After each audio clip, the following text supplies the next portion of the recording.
Miko's hand, resting on the counter, goes still. Then Mara barks a laugh.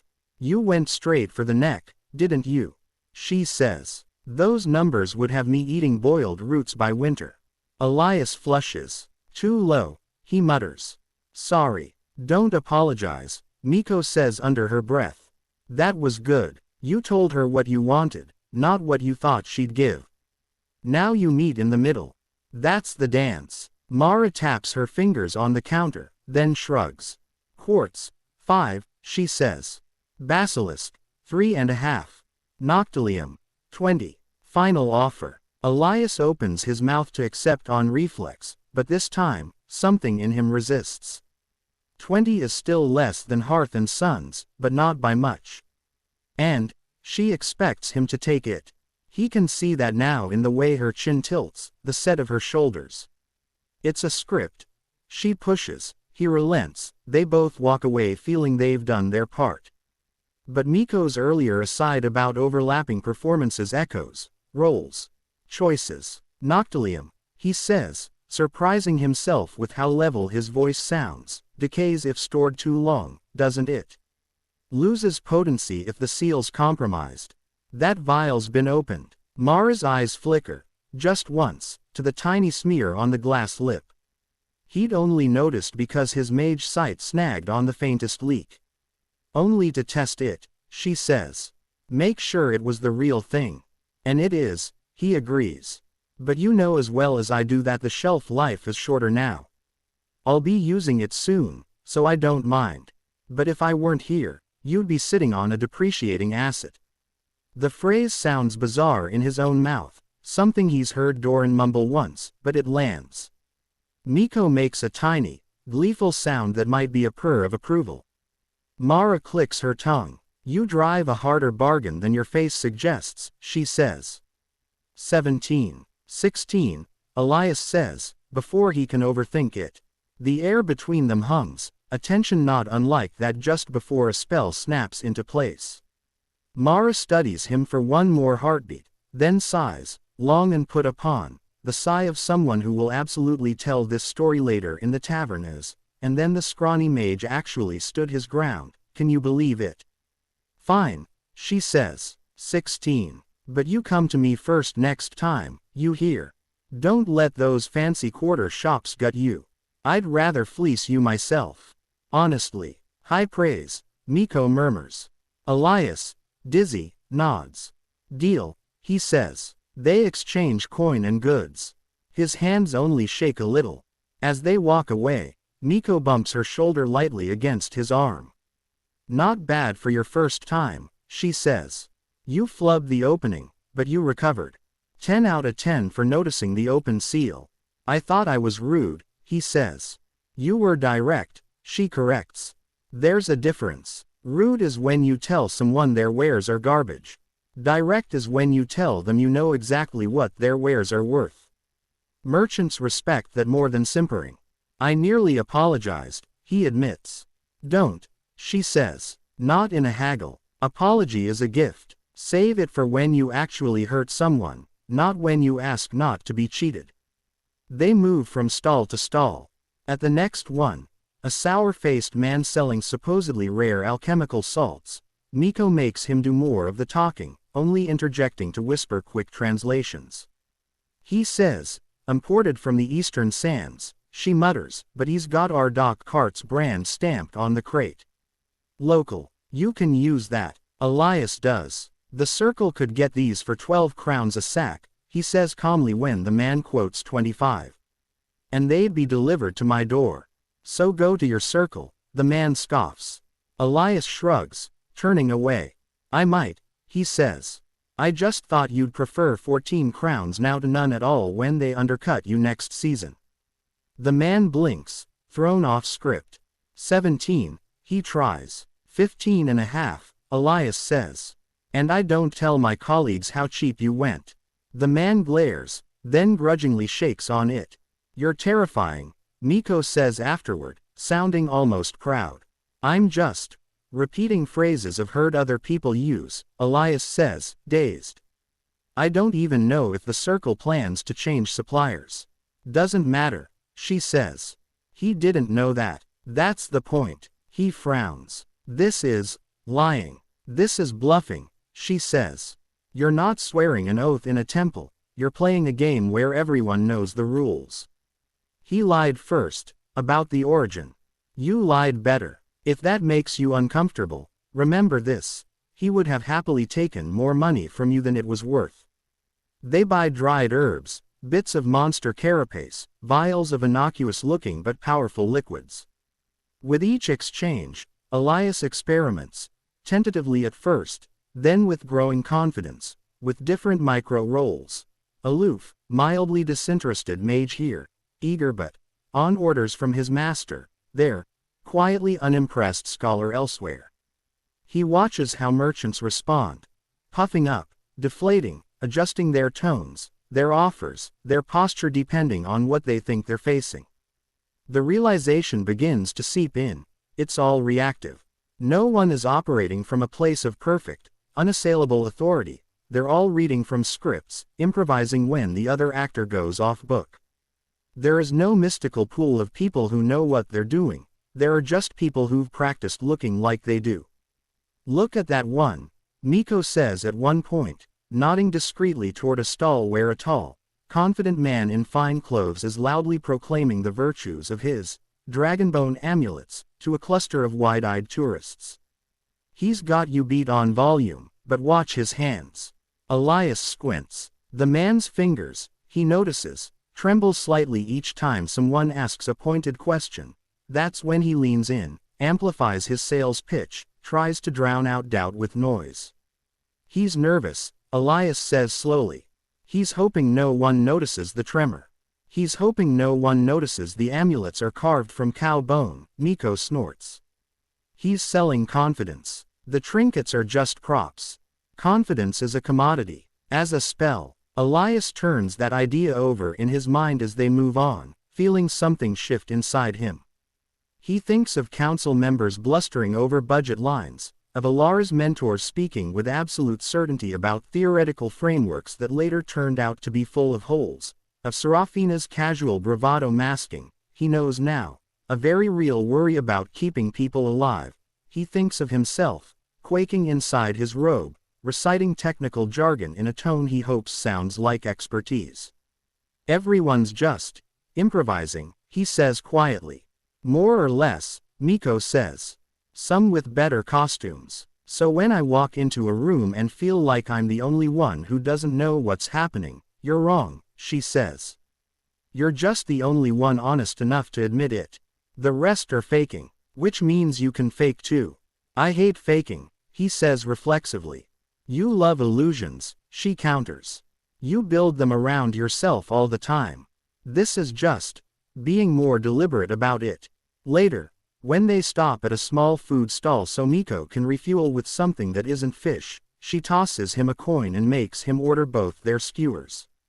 You do it, she says, biting into hers with gusto once he returns.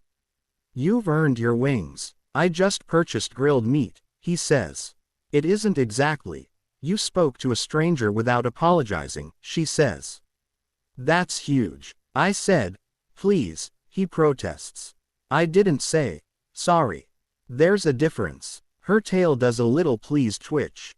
Exactly. By the time they trudge back up the tower stairs, his satchel heavier with reagents and his coin purse, miraculously, not as light as usual, he is exhausted in ways that have nothing to do with mana. His feet ache, his head buzzes, his throat is dry from speaking more in one afternoon than he usually does in 2 days. And yet, beneath the fatigue, there is a strange, unfamiliar warmth, the sense of having navigated a maze he'd always assumed was impassable. He sits on his attic floor, spreads the new purchases out in neat rows, and does the numbers again, this time not with dread but with cautious satisfaction. I saved, he says, a little wonderingly.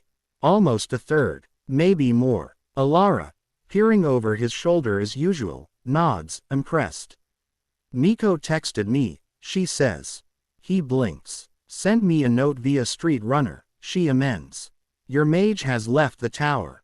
He is negotiating. Witness evolution. Traitor, he mutters. Miko, already on top of the wardrobe with a bowl of something crunchy she picked up on the way home, snorts. He did well, she says. He haggled Aunt Mara down on Noctilium. She'll be telling that story for weeks. You didn't lie too much. Alara asks Elias, worry creasing her brow. I was imprecise, he says. Strategically. He discovered bluffing, Miko says. It was beautiful. That night, as he lies in bed with the quiet zones purring around him, Elias stares at the faintly glowing sigils on his ceiling and replays the day in his mind. Not the exact words spoken, but the shapes of the interactions. Offer, counter-offer, feint, retreat, compromise. It reminds him, startlingly, of spell formulas. Not the precise, rigid ones etched in old grimoires, but the living ones he uses in the field, where variables shift and you have to read the environment, adjust on the fly. Social interaction, he realizes, is not some incomprehensible, mystical talent bestowed on the confident. It is a pattern, a series of moves, a system with inputs and outputs and, most importantly, a margin for error. You can misstep and not die. You can say the wrong thing and, in most cases, the world does not end. Someone frowns, or laughs, or overcharges you, and you adjust next time. The terrifying monolith of people fractures into individual nervous creatures, most of whom are just as uncertain, just as worried about being seen as fools as he is. Everyone is, as Miko put it, faking it. He just has the courtesy to be aware when he does. A week later, when he sits in a small circle meeting and a senior mage tries to gloss over an unreasonably low consultant's stipend for the work he and Alara did on the library wards, Elias feels a familiar tightening in his chest. Then, unexpectedly, hears Miko's voice in his head. Don't apologize. Ask for what you want. He clears his throat. That number, he says, in his best, aloof but mildly unimpressed tone, seems low given the hours and the risk involved. Especially when compared to what you paid Master Vorin last spring for a routine ward tune-up. The senior mage blusters. Vorin is a member of the inner circle, yes, Elias says. Which is why his time is valuable. I am aware mine is not valued as highly. But the work we did prevented catastrophic loss to the Royal Library. We would appreciate compensation that reflects that. His voice shakes, just a little, but he doesn't let it break. Silence hangs for a moment, then someone coughs, someone else mutters, and the number on the parchment, after a brief, uncomfortable discussion, is adjusted upward. On his way out, Serafina claps him on the shoulder. Look at you, she says. Haggling with the council. Aunt Mara would be proud. I nearly threw up, he says. But you didn't, she points out. That's progress. Back in the attic, Miko sprawls on his wardrobe, tail dangling, as he recounts the exchange. She listens, then smirks. See, she says. Same game. Different stakes. Once you learn the pattern, you can see the seams, he finishes.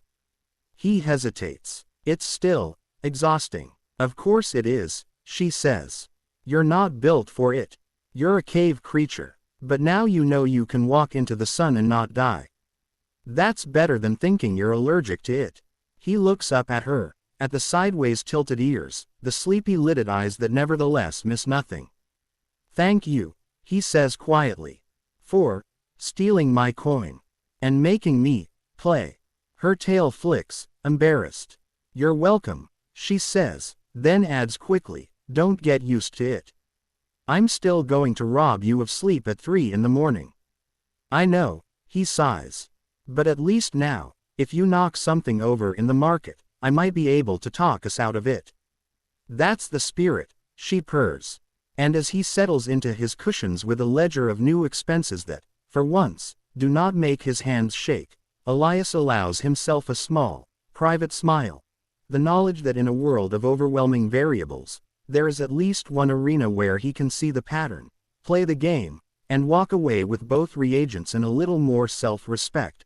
And that maybe, just maybe, the terrifying mess of human interaction is, like a spell, something he can learn to shape, rather than something that shapes him. Miko's tragic backstory is revealed when she is accused of a crime she didn't commit. Elias uses his magic to reconstruct the crime scene, proving her innocence with a replay room spell. And when the illusions finally clear and the truth stands naked in the air, Miko cries, hugging him so tightly his ribs creak, admitting she's never had anyone trust her before, and Elias, flustered and aching and full of something that is definitely not just residual spell rush, awkwardly pats her head until she purrs, sealing her place in his heart whether he is ready to name it or not. It starts stupidly early in the morning, which Elias takes as a personal insult. The tower bells have barely chimed first light, the attic is still wrapped in the soft gray half-dark that makes his quiet zones hum at their gentlest frequency, and he is mid-dream about a perfectly organized library where books reshelve themselves without trying to eat the margins when a fist hammers on his tower door hard enough to rattle the wards. He comes awake with a gasp, flailing for his spectacles. From the top of the wardrobe there's a startled yelp, a thump, and a cascade of scroll cases as Miko, jolted out of sleep, rolls straight off her perch. She lands in a heap on the floor, tail puffed, ears flat, hissing at the door as if sheer feline outrage might make whoever's outside go away. It does not. The pounding continues, accompanied by an officious voice shouting, "By order of the city watch, open up." Elias groans. "I'm not dressed," he mutters to the universe, but the universe, as usual, is unmoved. By the time he's wrestled himself into a robe and staggered down the stairs, still buttoning, Serafina is already at the door on the lower landing, hair half braided, sword in one hand, bare feet planted like she's expecting to have to repel a siege. She unlatches the heavy wood with a scowl and yanks it open. 3 uniformed guards stand outside, their blue and brass tabards crisp despite the early hour. The one in front a square-jawed woman with a captain's sash and the implacable look of someone whose breakfast has also been disturbed. Serafina of the 7th, she acknowledges with a curt nod. "Mage Elias. Sorry for the hour. We have a warrant." Elias blinks blearily. "For what?" "For her," the captain says, jerking her chin upward just as Miko, half awake and bristling, appears at the top of the stairwell, fur rumpled, shirt askew, eyes narrow. Her ears flick forward, her tail lashes once. "Oh good," she says acidly. "Breakfast theater." "Miko of the alleys," the captain says, clearly uncertain of any surname. "You're under arrest for the theft of high-value property from Guildmaster Varen's townhouse last night." The words drop into the stairwell like stones. Elias's fogged brain jostles itself awake. "What?" he says, a beat behind his thoughts. "That's ridiculous," Serafina snaps. "She was here. She knocked 3 different things over between midnight and dawn." "Alleged here," the captain says. "We have witnesses placing a catkin matching her description fleeing the scene. Guildmaster Varen's personal seal ring and a ledger of trade contracts are missing." "Given her history." "Oh, here we go," Miko mutters. "Given her history of petty theft," the captain continues, ignoring the interruption, "and her known association with your tower, mage, were to bring her in for questioning. And possible confinement." Elias's stomach drops at that last word. Confinement. He flashes, unbidden, on the safety cage's shimmering walls, on Miko's ears flattened in remembered fear. He turns his head to look at her. She is standing very still on the stair, shoulders loose but tail rigid, ears tipped back just far enough to signal wariness. Her face is carefully blank in that way he's beginning to recognize as her "nothing hurts me" mask. "I didn't do it," she says, voice light but edged. "For once," Serafina snorts. "You've been sleeping on my mage's furniture all week," she tells the captain. "If she stole anything, it was his socks. You can check my hoard," Miko adds, jerking a thumb toward the wardrobe upstairs. "If I'd nicked a guildmaster's ring, do you think I'd stick around here to get slapped in irons?" The captain's jaw tightens. "Maybe you thought the Circle's wards would give you cover," she says. "Look, we can stand here all morning arguing about who did what, or you can come down to the watch house and we do this properly. You have a reputation, catkin." There it is, Elias thinks bitterly. Not just Miko's personal misdeeds, of which, he's aware, there are many, but the city's ingrained prejudice.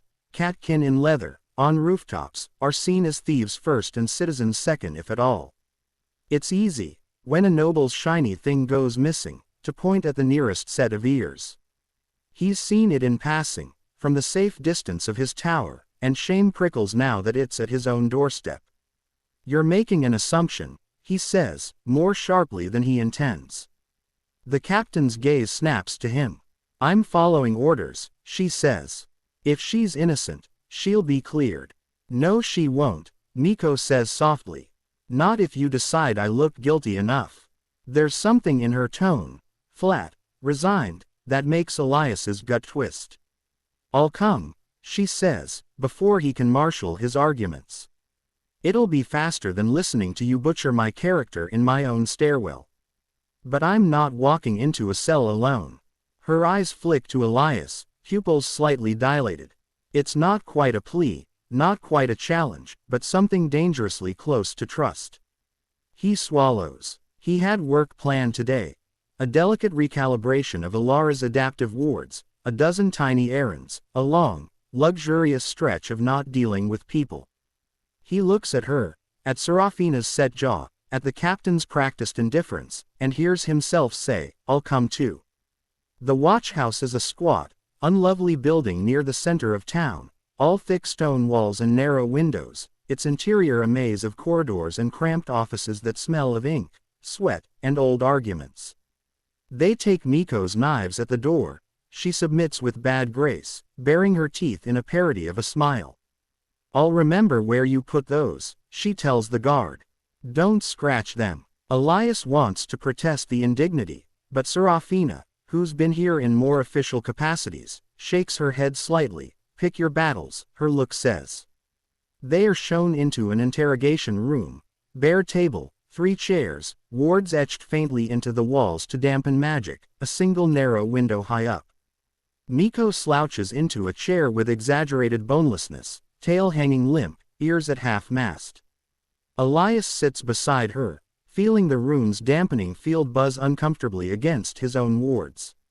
Serafina stands, back against the wall, a silent, armored presence. The captain, Rina, someone calls her, explains again. Guildmaster Varan reported the theft at dawn.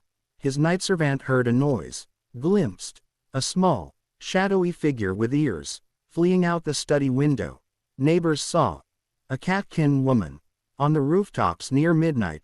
Miko, notorious for rooftop acrobatics and creative redistributions of wealth, was the obvious suspect. We also, Rina adds, sliding a small cloth bundle onto the table, found this near the back alley behind Varan's house. She unwraps it. Inside lies a simple copper ring.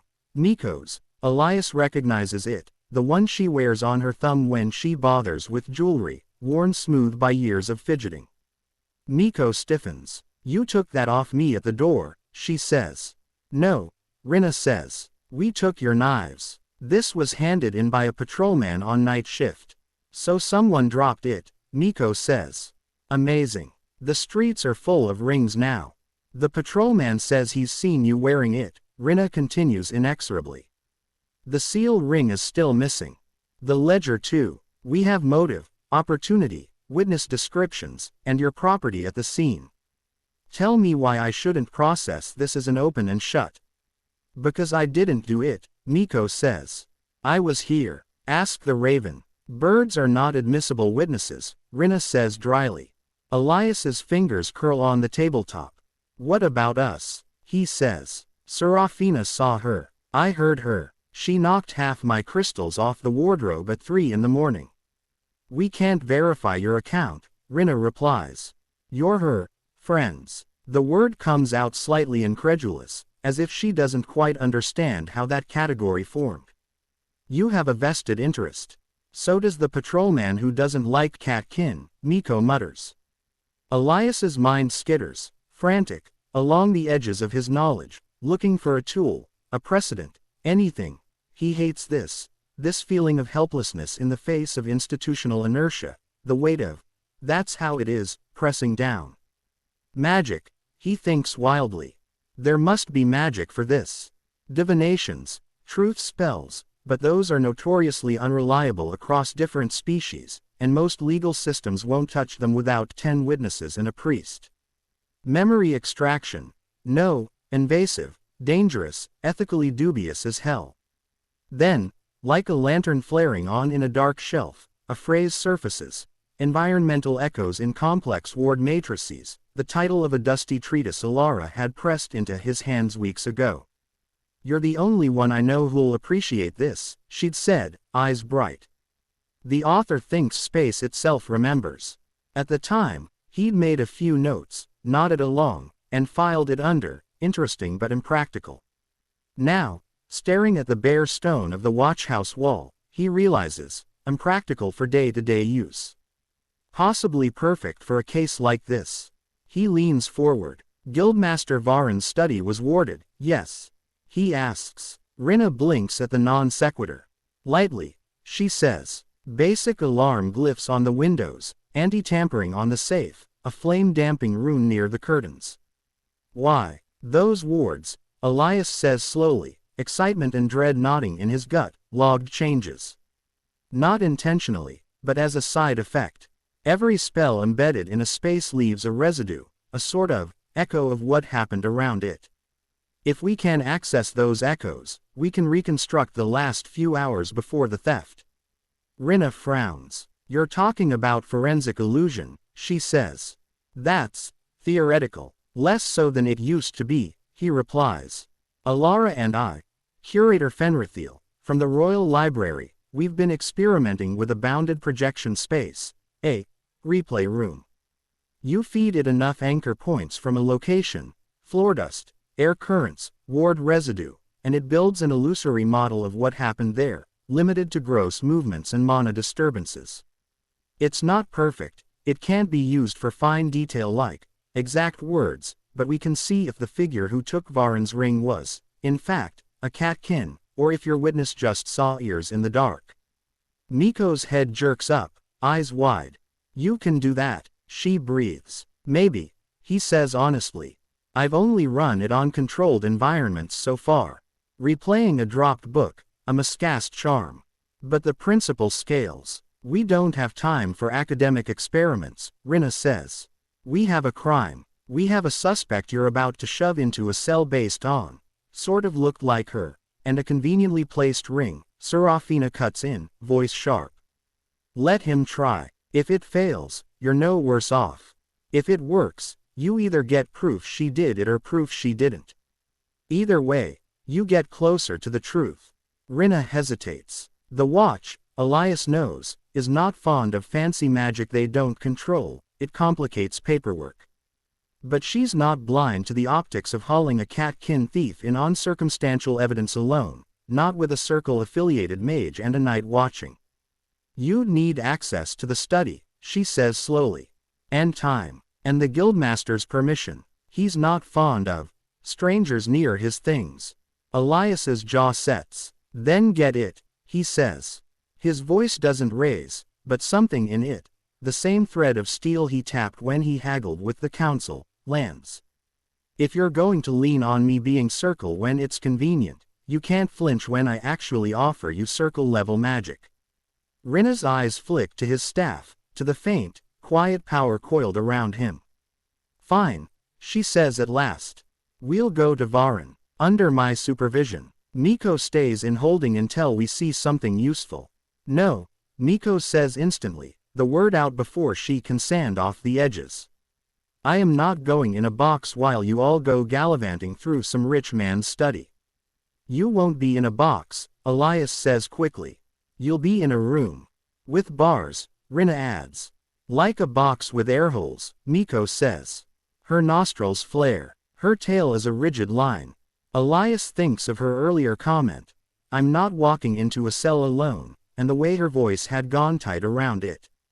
Then she comes, he says. To the house. Rinna gapes. Absolutely not. We don't bring suspects to the scene. That's rule 1. You're not bringing her, he says. I am. As part of my spell. I need a control. It's half truth, half improvisation, Having Miko present will, in fact, help him interpret what the replay shows, but the real reason is simpler. He is not leaving her in a cage while people who already think she's guilty go hunting for reasons to prove it. Miko stares at him, pupils blown wide. You're making this up, Rina says. Partially, he admits, but the magic is real. And if your concern is that she'll bolt, I will bind her with my wards. If she runs, it's on me. Serafina's head snaps around. Are you sure? She murmurs. He is not. Not at all. But he nods anyway. I trust her, he says. The words hang in the air like a spell in their own right. Miko makes a small sound, almost inaudible, like a breath caught on a broken edge. For a heartbeat, the mask slips. He sees something raw in her eyes. Surprise, fear, hunger, the kind that has nothing to do with fish. Rina exhales through her nose. On your head be it, she says. We go now, before the guildmaster whips himself into more of a frenzy. Varen's townhouse is exactly what Elias expects from a man who calls himself guildmaster in every third sentence. 3 stories of ostentatious stone and glass, brass fittings polished to a high shine, a door knocker shaped like a lion biting down on a coin. The interior is all plush carpets and heavy drapes, the air scented with beeswax and the faint, smug residue of wealth. The study, on the 2nd floor, is a book-lined chamber with a large desk, a wall safe cleverly disguised as paneling, and, now, a mess. Papers scattered, one drawer hanging half open, the faint chalk outline of where, according to standing procedure, the missing ring box had rested. Varen himself is a plump man with a pinched mouth and a beard that tries and fails to hide it. He glares at Miko the moment she steps over the threshold, her wrists adorned with a token rope loop more for show than restraint, Elias's wards humming quietly around it like a leash only he can see. You brought the thief into my home. Varen splutters. Is this a joke? This is an investigation, Elias says, more calmly than he feels. If you want my magic, you accept my methods. Your magic had better be worth it, Varen mutters, folding his arms. That ring was a commission from the Goldrights Guild. It's worth more than that stray's entire bloodline. Miko's ears flatten, but she says nothing. Elias sets his staff down in the center of the room, inhales deeply, and lets his senses unfurl. The wards here are as Rina described, simple but competent, clinging to the walls in faint patterns of light only a mage would see. They hum with old echoes. Footsteps, conversations, the slow turning of pages. Beneath that, more recent disturbances. A sharp flare near the safe, a brief spike at the window, the echo of an alarm rune-tripped and silenced. He circles the desk, fingers hovering an inch above surfaces, gathering a mental map of mana fluctuations. I need space, he says. Empty room. Neutral walls. Somewhere nearby. Rina exchanges a glance with Varen, then jerks her head toward the corridor. Guest parlor, she says.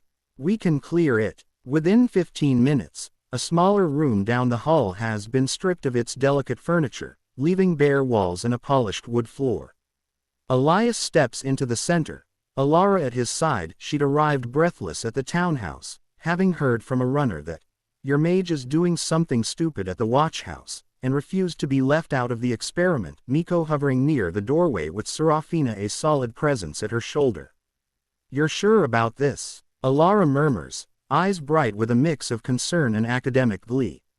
No, he says, but I'm more sure than I am about letting them throw her into a cell. That earns him a quick, fierce look from Miko, who is pretending to inspect a high corner of the ceiling. He lays out the anchors. A scrap of carpet from Varen's study, a pinch of dust taken from the windowsill, a thin shard of wood from the desk, a faint tracing of the study's ward scheme copied onto parchment. Each piece goes at a cardinal point around him, forming a rough circle. He chalks connecting sigils between them in the air, the lines hanging luminous for a heartbeat before sinking into the invisible lattice that his quiet zones had taught him to see.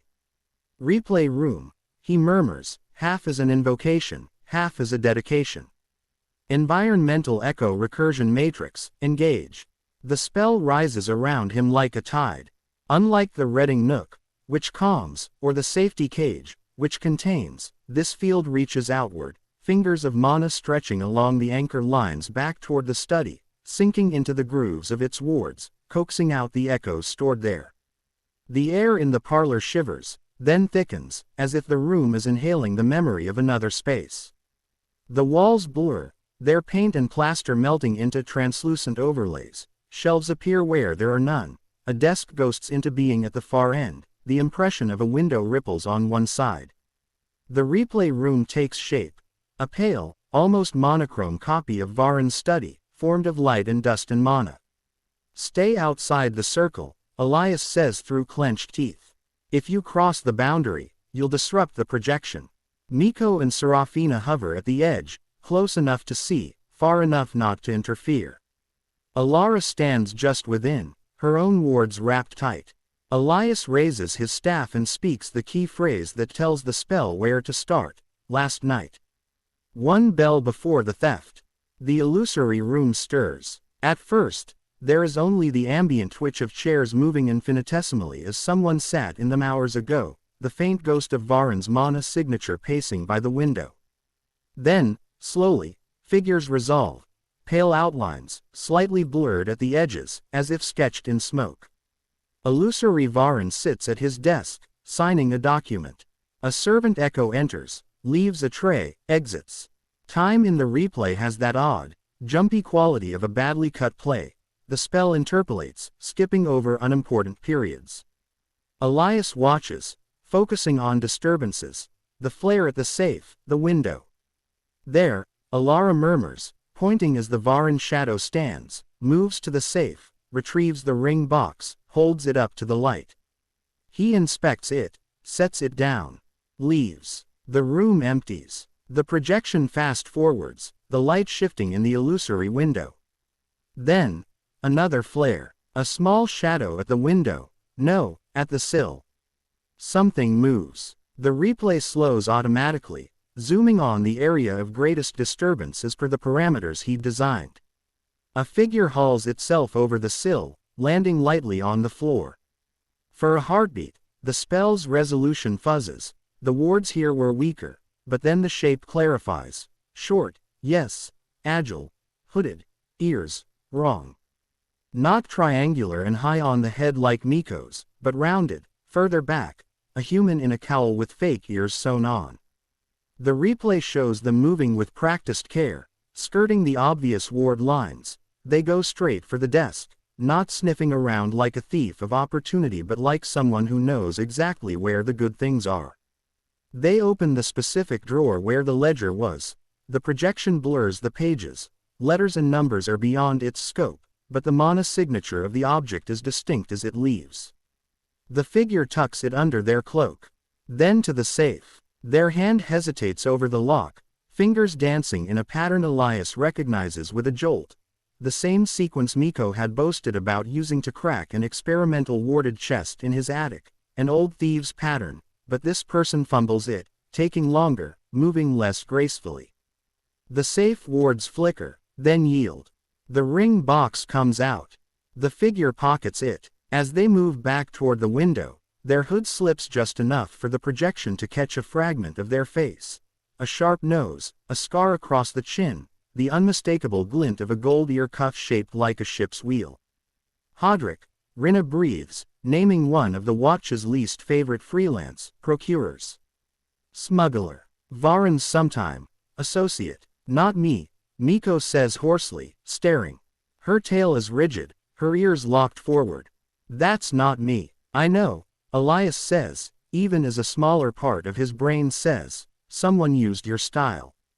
The projection shows the thief slipping out the window, then, a few beats later, panic flaring as the alarm rune triggers, a miscalculation.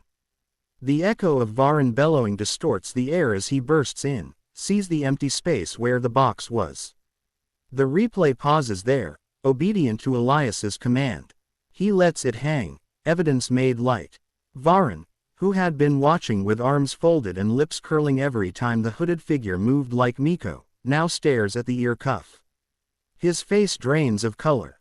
That's not her. he says, shock cracking through the smugness. That's your business partner, Rinna says grimly. Who, last I heard, you'd fallen out with over a shipment of untaxed sapphire. He must have. He set me up, Varun stammers. The ring, my ring. He knows Miko's reputation, Elias says quietly. Knows the watch would rather grab a convenient catkin than root out a guild-connected smuggler. All he had to do was drop something of hers in the alley. Or slip it from her somehow days ago. Miko makes a choked sound. He bumped me in the market, she blurts. 2 days ago. I thought he was trying to pick my purse, so I checked it. Didn't notice the ring was gone. She claps a hand to her bare thumb. I should have. He set you up, Elias repeats. On purpose. The replay room hums around them, its job done. He releases the spell with a word. The illusory study dissolves, the parlor walls reasserting themselves. The anchors fall still. In the sudden anticlimactic normalcy, everyone seems slightly unreal. Rinna is the first to move. She strides to Miko, pulls a small knife, and cuts the symbolic rope at her wrists. Charges withdrawn, she says curtly. In light of new evidence, we'll put out a warrant for Hodrick. She turns to Varun, eyes hard. You'll come to the watch house to give a full statement. If we find you've been, she smiles without humor, forgetting to mention certain illicit partners, we'll have words. Varun swallows. Of course, he says weakly. I had no idea it was Hodrick, I swear. Save it for your deposition, she says. She nods to Elias. And, thank you for this. I'll file a note. Your magic helped. It's as close to an apology for the early assumption as he's likely to get. He nods, feeling suddenly, bone-deep tired. When the watch has escorted Varun away and the last of the projection's shimmer has faded from the air, they stand in the empty parlor. Elias, swaying slightly with spell exhaustion. Alara, vibrating with the need to take notes. Serafina, arms folded, looking like she would very much like to find Hodrick and have a stern sword to spleen conversation. And Miko, in the middle of the room, arms hanging limp, ears flat, eyes fixed on the spot where the illusory thief had stood. Her tail, usually so expressive, hangs dull and slack. Miko. Elias starts. She moves without warning. One heartbeat she's frozen. The next she's on him, closing the distance in a blur and colliding with his chest hard enough to knock the breath from him. His staff clatters to the floor as her arms wrap around his ribs in a grip that is, for someone so small, alarmingly strong. She buries her face in his robe, between his collarbones, and makes a sound he has never heard from her before. A raw, half-sob, half-snarl that vibrates through both of them. Instinctively, his hands come up, hovering awkwardly in the air around her shoulders, uncertain where to land. Hey, he says weakly. Careful, I'm fragile. Shut up, she says into his chest, voice muffled and shaking. You, stupid. Soft. Idiot. Why did you? She chokes. The words tumble out between breaths. No one has ever done that. For me. His heart stutters. Used magic. He tries, because deflection is easier. She jerks her head against him, a tiny, angry nudge. Trusted me, she spits. When it mattered. When it was easier to think. Of course she did it. She's a thief. That's what thieves do. They've been saying it my whole life. If something's gone, it must be the catkin. Even when I didn't. Even when I hadn't yet, her voice cracks. The parlor, stripped of its illusions, feels suddenly too small to hold the weight spilling out of her. The quiet zones he'd left dormant in his own wards stir of their own accord, sensing his rising stress and hers, and a faint, localized field spreads from his skin. A miniature reading nook, wrapping the two of them in a cocoon of softened sound and smooth mana right there in the center of Varun's borrowed room. The distant noises of the townhouse, the clink of dishes, the murmur of servants, muffle. Alara and Serafina, to their credit, step back to the edge of the emerging field, giving them space. Elias, chest tight, manages to lower his hands enough to rest them, gingerly, between Miko's shoulder blades. She is trembling, every small muscle fluttering like a bird's under his fingertips. When I was small, she says, the words forced out as if each costs her. First season in the city, ears too big for my head, tail I couldn't control, there was a fire at the tannery. Someone's purse went missing in the chaos. Someone said they saw a little cat can near the smoke. They dragged me out from under a cart, held me up by the scruff like a rat. I hadn't taken anything. I hadn't even learned how yet. They didn't care. They said, of course it was you, your kind steals, that's what you are. And I thought. She inhales, shuddering. If I'm going to be punished like a thief, I might as well learn to steal. At least then I'd be good at something. At least then the accusations would be earned. Elias's throat burns. He had suspected, in the abstract, that her flippant bravado and gleeful larceny hid something uglier. Hearing it laid bare like this makes his wards shiver. They caught me again, she goes on, voice dropping. Later. Real theft that time. Stole bread from a stall. You can laugh, it's a cliché. And the baker's boy grabbed my tail, hauled me over his shoulder, took me to the watch. They beat me. Not enough to break anything. Just enough. I ran, after. Always ran. Never thought. Her grip tightens. Never thought anyone would stand between me and the bars. Not without payment. Not without me doing something for them first. You just. She laughs, a broken, disbelieving sound. You walked into a guildmaster's house and bent space and light because I said, I didn't do it. You idiot. You're very rude to people who just saved you from prison, he says, because if he doesn't make a joke, he might do something embarrassing, like cry. His hand, acting with more courage than the rest of him, slides up between her shoulder blades to the back of her neck, fingers tangling lightly in the hair at the nape. It's softer than he expected. Her ears, pressed back against her skull, flick at the touch. I believed you, he says, more quietly. Not because I'm stupid. Because your tail didn't lie. That earns him a wet snort into his robe. You've been watching my tail, she mumbles.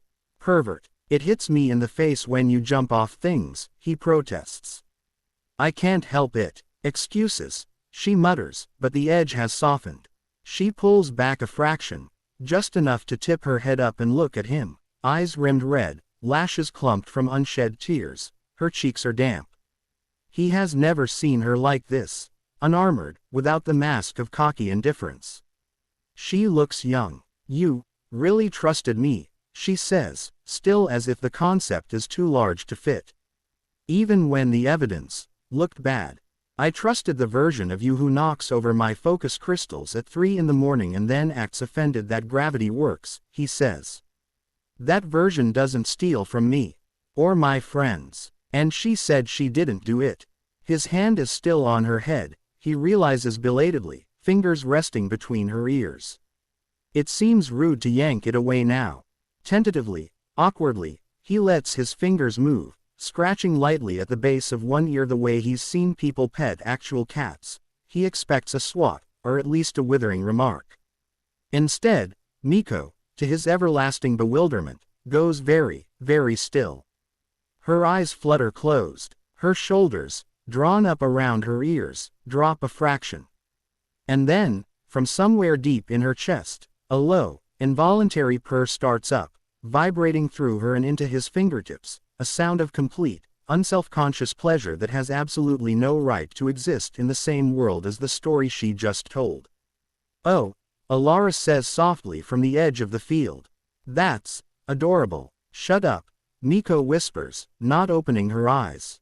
The purr gets louder. Elias feels it in his own ribs now, a steady, soothing rumble. His fingers, encouraged, stroke once, twice along the top of her head, between the ears, then circle lightly. Her tail, which had been hanging limp, twitches, then curls into a slow question mark, betraying contentment. I hate this, she murmurs. You do not, he says. I hate that I like it, she corrects. I hate that you're nice. Terrible, I know, he replies. Deeply inconvenient for my carefully cultivated misanthropy. You can't be a misanthrope with a tower full of women, Serafina observes dryly. Watch me, he says, but the bite is missing. Alara, eyes shining suspiciously, is already scribbling in her notebook. Do not, Miko says without looking at her, write this down. Too late, Alara says. This is vital data. If you publish my purr in a paper, I will rob you blind, Miko threatens, though the threat is somewhat undermined by the fact that she is currently a pile of vibrating fur in Elias's arms. I'll anonymize it, Alara offers. Subject C exhibits increased vibrational output under conditions of unexpected trust. I hate scholars, Miko mutters. Elias's hand is still moving, he realizes, idly now, fingers combing through her hair. He should stop. He does not. Something in his chest has melted, or rearranged itself. He thinks of the early days, when Miko was just a blur on a caravan roof, a thief in a box, a chaos vector he tolerated because she was useful and too charmingly feral to banish. He thinks of her draped over his wardrobe, of the way she plays with his crystals at night, of the way she dragged him, protesting, into the market and showed him that people's confidence is often just a louder version of his own terrified pretending. He thinks of the little twitch of her tail when she pretends not to care, the way her ears betray her even when her mouth lies. He had already, if he's honest, carved out a space for her in the strange constellation of his life. Knight, librarian, catkin, orbiting his reluctant son. But something about this moment, the rawness of her story, the way she trusted him enough to break in front of him, the way his magic rose, instinctive, to cushion them both, cements it. You're stuck with us now, Serafina says, as if reading his mind. You realize that, right? Unfortunately, he says, looking down at the top of Miko's head. She invoked claim of belly. There's no getting out of it. That earns him a hiccup laugh from her, half sob, half giggle. You believe in my fake laws now, she says. Terrible. They're only fake until enough people act like they're real, he replies. That's how laws work. You're very dangerous when you're philosophical, she says, voice drowsy now, the purr thrumming into a lower, steadier gear. I need a nap. Wake me when you've invented more feelings. Absolutely not, he says. I've reached my quota for the year. She snorts, but she doesn't let go. He doesn't either. The replay room spell has faded. The parlor is just a parlor again, and outside, the city churns on. Guilds bicker, merchants haggle, guards hunt a smuggler with a ship's wheel ear cuff. In here, in this small bubble of quiet, a tired mage with ink on his cuffs and too many people in his life pets the head of a thief who has finally, for the first time since someone yanked her out from under a cart and told her she was guilty by nature, been believed. His introvert soul wails softly in one corner of his mind at the intimacy, at the noise, at the inevitability that this, too, will lead to more entanglements. Another part, quieter but growing, curls around the warmth like a cat around a hand. Later, much later, when they climb back up his tower stairs and Miko reclaims her place on top of the wardrobe with a little more ease in her spine, Elias will sit at his desk with a fresh page and, under the working title, on the forensic applications of environmental echoes, scribble a small, easily missed note in the margin. Replay room also unexpectedly effective for proving to skittish catkin that they are worthy of trust. Further study required. He will glance at the wardrobe, at the faint outline of a sleeping form there, hear the distant, soft rumble of a purr drifting down, and, with a rueful, helpless little smile, admit to himself that his magic, for all its soothing and its boxes and its parlor tricks, has done something he never quite dared aim for. It has turned his life into a place where people like Miko, bruised and bristling and hungry for something they don't have words for, can curl up and, just for a little while, believe themselves safe. The group's fame grows, attracting the attention of the nobility, which is the sort of sentence that would have made Elias laugh in exhausted disbelief 6 months ago and now mostly makes him want to lie face down on his attic floor until destiny gives up. After the bookworms, the caravan, the market victories, and, most importantly, the replay room exoneration of a very loud catkin thief. Their names start to move through the city like a particularly persistent rumor. Tavern ballads about the mage of cozy wards and his daring companions crop up in lower inns. Miko comes home one night snickering about a minstrel who rhymed zone with bone in ways that should not have been allowed. The watch mentions Elias's name with something like grudging respect in their shift briefings. If you see him scribbling on the ground, don't step on it. It's probably useful. And the Traders Guild passes around a memo about not underestimating freelance magical consultants in contract negotiations. After he successfully bullied them into paying a fair rate, he does his best to ignore all this, which becomes significantly harder the day a palace runner appears at the base of his tower holding a scroll case so gilded it might as well be shouting important nonsense. The runner, a boy in the palace's white and gold livery, looks up at the dizzying height of the tower door and then down at the polite but unyielding ward sigils etched into its stone. Message for Mage Elias, he calls. By royal hand. Miko, who is on the second floor landing attempting to teach the raven how to steal Alara's hair ribbon just for science, hears royal and hand in the same sentence and, on instinct, vaults over the railing, landing beside the runner with a thump that makes him squeak and nearly drop the scroll. Thank you, we'll take that, she says, reaching. A faint blue spark pops off the scroll case, making her yelp and snatch her hand back, fingers tingling. It's warded. Elias's disembodied voice floats down as he descends at a more sensible pace. He emerges, robe askew, spectacles slightly crooked, and stares at the scroll as if hoping it will spontaneously combust. It does not. The royal seal, a wax impression of the crown flanked by stylized lilies, gleams smugly. Sign here, the runner says, producing a little slate that glows faintly with a record-keeping charm. Elias hesitates, then, under the combined weight of Serafina's curious stare, she's appeared behind him, hair still damp from drills, and Miko's gleaming eyes, scrawls his name. The runner bows, relieved to have completed his terrifying mission, and bolts. Open it, Miko says immediately. Maybe it's a reward, or a threat, or both. It's probably a conscription notice, Elias mutters. Or a complaint from Varan about impertinent peasants, meddling in guild affairs. He breaks the seal anyway. The scroll unfurls of its own accord, the parchment smoothing like a cat stretching. Gilt letters inscribe themselves mid-air in a decorative flourish before settling onto the page. To Magus Elias of the Circle, it reads, in calligraphy so precise it makes his cramped notes feel like chicken scratch, by command of Her Highness Princess Isolde Alvarian, first of her name, Keeper of the Lilies, you are hereby summoned to the palace on the morrow at second bell afternoon, to consult on matters of architectural and arcane import. Attendance is expected. Dress appropriately. Sincerely, Chamberlain Thaddeus Gray. There is a tiny, perfectly rendered emblem at the bottom, a stylized fan. Elias stares. Nope, he says. Nope, no, absolutely not. Wrong address, this was meant for some other poor mage. Serafina plucks the scroll from his hand. Huh, she says. You've attracted royalty. I'm so proud. Our little cave wizard is growing up. I am not going, he says, already envisioning vast, echoing halls full of polished people and sharp corners, every eye on him. They can find someone else to consult.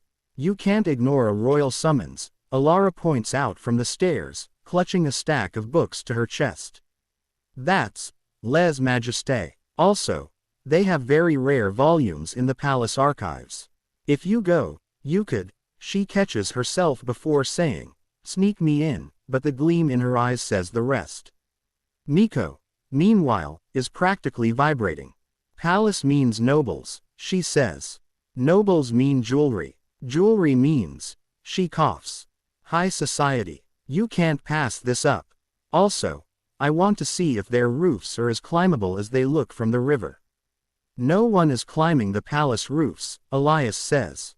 Especially not you. We'll behave, she promises, tail curving into what he now recognizes as I am absolutely lying. Probably. He spends the next 24 hours in a state of low-grade dread, cycling between panic, what if I offend someone and they exile me, and paranoid fantasy, what if they offer me a position I can't refuse and I have to live at court forever and never see my attic again. Alara insists on helping him dress appropriately, which involves dragging his best robe out of the back of the wardrobe, cleaning a constellation of ink stains off it with a muttered charm, and spending a full 15 minutes arguing with him about whether he should tie his hair back. It gets in your face when you look down, she says, fingers already weaving. You'll look more composed. I don't want to look composed, he says. I want to look forgettable. Too late, Miko says from the wardrobe top. You're the cozy mage now. People talk. I hate that name, he groans. You love it, she counters. It's accurate. Serafina, for once, has put on her full ceremonial armor.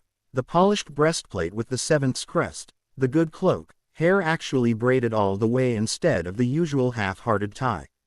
If you're going to the palace, I'm going with you, she says firmly. Last time they summoned a lone mage for consultation, it turned into an unpaid labor contract for 3 months. You need a sword in the room. Technically the summons is for me only, Elias says. Technically I don't care, she replies. I'll wait outside the fancy chamber if I have to, but I'm not letting you go into the lily nest alone. The palace, when they approach it, is every inch the seat of royal power. Its walls rise in elegant tiers over the river, white stone catching the afternoon light, banners in the royal blue and silver fluttering from high towers, delicate spires and domes knit together in a pattern that is both beautiful and, from an architectural standpoint, slightly insane. Wards hum through the stone like a second, deeper heartbeat, thicker and more complex than anything in the city proper. Elias feels them the moment they pass through the main gate, a lattice of protection, protocol, and a faint, chilly formality that makes his skin prickle. They are greeted in a marble-floored antechamber by Chamberlain Thaddeus Gray, a tall, narrow man in charcoal robes whose name is so accurate it must have been chosen by committee. His hair, his eyes, his expression, gray, all gray, like damp wool. He inclines his head just enough to be polite without verging on respect. Magus Elias, he says. This way, if you please. Her Highness awaits in the East Salon. His gaze flicks over Serafina's armor and, with a faint twitch at the corner of his mouth, Miko's decidedly non-courtly presence, she had insisted on coming, to see the inside of the anthill, though Elias had made her leave most of her knives behind. Most, not all, he's sure. Your companions may wait in the outer hall. I'm his bodyguard, Serafina says. Officially. And I'm his emotional support animal, Miko adds brightly. Unofficially. Gray's eyebrow climbs a millimeter. The royal guard will ensure Magus Elias's physical safety, he says. As for his emotions, that is beyond our remit. Nevertheless, the summons was specific. Her Highness requested the mage alone. Elias doesn't like that. Every fiber of his social anxiety wants familiar faces in the room as buffers. But royal protocol is its own kind of magic, and he doesn't have the spoons to argue with both that and Gray's glacial disapproval. He glances at Serafina. It's all right, he lies. I'll be fine. Scream if they try to chain you to a drafting table, she says. I'll come crashing through the window. Please don't crash through palace windows, he begs, then follows Gray down a long corridor lined with portraits of past monarchs, each staring down with varying degrees of smugness, judgment, or distant boredom.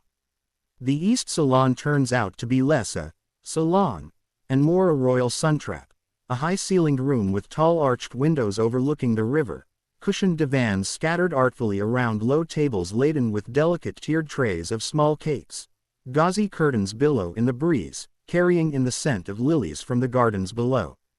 In the center of this confection sits Princess Isolde Alvarian, first of her name, keeper of the lilies, and exactly, painfully, the sort of person Miko would call an Ojo-sama, if this world had that particular term. She is perhaps 19, with skin like porcelain left too long in the shade and hair the same pale gold as the royal standard, styled in elaborate, gravity-defying ringlets that cascade down either side of her head in perfect drills. Each curl seems to have its own relationship with the concept of coil. Her gown is a masterpiece of tailoring and excess. Layers of silk in white and pale blue, embroidered with silver lilies that catch the light, a bodice stiff enough to cut glass, sleeves that puff and fall in artful clouds. Around her throat, a choker studded with diamonds, at her wrist, bracelets that jingle softly when she lifts her hand. In that hand, at present, is a fan, lacquered wood and painted silk, decorated with a pastoral scene that looks like it has never known mud. She holds it half open in front of her mouth, hiding the lower half of her expression in a way that is, Elias realizes bleakly, both charming and a tactical advantage. "Ah," she says as Gray ushers him in. The mage, her voice is crystalline, pitched just high enough to be called girlish while carrying an unmistakable note of command. She does not rise. Gray bows. "Your Highness, may I present Magus Elias of the Circle," he intones. Hero of the Royal Library, consultant to the Watch, and, a faint, reluctant pause, originator of certain, unorthodox warding techniques. Isolde's eyes, large, blue, framed by lashes that might be natural but are probably augmented by some subtle glamour, flick over Elias's form with the quick assessment of someone used to cataloging people as assets. "You may go, Thaddeus," she says, not looking at the Chamberlain. "I would speak with our guest alone." Gray hesitates just long enough for Elias to wonder if he's about to be left as a human sacrifice, then bows again and retreats. The door closes with a soft but decisive click. Elias, suddenly hyper-aware of how much space there is between himself and the exit, does his best approximation of a courtly bow. "Your Highness," he says. "It is an honor to be summoned." "Oh ho ho ho," she laughs behind her fan, the sound bubbling up in a way that is alarmingly textbook. "Of course it is. Few mages of your humble origins receive such a privilege." Her eyes glitter with amusement above the fan. "Do relax, Magus Elias. If I meant to execute you, I'd have invited the entire court to watch." "That's very reassuring," he says faintly. She lowers the fan a fraction, revealing a smile that is equal parts pretty and predatory. "Sit," she commands, gesturing to a chair opposite her. "You look like you're about to faint, and it would be terribly inconvenient if you cracked your head on my floor. The inlay is quite difficult to repair." He sits. The chair is, predictably, very comfortable. His magic, ever eager to help, twitches, wanting to deploy a redding nook. He mentally smacks it down. The palace wards are watching. The last thing he needs is to accidentally turn the East Salon into a cuddle pit. "You have caused quite a stir in my city, Magus," Isolde says, tilting her head just so, a ringlet bounces. "The library business, the caravan, the rather spectacular exoneration of that little cat-kin criminal. No offense, I'm sure she's charming, in a feral way. And then there are the stories." "Stories," he repeats, stomach sinking. "They say," she continues, fan flicking idly, "that you create spaces. Rooms that calm, fields that soothe, boxes that trap oozes and wayward nights. That you can make the air itself more comfortable, bend it to make people easier to manage. That you can coax the past out of walls and show it like a play." Her eyes sharpen. Is any of that true? He considers lying, briefly, then decides that if the palace wanted to verify his abilities, they'd have no trouble finding witnesses. "Some of it," he admits. "I've developed a few personal wards. Mostly to stop myself from going mad." "Delightful," she says. "Then allow me to be direct." She snaps the fan shut with a crisp, authoritative snap. "I want you to become royal architect." For a moment, Elias's brain refuses to process the words. He pictures, absurdly, himself in a hard hat with a blueprint, standing on scaffolding, shouting about bricklaying. "I'm sorry," he manages. "Your Highness, I'm not an engineer. I have no training in load-bearing walls beyond, don't remove them." "Not that kind of architect," she says, dismissing masonry with a flick of her wrist. We have plenty of dull men with rulers for that. I speak of the palace's inner shape. Its feeling. Its emotional geometry. She leans forward slightly, eyes gleaming. Do you know what it is to be raised in a building designed to impress rather than comfort? These halls are marvelous for ceremony and utterly abysmal for living. Drafts everywhere. Acoustics that carry every whisper to the wrong ears. Corners where arguments go to breed. I am quite tired of it. Elias blinks. This is not what he expected. You want me to redecorate. She laughs again. That, oh ho ho ho, fan snapping open to hide her mouth. Such a quaint word. No, Magus, I want you to reshape the palace's ward architecture. To build reading nooks and safety cages and replay rooms into its bones. To create salons where negotiations cannot escalate into shouting because the very air will nudge them toward civility. To design guest chambers that make even the most hysterical visiting dignitary inclined to nap rather than plot. To make my home. Her voice drops, just for a heartbeat, losing the veneer of amused arrogance, less of a gilded prison and more of a place I can breathe. He stares at her. For all the fan fluttering and, oh ho ho, there is a kernel of sincerity there that hits uncomfortably close to his own reasons for crafting his spells. Why, me? He asks, genuinely bewildered. There are other mages in the circle with far more experience in large-scale ward meshes. Yes, she says, and they are all very keen on impenetrable shields and flashy defenses that make commoners, ooh, and, ah. I have seen their proposals. They make this place feel like the inside of a fortress. I have enough fortress. She flicks the fan in a sharp, irritated motion. You, on the other hand, build spells that care how people feel. That notice when someone is about to break and put cushions under them. That trap, yes, but gently. I want that, here, now. The weight of her gaze is immense, even filtered through the fan. Elias's instinct is to curl in on himself, to become as small and inoffensive as possible until the attention moves on. Your Highness, even if I wanted to, I have obligations. The circle, the library, my tower. You will move here, she says, like it's already decided. Of course, royal architect is a court position. You will have a suite in the inner wing, staff, access to the royal archives. Alara would die, and a stipend generous enough that you can feed as many strays as you like. Her eyes dance. Perhaps she's heard about claim of belly. You will answer directly to me. It will be glorious, terrifying, he mutters. I beg your pardon, she says, tilting her head.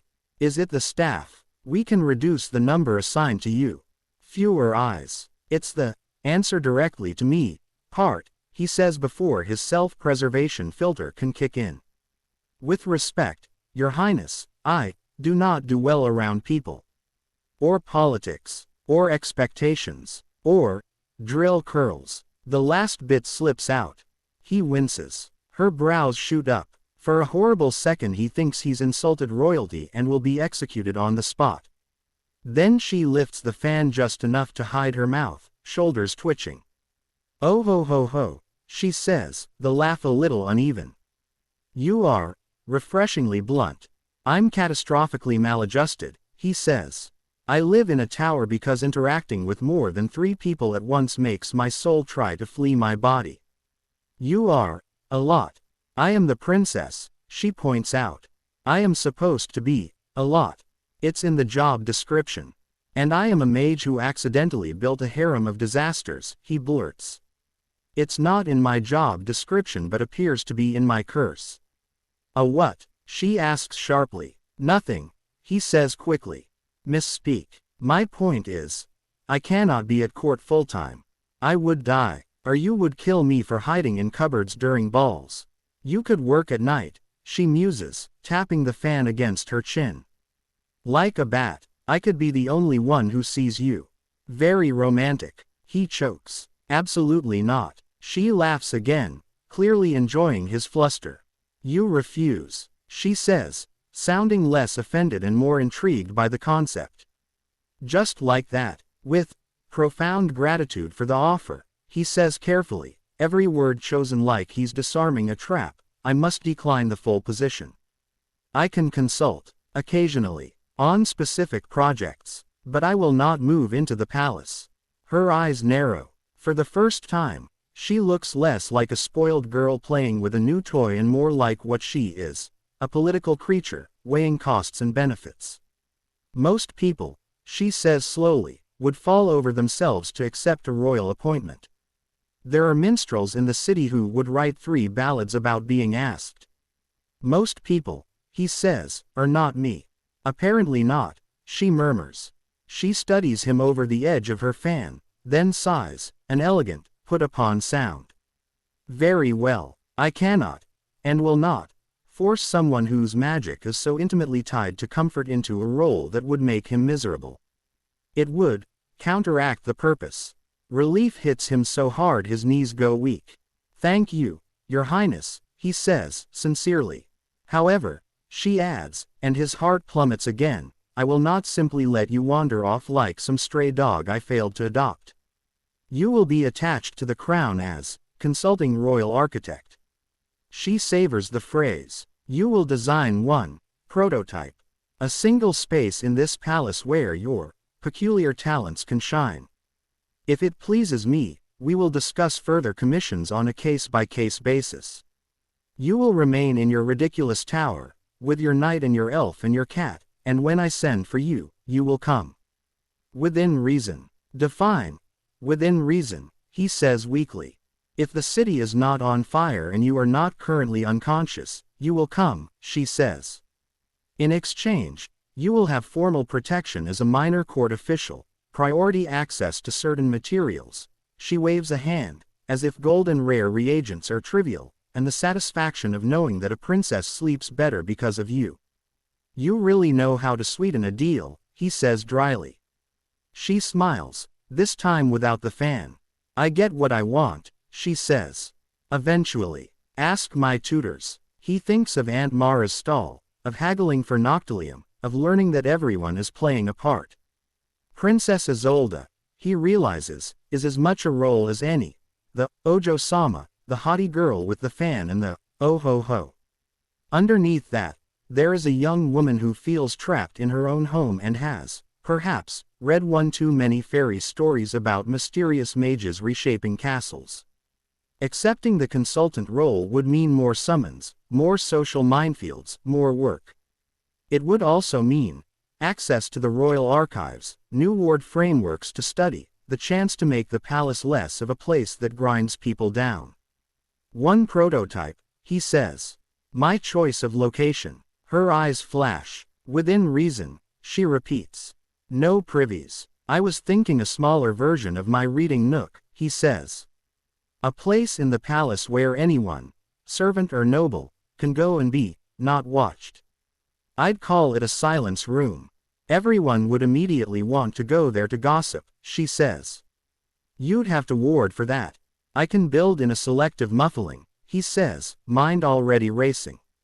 Voices inside don't carry out, voices outside don't carry in, but sound within is clearer. It would encourage honest talking. Or honest silence. You want to put honesty in my palace, she says, amused. You truly are dangerous. She snaps her fan open again. Very well. Consulting royal architect Elias. You have a bargain. He almost laughs at the title. Can we shorten that? He asks. It's a mouthful. Royal cozy mage, she suggests, eyes sparkling. Absolutely not, he says. Then we keep the long one, she decides. Thaddeus will love writing it in ledgers. He will hate me, Elias mutters. He already hates everything, she replies airily. You cannot worsen it. They rise. He bows again, less awkwardly this time. As Gray reappears to escort him out, Princess Isolde lifts her fan one last time, eyes peeking over the edge. Do not make me regret this, Magus, she says. If you embarrass me, I will personally rearrange your tower's interior so that you are always one step away from a door you don't want. That's monstrously specific, he says. Oh ho ho ho, she laughs, returning to type. I am a princess. Specificity is my prerogative. Outside, in the corridor, Serafina and Miko spring up from the bench where they've been loitering, Alara materializing from somewhere she definitely wasn't supposed to be, judging by the guilty ink smudge of some rare volume's catalog number on her wrist. Well, Serafina demands, are you now Duke of Cushions? Royal Architect. Alara breathes, starry-eyed. Did she offer you the archives? She offered me a full-time court position, Elias says, dazed. I negotiated. You what? Miko says. With an Ojo-sama, he nods. I'm a consultant. He's their consulting royal architect, Gray says stiffly, as if the words taste like lemon rind. On a limited basis. Miko's grin is feral. Look at you, she says. Haggling with princesses now. Aunt Mara would faint. I wanted to dig a hole and fall into it, he admits. Several times. But you didn't, Alara says. You stayed. You argued for what you needed. And somehow talked the scariest girl in the kingdom into letting you half refuse her, Serafina adds. That's power. It's going to be a nightmare, he says. Courtiers. Formal dinners. Summons. Miko slings an arm around his shoulders, heedless of Gray's scandalized intake of breath. Don't worry, cozy mage, she purrs. You'll have us. We'll climb the palace, raid the buffets, terrorize the archives. You can hide in your silence room while Princess Drill Curls plots to domesticate you. I am not being domesticated, he says, though the image of Isolde sitting in a cushioned alcove, fan lowered, finally breathing in a room he designed lodges itself stubbornly in his mind. As they walk out of the palace, the weight of the new title settling around his shoulders like an invisible cloak, Elias's introverted soul makes a small, despairing noise. His life, already impossibly crowded with knights and librarians and cat-kin, now has a princess in it, a princess who has essentially commissioned his magic to rearrange the bones of power. He is tired just thinking about it. And yet, beneath the dread, there is a thin, treacherous thread of something like anticipation. Another space to make kinder. Another person to prove that comfort can be a kind of strength. Another piece in the ridiculous, sprawling architecture of his days. I need tea, he says as they descend the palace steps. And a nap, and possibly a second tower on the moon. We'll start with tea, Alara says. The moon can wait. Do you think the princess will come to visit? Miko muses. I'd pay to see her face when she meets the wardrobe. No, Elias says firmly. The princess is never coming to my attic. Fate, naturally, takes this as a challenge, but for the moment, as palace gates close behind them and city noise rises to meet them, Elias allows himself one small, fragile comfort. For all the titles and summons and obligations, he went into the lion's den, faced an Ojo-sama with drill curls and an arsenal of assumptions, and came out not owned, but engaged on his own terms. Consulting royal architect, cozy mage of the court. He shudders. He laughs. He clutches his staff a little tighter, feeling his wards hum in sympathetic, weary agreement, and heads back toward his tower, his friends, and the growing, terrifying, wonderful realization that his life is no longer a series of isolated wards in empty rooms, but an ever-expanding network of people and places he cannot, for all his complaining, imagine abandoning. The summons for Elias's prototype comes sooner than he expects, and, predictably, at an inconvenient moment. He is hunched over his desk in the attic, ink on his fingers, halfway through annotating a particularly thorny bit of ward topology when the tower wards chime with the distinct, slightly smug tone they have begun to associate with palace messengers. Miko, sprawled on the wardrobe, groans dramatically. Not the lilies again. While Alara looks up from her charts with the bright, dangerous interest of someone about to get access to new architecture, Serafina, who has been doing push-ups by the window, to stay limber, just rolls onto her back and says, "Told you she wasn't done with you," as Elias drags himself down the stairs to face Chamberlain Gray for the second time in as many weeks. "Her Highness requests your presence," Gray intones once more, every syllable so precisely enunciated it could slice bread. Consulting royal architect. He says the title like it has personally offended the royal ledger. The scroll he presents this time is less gilded but more specific. The princess wishes to commission an initial project, it reads in that same impeccable hand. A royalty salon, to be situated in the East Lily Wing, designed according to Her Highness's specifications. You are to attend at third bell to receive said specifications. Attendance is not optional. Elias reads it twice, then a third time, as if somewhere between the loops of ink he'll find the hidden sanity. A tea salon, he says flatly when he gets back upstairs. Miko's ears perk. Ojo-sama wants a tea party room, she sings songs. Oh ho ho ho, she snaps an invisible fan in the air. She is going to own you, Serafina says. She already half owns you. This is just her putting lace on the leash. Perhaps it's not as frivolous as it sounds, Alara muses, pushing her glasses up with an ink-stained finger. A salon could be an excuse for all sorts of interesting spatial configurations. Layered wards. Controlled access. If I were a princess surrounded by spies, I'd absolutely disguise a serious project as something fussy and feminine so no one looked too closely. Elias stares at her. That is, very specific. I read a lot of court dramas, she says unapologetically. For research. Miko smirks. Princess Drill Curls wants a panic room, she says. And she's naming it after tea so the old men with sticks up their ledgers don't object. She could just say, Secure Council Chamber, Elias points out weakly. Why go through the charade? Serafina and Miko exchange a look. Because she's a princess, they say in unison. Everything is charade, Miko adds. She can't just say, I'm scared. She has to say, I demand a new place to drink fancy leaves. It's the law. It is not the law, Elias mutters, but the idea lodges in his mind, and it makes uncomfortable sense. He remembers the way Isolde's eyes had flashed, for a heartbeat, with something rawer than amusement when she'd spoken of gilded prisons and feeling watched. Maybe this tea salon is less about doilies and more about breathing. That thought accompanies him to the palace, where the opulence feels, if anything, more suffocating now that he knows he is meant to change some tiny part of it. This time, Gray leads him not to the airy East Salon but deeper into the palace, along a narrower corridor lined with fewer portraits and more discreet doors with small plaques. They pass a scattering of courtiers in conversation, their voices dropping as he goes by, curious eyes flicking over his robes, his staff, his ink-stained cuffs. He catches snatches of words. That's him. The one who built the, what did they call it, the room that shows the past.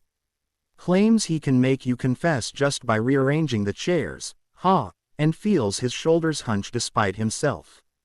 He also notices, now that he is looking, the way certain servants pause to listen, the subtle shuffle of feet behind side doors, the faint glimmer of inactive but ready scry wards embedded in ceiling moldings. The palace is a hive, and its walls have ears. Princess Isolde awaits him in a different room this time.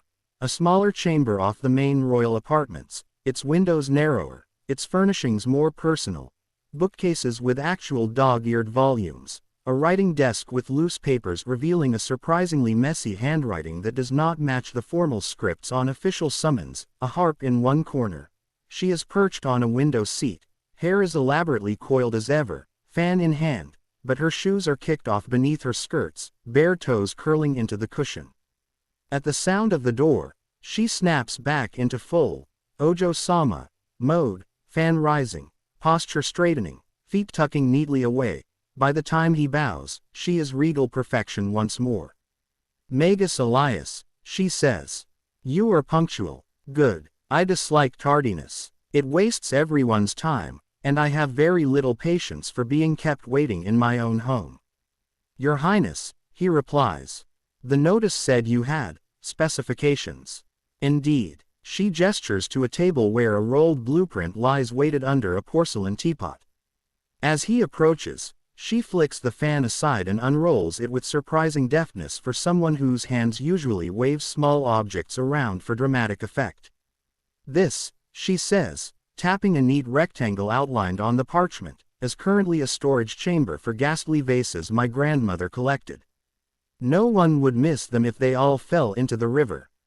It sits in the inner curve of the East Lily wing, between my private study and a disused antechamber.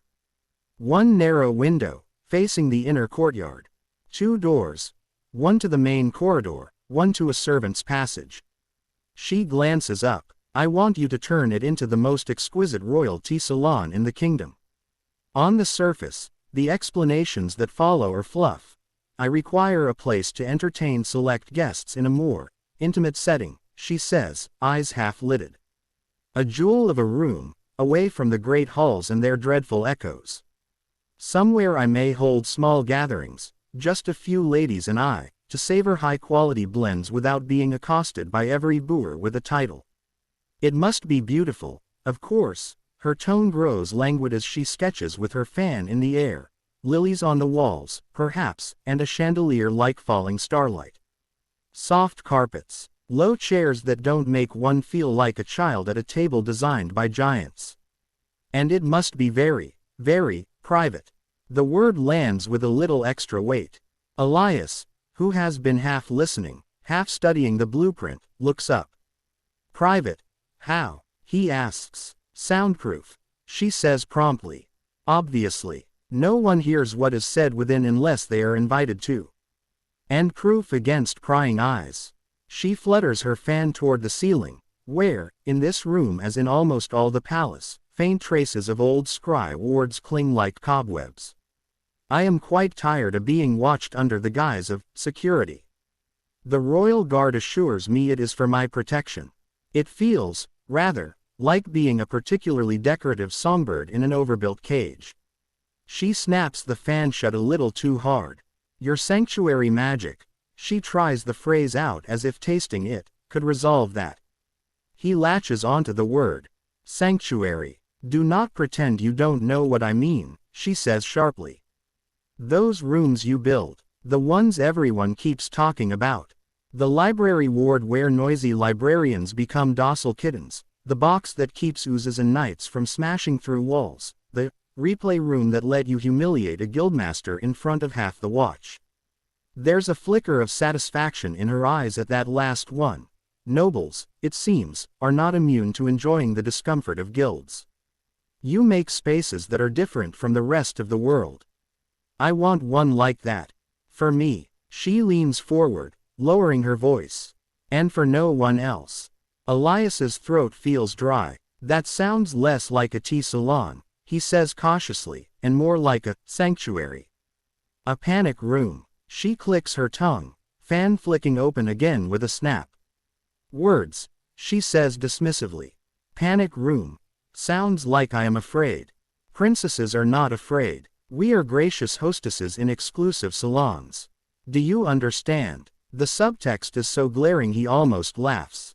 This is theater again, like the market but with higher stakes. Out loud, she cannot say, I need a place where I can hide from my own court. She can only commission a room for tea and gossip. But her specifications, when he coaxes them from her, using the oblique language of aesthetic preferences, tell a different story. No secret doors, she says, tracing the wall lines with a slim finger. I know there will be a dozen men with keys to this blueprint, all very concerned with maintenance access and safety.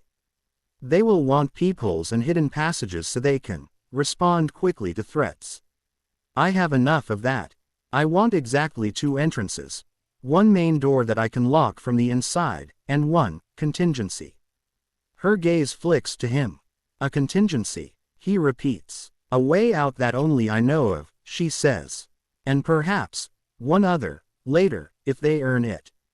But not in the walls. The walls are compromised. I want something. She gropes for a word that doesn't sound like desperation. Elegant. Ideas leap unbidden into his mind. A teleportation anchor concealed beneath a rug, keyed only to her signature. A short-range fold that leads to a safe corridor known only to a handful. A vertical shaft disguised as a decorative alcove. I can build you an anchor, he says slowly. A standing teleportation circle woven into the floor, dormant unless you activate it. If someone attempts to force the door or breach the wards from outside, it triggers automatically and sends you to a predetermined safe point. But that type of magic is noticeable. Your court mages will see the anchor if they look. Let them, she says. They will tell themselves it is for evacuation in case of fire. They love fires. They think of them all the time.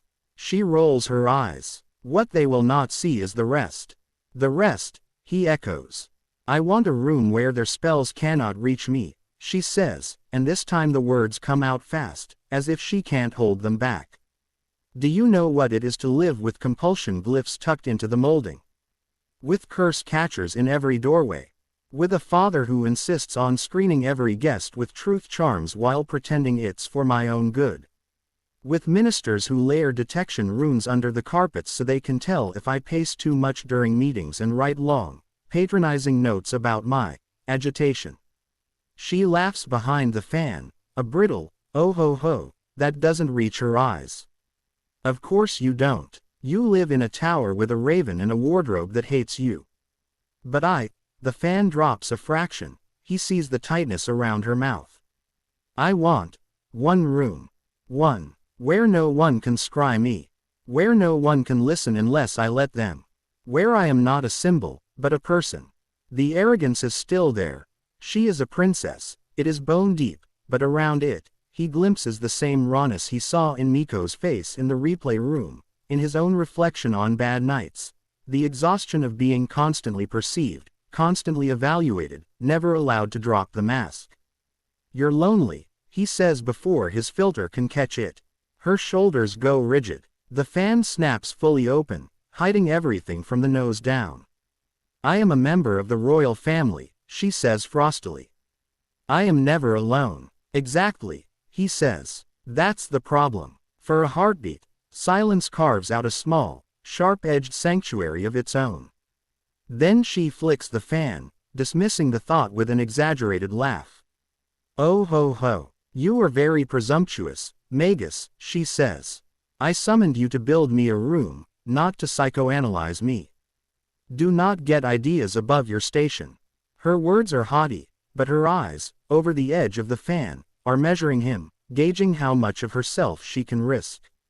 He has no particular desire to be anyone's therapist. He barely manages his own mental debris, but he knows sanctuaries. He knows what it is to need one so badly you teach the air to hold you up. The tea salon, he says, deliberately using her term, will be everything you described. Pretty, exclusive, very good acoustics for gossip. On top of that, I can layer a sanctuary field. It will absorb scry attempts, redirect sound spells, dampen emotional spells, compulsions, charms. It will feel quieter. Inside your head, she stills. That is possible. Difficult, he says, but possible. The palace wards are heavy. I'll have to weave around them without tripping their alarm protocols. The court mages will have opinions. They always do, she says. A tiny smile tugs at the corner of her mouth. You will handle them. I am not particularly beloved at the circle, he points out. You say that as if it's a bad thing, she replies. I have found that men my father's age only truly respect those they cannot entirely control. There's genuine bitterness in that. Besides, you have a royal commission. If anyone complains, I will wave my fan at them until they die of propriety. He snorts despite himself. Formidable weapon, he says. Oh ho ho ho, she trills, swinging back into her role, but there's a flicker of honest amusement behind it now. Do we have an accord, consulting royal architect? He nods, feeling the shape of the project settling around him like a complex, slightly spiky spell. We do, Your Highness. The work is intricate. He brings Ilara in as his assistant, much to Chamberlain Gray's dismay, another one. On the grounds that no one understands the nuances of adaptive ward layering like she does. She spends the first visit to the palace half giddy, half terrified, muttering, so many old sigils, under her breath as they walk the halls while Elias keeps having to remind her not to stop and touch things. Serafina comes as muscle and moral support, assigned an official role as liaison with the royal guard, so she can loom in corners and glower at anyone who tries to micromanage. Miko, predictably, is banned from the construction site after the third time she appears halfway up a drape with a measuring string dangling from her teeth. I was checking the vertical symmetry, but she still finds ways to observe from air vents and high window ledges, offering unsolicited advice. That corner needs a sitting nook, she calls down at one point. Princesses like corners. They can wedge themselves in and feel less surrounded. Elias hates that she's right. The disused storage room they've been given is a boxy, uninspired space when they first step into it. Stone walls, a single narrow window with a view of the inner courtyard's roof tiles, 2 doors as Isolde described. The old vases have already been removed, leaving faint rings of dust on the floor where their bases sat. The existing wards are minimal. A basic fire dampener, a structural reinforcement around the window. Elias stands in the center, staff planted, and lets his senses sink into the stone. The palace's primary ward mesh is like a vast, invisible spiderweb around him, every strand thrumming with layered spells, anti-teleportation, anti-flight, thresholds keyed to bloodlines and badges. If he pushes too hard, he'll snap something important and have an army of angry court mages at his throat. So he glides. He maps the natural, soft spots in the mesh, the spaces between the major threads, the nodes where his own patterns can latch without disrupting the whole. We'll build inside the cracks, he says to Alara. Like ivy. Her eyes shine. Organic ward growth, she whispers. The palace is going to hate this. Good, he says. They designed the sanctuary field together in long, scribble-filled evenings in the attic, tested in miniature in his own rooms, then poured it piece by piece into the palace walls. On the surface, the royal tea salon takes shape much as Isolde demanded. The floors are laid with a plush rug woven in a lily motif, pale blue and silver, that muffles footsteps. The walls are paneled in pale wood inlaid with mother-of-pearl petals. The narrow window is expanded into a tall, arched slit that lets in light but not sightlines, its glass also carrying a subtle privacy enchantment that blurs faces from the outside. A chandelier of blown glass drops, catches and scatters the light in a rain of soft sparkles. Cushioned chairs and low tables, built by mortal carpenters who grumble about fancy nonsense, but are secretly proud, are arranged in conversational clusters. To any courtier, it will look like a delicately indulgent sitting room. Underneath, invisible unless you know how to look, is the sanctuary, a dome of ward light that conforms to the room's shape, its runes woven into the tiny gaps in the paneling, the negative space between lily inlays, the unseen iron rods in the chandelier. Sound spells that touch it are absorbed and converted into harmless white noise. Scrying attempts find only their own reflections, bouncing off a mirror of null feedback. Emotional compulsion magic is recognized by its distinctive harmonic and gently, inexorably, redirected into a grounding lattice that dissipates it as heat, only a very faint warmth in the room betraying the effort. At the room's heart, under an innocuous-looking circular side table, Elias embeds the teleportation anchor, a sigil carved into the subfloor, keyed to Isolde's mana signature and a single destination, a small, windowless chamber 2 corridors away that already exists as a servant's closet but, by his quiet arrangement with Gray and one sympathetic junior architect, will be reinforced and provided with a back exit. He weaves a tripwire into the tea salon's doorframe. Forced entry triggers the anchor, sending the occupant out before the door fully opens. Alara calls it paranoia elegantified. Miko calls it classy running away. Serafina calls it not enough, but a good start. The court mages, predictably, hate it. You're creating dead zones, one snaps during a review meeting in the half-finished room, waving a gnarled hand at the invisible field. Places where our scrying can't see. That's a security risk. It's a sanctuary, Elias says calmly. That's the point. Nothing should be completely unscribable in the palace, another mutters. If something happens in here, Elias says, it will be because someone you already trust is it. External threats will hit the outer wards first. Internal ones. He shrugs. If you insist on watching a princess drink tea, perhaps the real threat is your lack of trust. They bristle. Gray smooths it over with oily words about innovative approaches and Her Highness's personal request. In the end, the authority of the crown and Isolde's will win. On the day of completion, Elias stands alone in the new tea salon, testing the sanctuary field one last time. He sends a small scrying thread from outside. It slides off the room's shell-like oil on glass. He steps inside, feels the usual palace background buzz drop by half. The air seems thicker, but not stifling, just gentler. Sounds from the corridor are muffled, as if heard through a curtain. When he closes the door, the room becomes a little world unto itself. It's like your attic, Miko had said when she'd snuck in during the final adjustments, standing in the middle with ears perked. But with better curtains. Now, as he waits, he hears footsteps approach, lighter, faster than a courtier's measured tread. Princess Isolde enters without fanfare, no entourage, no gray. She wears a simpler gown today. Still silk, still beautiful, but with fewer layers, the bodice looser, more movement in the skirt. Her hair is in those same impossible ringlets, but one curl near her temple is slightly out of place, as if she'd fidgeted with it. She stops just inside the threshold, eyes wide, taking in the room. For once, she does not immediately raise the fan. You did it, she says softly. No, oh ho ho, no haughty curl.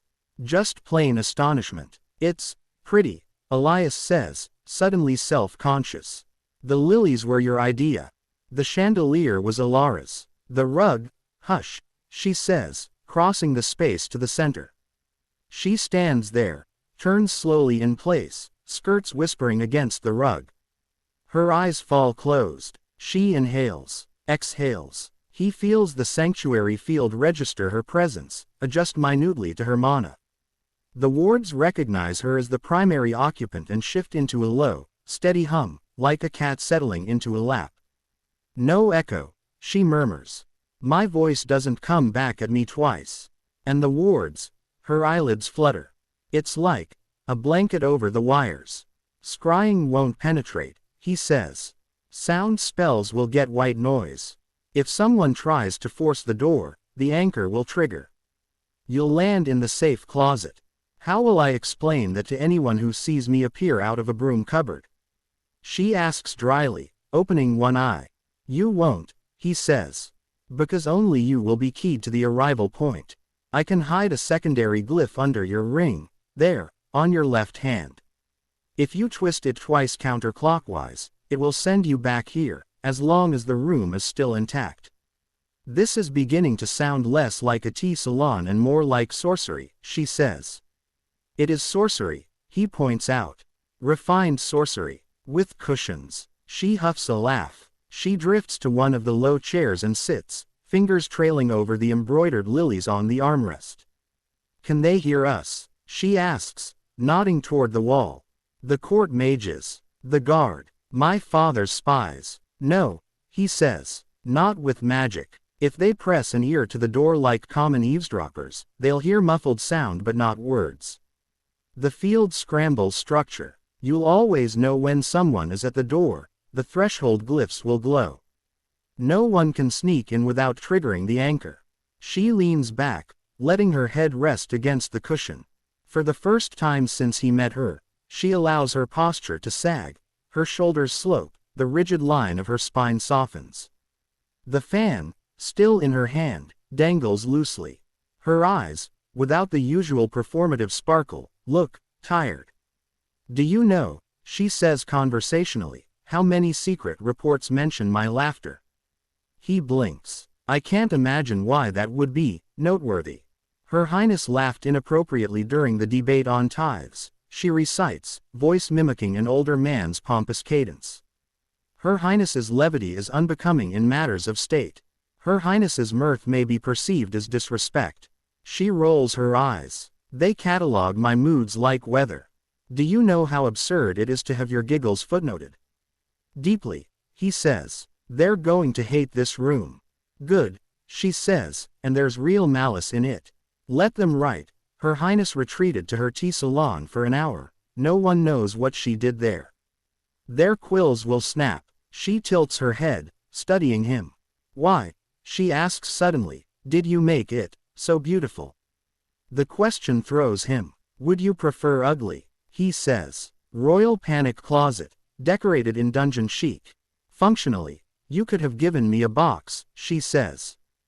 Gray walls, no frills, a simple, efficient cave. I would have been grateful. You did not. You gave me this. She gestures. The lilies, the light, the soft carpet. You were very decisive, he says slowly. In public, in your letters, you asked for lilies, pretty things, comfort. I asked for camouflage, she corrects. I thought you'd see through it and give me only what I needed. Her lips twist. I did not expect you to indulge. He considers. I build spaces the way I wish the world were, he says finally. Safe, yes, but also kind. You're not just a person who needs a panic room. You're a person who deserves not to feel like a rat in a trap when she's scared. The words feel too earnest in his mouth. He half expects her to mock him. Instead, she looks away, a faint pink rising along her cheekbones. You are dangerous, Magus, she says, almost under her breath. You make sentiment sound like strategy. It is strategy, he says. Morale is a resource. You're less likely to do something desperate if you can breathe. Are you lecturing me on statecraft in my own palace? She says, half-heartedly haughty. Yes, he says, surprising himself. Apparently, there's a beat of silence. Then, oh ho ho ho, she laughs, but it's softer now, less weaponized. Perhaps this will be more entertaining than I expected. She stands, smooths her skirts, then does something that startles him more than any royal command. She reaches out and, very lightly, pokes the air just in front of his chest, as if testing the firmness of his resolve. Thank you, Elias, she says.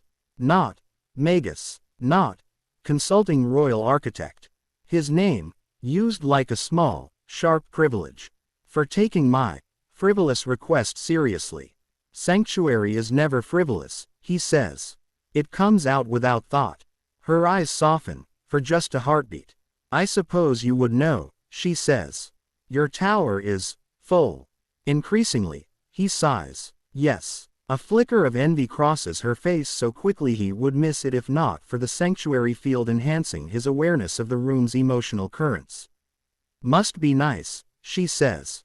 To choose your intrusions. He thinks of Miko dropping focus crystals, of Alara muttering formulae at 2 in the morning, of Serafina barging in with mud on her boots, of the raven stealing his quills. His introvert soul whimpers. His heart, traitor, feels warm. Nice is a strong word, he says. But yes, it is mine. This, she says, looking around the tea salon, will be mine. There is fierce pride in that. They will call it a salon. A place for frivolity. I will know better. You could invite them in sometimes, he suggests. Let them think it's theirs too. Then lock the door when you want it back. Her lips curve. You are starting to think like a courtier, she says. Horrifying, he replies. She laughs again, this time genuinely. Then, with a grace born of long practice, she picks up the teapot on the side table. Gray has apparently anticipated the need and had it set, pours 2 cups, and hands one to him. Very well. Consulting royal architect, she says, fan-folded, voice somewhere between formal and friendly. Let us see if your sanctuary magic can withstand the truly terrifying force of royal gossip. Sit. Tell me about your knight, your elf, and your cat. Absolutely not, he says, sitting. They are disasters. You would weaponize them. Oh ho ho, she says, lifting her cup. Precisely. The tea is excellent. The room hums softly around them. Outside, the palace buzzes with its usual intrigue, arrows of intent and threads of surveillance glancing off the invisible dome around the tea salon. Inside, for the length of a pot of tea, Princess Isolde is not just a symbol or a quarry for political vultures, but a young woman in an overbuilt cage, sipping from porcelain in a room that, for the first time in her life, belongs more to her than to the crown. Elias sits opposite, hands cupped around the warmth, aware that, somehow, impossibly, his sanctuary magic has stretched from a cluttered attic to the heart of royalty, and that the circle of people who seek refuge in it now includes not only knights and librarians and catkin thieves, but an Ojo-sama with drill curls and a fan who has, against his better judgment, just carved out a little annex in his already overstuffed heart. The audience hall of Isolde's palace had been designed to make a person feel small, and as Elias crossed its mosaic floor he found himself cataloging the ways it succeeded. The vaulting ceiling that soared high enough to swallow sound, the tall narrow windows that let in slicing blades of winter light, the obsidian pillars polished until they reflected the supplicants like warped, elongated shadows, the raised white marble dais on which the throne perched like a final, inevitable judgment. He recognized the architectural tricks instinctively, not because he admired them, but because he had spent years studying how space could bend human emotion, how the placement of a door or the narrowing of a corridor could control the flow of crowds and quiet panic before it blossomed, and every clever intimidation built into this room set his teeth just slightly on edge, as if the stone itself whispered, "Kneel, kneel, kneel." The courtiers arrayed along the sides were part of the architecture, too, a living frieze of silk and jewels and powdered faces, each person angled to draw all eyes inward, upward, toward the solitary figure on the throne, the woman who ruled this city of spires and steam and old stone. Isolde, called by some the Frost Crown, by others less charitable names spoken behind closed doors and under cover of music, a sovereign whose composure was legend, whose temper was feared, and whose smile was said to be as thin and sharp as a knife's edge, and as he approached, Elias felt the weight of 100 eyes and expectations press against his shoulders, the nearly physical urge that every visitor to this hall must have felt, the need to hurry, to bow deeply enough, to speak the right compliments in the right order, to make oneself as harmless as possible in the presence of such concentrated power. It was a familiar pressure, in its way, but what made Elias different, what made this moment different, was that layered over the visible architecture of the room was another one only he could see, a multicolored map drifting over every body, every breath, every heartbeat, a web of faint luminance and moving threads that told him, as effortlessly as scent told a dog where another had passed, how everyone felt, whose stomach clenched in fear, whose pulse quickened with excitement, who fought to keep their hands from trembling, and nestled like a cold sun at the center of that web was Isolde's own aura. Collected, controlled, and riddled with hairline fractures of stress so fine and so numerous that they turned the entire sphere of her presence into a shimmer of barely held tension, like a pane of glass on the verge of shattering. The magic that allowed him this sight was subtle and not well understood, even by Elias himself, though he'd spent his apprenticeship half in stone dust and half in arcane texts. It did not fling fire or bend steel, did not make walls vanish or clouds obey, but it wrapped around his senses and lent him an architect's intimacy with unseen forces, translating emotional states into structural metaphors, stress into tectonic pressure, fear into fissures, joy into spreading warmth, calm into evenly distributed weight, and as he used it in his work to design plazas that soothed angry crowds or hospitals that quieted grief enough to let people breathe, he had come to think of it as an extension of the same instincts that told him when a load-bearing arch was sound or when a tower would topple in the next high wind. In the echoing hush before he reached the prescribed stopping point, he let his gaze flicker up to the throne, to the queen, and watched the shimmering model of her inner state float around her like a ghostly corona, carefully veiled from every other mortal eye. The courtiers around her were a bouquet of small anxieties and calculated boredom, but Isolde was a study in contradictions, every seeming ease overlaid on a lattice of strain so dense that if she had been a building he would have marked her for urgent reinforcement, perhaps even evacuation, because the slightest added weight might send the whole edifice down.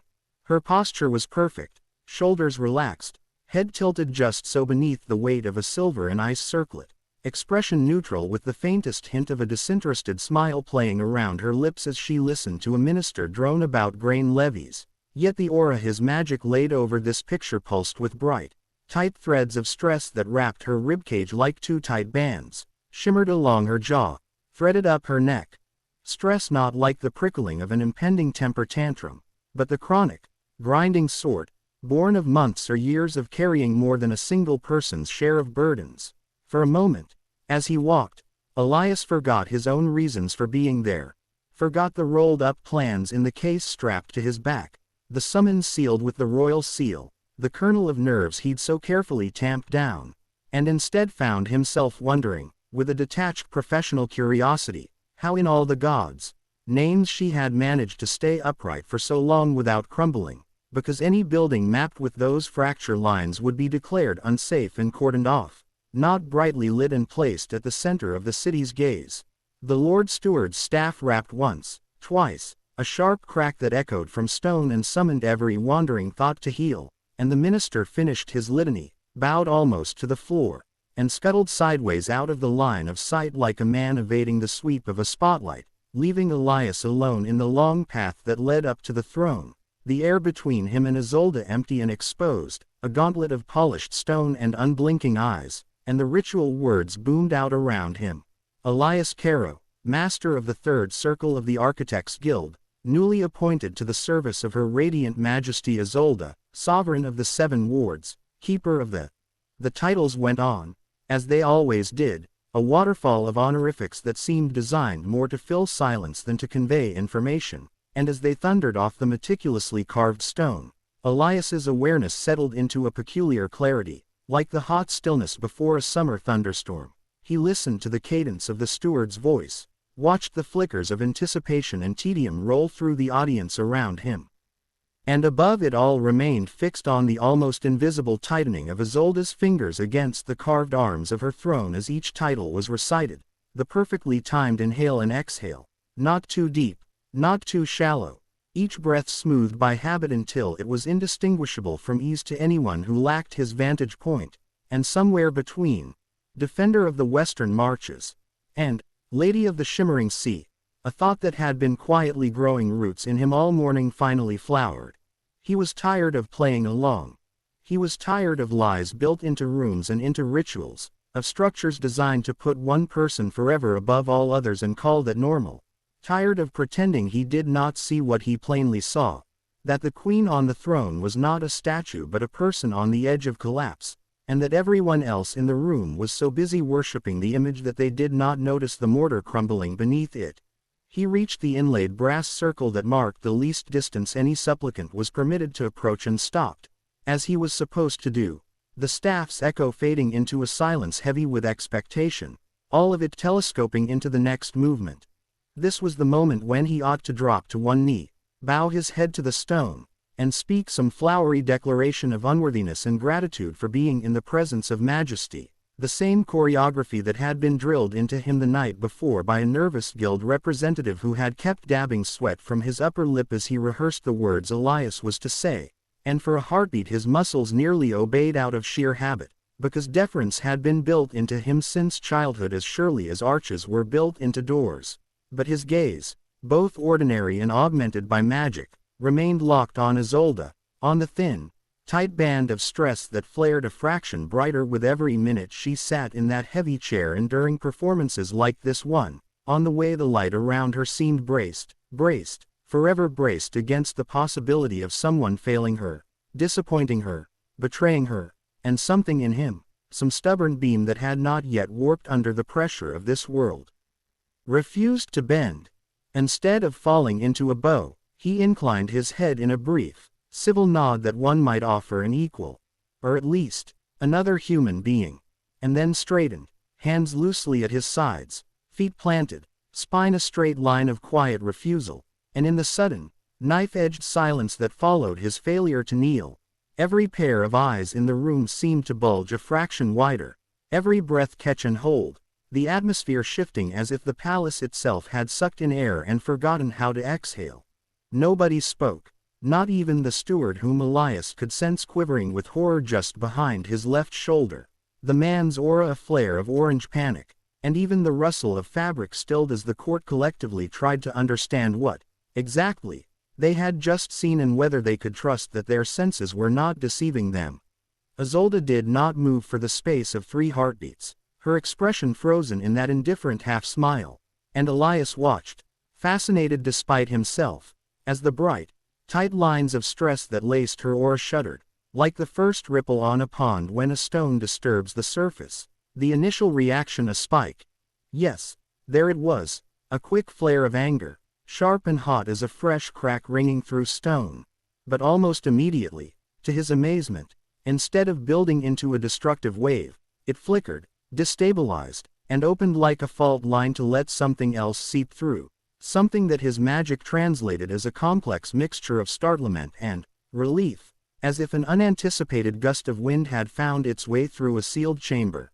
Her eyes, cool gray beneath the arch of a perfectly groomed brow, sharpened and focused on him in a way they had not on any petitioner since he'd entered the room, and the smile dropped away, leaving her face suddenly unadorned by the practiced expressions of royalty, revealing, for a heartbeat, the young woman beneath the crown, her gaze direct and searching, as if she were seeing him for the first time and not just as another feature of the day's business. "Master Caro," she said at last, her voice low and even, carrying easily to every corner of the chamber, a voice cultivated over years to slide through crowds and across battlefields with equal calm, and though the surface of it was unchanged, his magic picked up the slight loosening of those bright stress bands at her throat, the way they slackened by a fraction as curiosity bled into temper irritation. "It seems you find yourself out of step with our customary gestures of respect."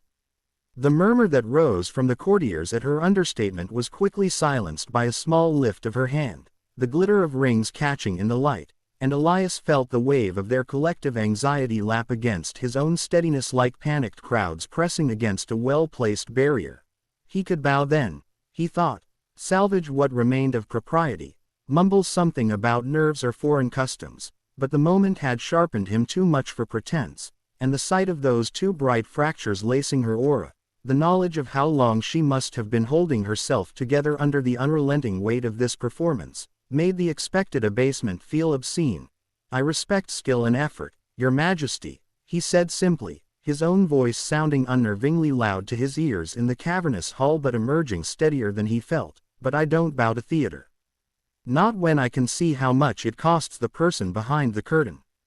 That earned him, if possible, an even more complete silence, a vacuum into which the dangerous words fell like stones. He could feel the courtiers' horror spike, ashen paleness across more than one powdered cheek, a flicker of crimson outrage in the aura of a noblewoman on the left, hands clenching in fur-trimmed sleeves, because he had not only refused to kneel, he had implied that the Queen's manner was an act, a performance, and that he would not participate in it, and such insolence should have been enough to seal his fate then and there, to condemn him to chains or a swift execution in the dungeon below this very hall. And yet, under the humming net of all that fear, Isolde's own stress lines did something strange again. They stuttered, then reconfigured, a new pattern emerging that his magic, for all its subtlety, had no easy analogy for. A flaw opening in a dam, not to release destruction, but to let in something fresh and startlingly alive. Her chin tilted, just enough to be noticeable, and one corner of her mouth twitched as if fighting the urge to lift into an unseemly, genuine smile. "You presume much," she said, but the words brushed past him with less heat than the court likely heard in them, and he realized then that she was not only angry and startled, she was intrigued, as if someone had walked into her private study and shuffled all the documents she kept stacked in perfect order, making a startling mess of expectations, and now she could not help wanting to see how they might fall back into place, before she, or anyone else, could gather their wits enough to respond in a more permanent manner. The steward, sweating rapidly beside him, stepped forward with a strangled whisper, "Your Majesty, he is newly come from the guild, not yet versed in the proper," but she silenced him with a flick of her fingers, her gaze never leaving Elias's face, nor, he sensed, the shimmering model of his aura that she could not see but which told its own story of stubborn calm overlaying a vein of apprehension, the way a well-built bridge swayed not at all in high wind though the river beneath it ran fast and cold. You say, she continued, leaning back in her throne as if settling in for entertainment, that you can see what all others here, apparently, cannot. That the manner in which I hold court is costly to me. The slightest emphasis on the last words suggested both skepticism and a dangerous amusement, like a cat toying with something tiny and defiant.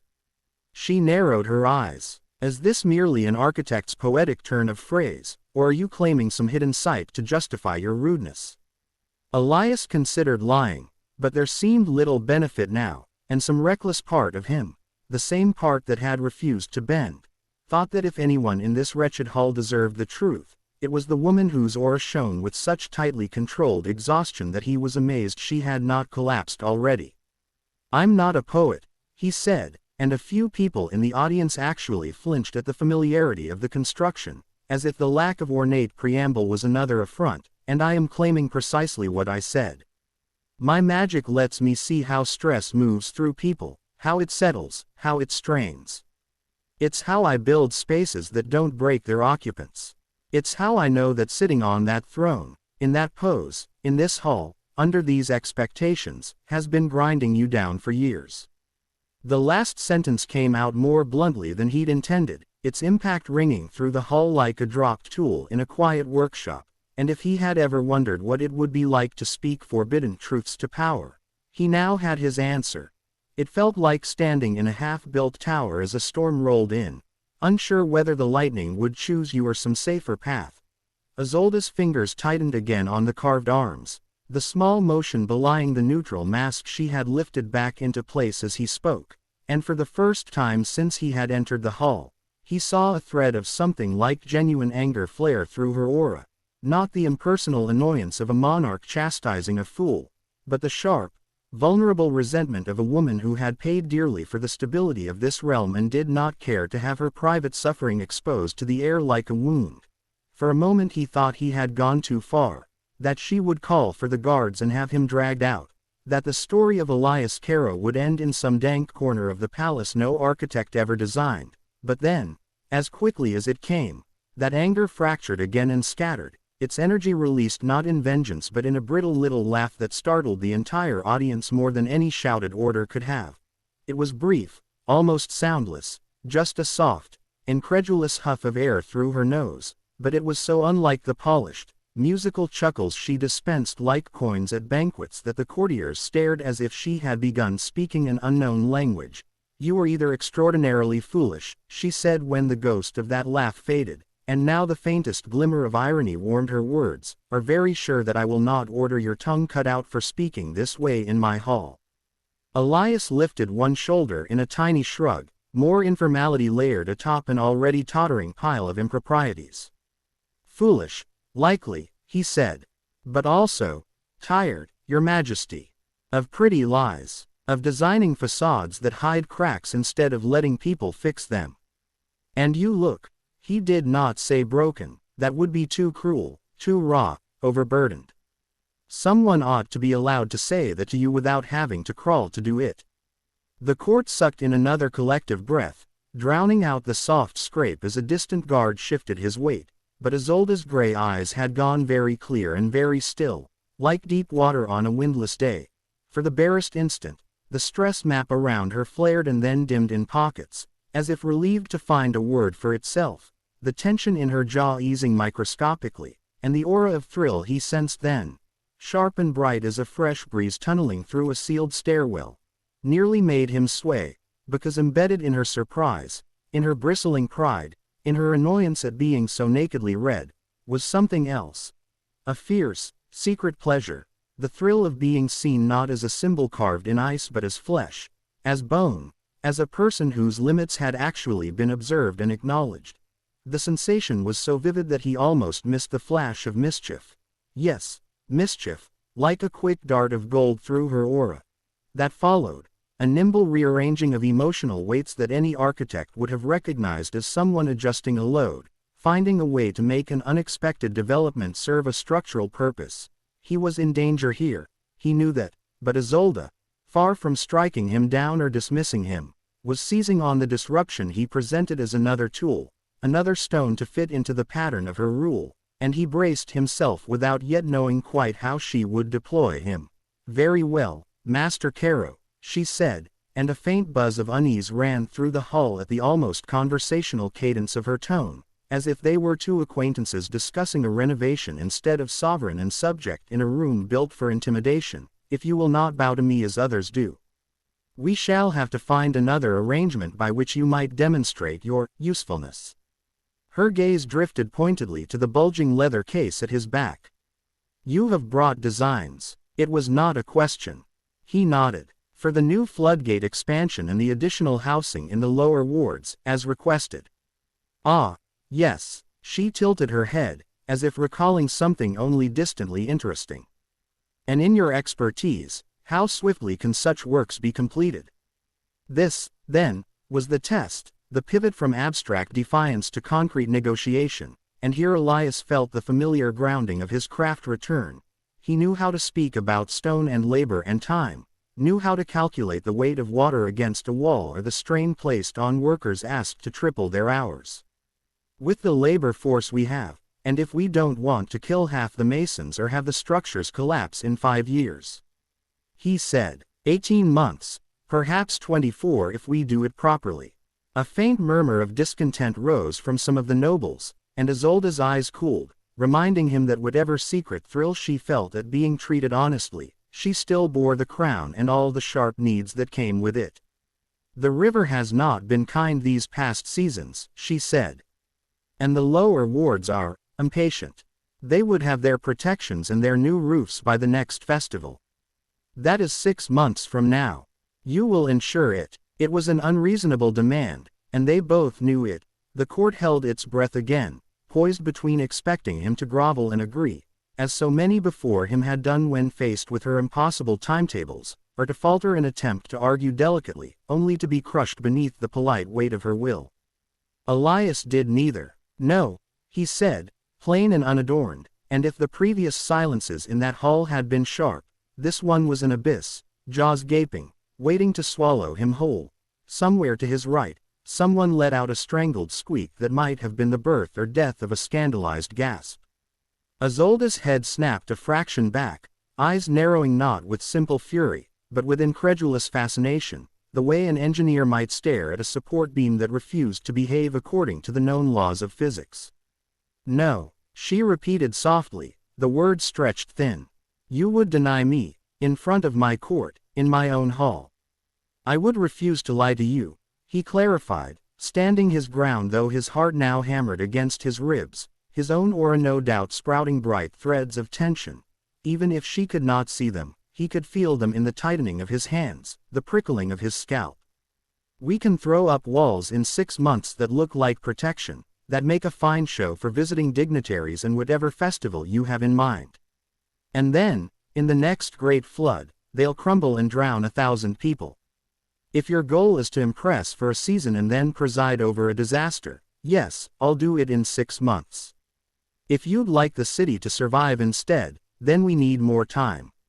Or more workers. Or better materials. I'll not put my name, or yours, on something I know will fail." He let the words hang, their insolence and their practicality intertwined, and watched as they struck home. The weft of stress and responsibility in Isolde's aura quivered on a new note, one he recognized now that he'd seen it a few times in the spaces between her reactions. That fierce, grudging delight in being opposed for reasons that did not reek of self-interest or cowardice, that did not kowtow to her image but addressed her role. He saw, too, in the faint shift of the courtiers' collective pattern, the bewilderment of people who had never witnessed such defiance met with anything but destruction and could not quite compute the possibility of another outcome. Isolde could have ordered him punished then and there, could have made an example of him to ensure that no one else ever dared speak so plainly, but instead she did something so unexpected that even his magic did not predict it. She laughed, not the brittle little huff from before, but a low, genuine sound that warmed her voice from within and startled her own advisors into exchanging glances. It was not a gale of mirth. She was too controlled for that. But it was real, and it shifted something intangible in the atmosphere of the hall, as if a window had been cracked open and let in fresh air that no amount of incense could mask. "Well," she said, when the corners of her mouth had smoothed back into something closer to neutrality but could not quite banish the lingering curve, "it seems the guild has finally sent me someone who remembers how to say no, without collapsing into apology." Her gaze raked over him, appraising Ly, turning him from anomaly into resource. "Very well, Master Caro. You will present to my council a revised schedule based on what is actually possible, and they will adjust the labor allotments accordingly. If any of them complain that your realism offends their sensibilities, you may inform them that I prefer functional floodgates to flattery." A ripple of uneasy laughter moved through the hall at that, though some expressions remained stiff. Elias blinked, caught off guard by the ease with which she had taken his refusal and integrated it into her command, his carefully rehearsed expectations of either total doom or improbable triumph having no script for this middle ground. His magic showed him how some of her stress lines slackened further in that moment, not in any dramatic collapse, but with the slow, subtle easing of a woman who had, for one small part of her burden, decided to trust someone else's competence rather than her own relentless pressure. It was then, perhaps, that he made the mistake that cemented the shape of what would come. Emboldened by having survived this far, he met her gaze squarely and said, "I will do so on one condition, Your Majesty." A faint hiss escaped someone's lips, another condition. But the words were out, and he might as well see them through. "You allow me to build not just for your city, but around you. Rooms you can breathe in. Paths that don't turn every movement you make into a procession. Places where you can take off the mask without worrying who sees." It was, in its way, the most outrageous thing he had said yet. He had not only named her hidden strain, he had dared to suggest altering the architecture of her power to accommodate her humanity. For the first time, true, unadulterated anger flashed through her eyes, not because she did not want such things. His magic told him she longed for them with an ache that resonated all through her aura, but because he had called out, in front of all her watching court, the cost of their unceasing scrutiny, had drawn a circle around her isolation and stamped it with recognition. "You mistake your role," she said softly, and now the hall remembered to be afraid again, every stone listening, and the limits of my indulgence. "You were brought here to build what I command, not to tell me how I ought to live within my own walls." He considered backing down, but something in the rawness he'd glimpsed, the shiver of longing quickly repressed, held him to the line he'd drawn. "With respect," he replied, though by this point the word probably meant nothing to anyone but him. "Those are the same thing, if you let them be. How you live in these spaces will shape every decision you make in them. It already does." He softened the blunt edge as much as he knew how. "You carry too much, too tightly, for too long. If you were a bridge, I'd close the road and reinforce the beams. Since you are a woman, all I can do is offer to shift what's around you so you don't have to hold so much alone, all the time." He did not expect her to accept. Not here, not publicly. In truth, he half expected her to signal the guards after all, to decide that whatever relief and secret thrill he brought was not worth the vulnerability he forced upon her. Instead, she did something far more subtle and, in its way, far more dangerous. She leaned forward, resting her elbows on the carved arms of her throne, lacing her fingers loosely, and regarded him with a long, measuring stare that seemed to peel back layers, searching for weakness, for mockery, for some sign that he meant harm rather than the disconcerting honesty he displayed. For the first time, he felt her attention land on him entirely, not merely as a curiosity, but as a woman used to commanding armies assessing the terrain of a new ally, or weapon. The aura around her pulsed, bright threads weaving into new configurations that he could not entirely parse, and when she finally spoke, her words, poised between jest and decree, fell into the hull with all the weight of an edict. "Then perhaps," she said, voice light but eyes very serious, "it is fortunate that I have acquired you. A most unusual creature, lacking in proper deference but possessed of useful talents and an irritating insistence on truth." The faintest spark of that mischief flared again as she sat back. "Very well. Since you refuse to act like every other servant in my employ, we shall have to give you a special designation. Something to remind you, and the rest of them," she waved a hand to encompass the court, who flinched as if struck, "that your singularities are tolerated because I find them entertaining, and perhaps, on occasion, useful." Her lips curved in a smile that to the untrained eye would have looked like any of her practiced expressions of amused superiority, but which Elias, with his sight, recognized as a shield hastily thrown up over a far more complex tangle of emotions. "From this day forth," she announced, allowing the note of theater back into her voice for the benefit of the watching nobles, "you are my pet architect." The words rippled out, absurd and dangerous in equal measure, and for a heartbeat the hall did not know whether to laugh or to shudder.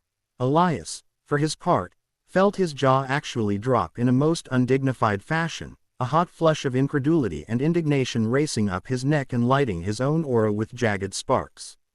"You're what?" he managed, forgetting entirely to temper his tone, and a few of the younger courtiers at the back actually had to press handkerchiefs to their mouths to stifle their scandalized delight. Isolde's gaze glittered, the tilt of her head daring him to contradict her further. "My pet architect," she repeated, savoring the syllables like a piece of dark chocolate on her tongue. "You wish to treat me as a normal person, to refuse my unreasonable demands, to speak truths no one else dares voice. Very well. Pets are indulged in their eccentricities. They are kept close, observed, occasionally indulged, and reminded that their claws are tolerated only because they please their owner." The hall erupted then, a mix of nervous chuckles, appalled gasps, and hastily disguised intrigue, everyone scrambling to recalibrate the social geometry around this new, bizarre arrangement. To be named a pet was, on the surface, demeaning, a deliberate stripping of dignity, a reminder of his subordinate status made almost farcically explicit, and yet, as Elias's slow-burning outrage fought with his analytical mind, he realized the other half of it. She had, in one deft stroke, protected him, claimed him publicly in a way that made it far more dangerous for anyone else to move against him, and given herself an excuse, thin and barbed though it was, to keep at her side the one person in the room who had dared to treat her as more than an untouchable icon. It was a power play and a shield and a jest, all woven together in a way that only someone who had lived at the pinnacle of a dangerous hierarchy for years could manage, and he hated it, and he understood it, and both reactions showed plainly enough on his face that she nearly laughed again, the gold thread of secret delight in her aura brightening. "I am not a pet," he said, every word clipped, his objection as vehement as the circumstances allowed, the very notion scraping against his sense of self like sand against polished stone. "I am a master architect of the guild. I answer to my own ethics and to the safety of the people who trust my work, not to anyone's whims." Her smile widened, and now there was the faintest hint of genuine warmth in it, a rare metal glinting beneath the surface. "And yet," she said softly, "here you are, in my hall, answering me." He opened his mouth, then closed it again, recognizing the trap. Any further protest would only amuse her more and entangle him further in the role she'd assigned him, and so he clamped his jaw shut, forcing himself to stand there, breathing evenly, refusing to give her the satisfaction of further spluttering. His aura flared with indignation like a bonfire, but beneath it all pulsed something much like what he saw flickering around her. A reluctant, disorienting thrill, the dizzying recognition that in being named, even in such a maddening way, he had been invited into a strange, precarious intimacy with the most powerful person in the kingdom, one in which he would be expected to push back rather than kneel, to design not only walls and gates but, perhaps, the quiet alcoves and hidden passages a woman like Isolde needed in order not to shatter under the weight she bore. The court bowed and murmured, and the ritual of the day's audiences resumed around them like scaffolding re-erected after a structural jolt, but something had shifted irrevocably in the foundation. Elias, who had stepped into that hall prepared to present his designs and then retreat to the relative anonymity of the guild's assigned quarters, found himself instead drawn into the orbit of a queen who was both furious and secretly thrilled to have been treated authentically, who had taken his refusal to bend and made of it a leash of her own design, a leash he would fight and pull against at every opportunity, even as a part of him.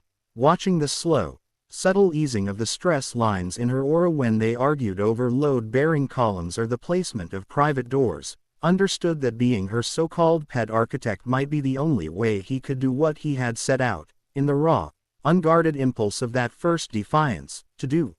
To build a world, or at least a set of rooms, in which a woman who ruled alone might finally, occasionally, be permitted to be a person. Isolde began sneaking out of the castle to visit Elias's attic on a night when the court musicians were doing their very best to bore her to death, and the first thing she discovered was that being a princess did not magically make one good at escaping heavily guarded fortresses.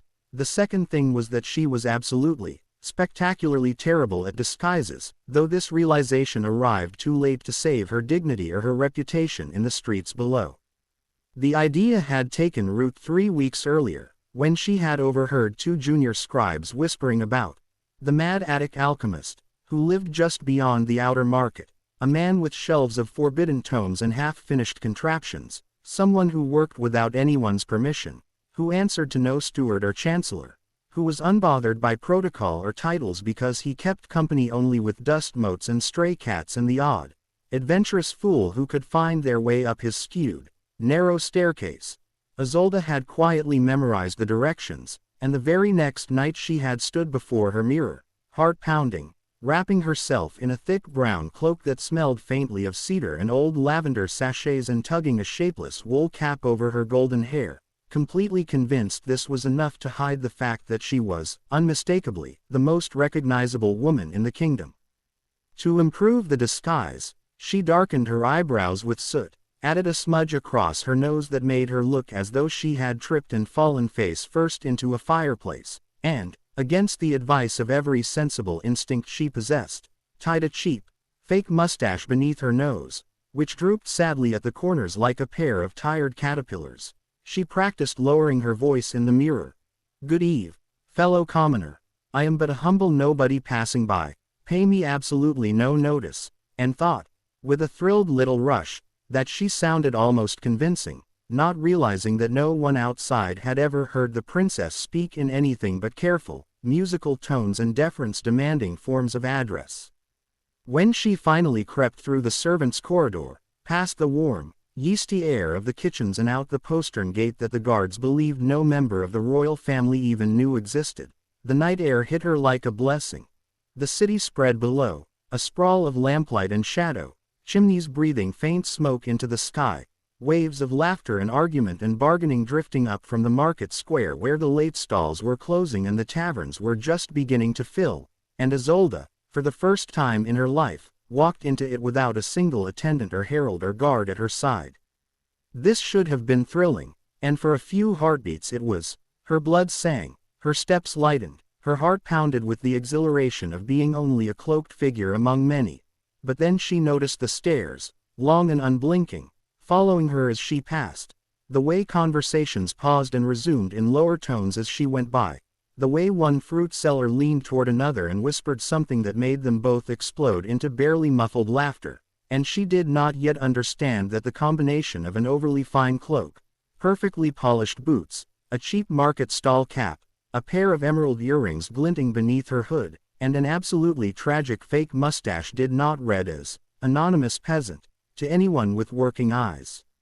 "Evening, Your Highness," a baker said cheerfully as she walked past, flour dusting his forearms, and Isolde's stomach dropped. She glanced wildly around, certain she had been followed, until she realized he was looking straight at her, amusement bright in his eyes, and she stammered, I think you are mistaken, good sir.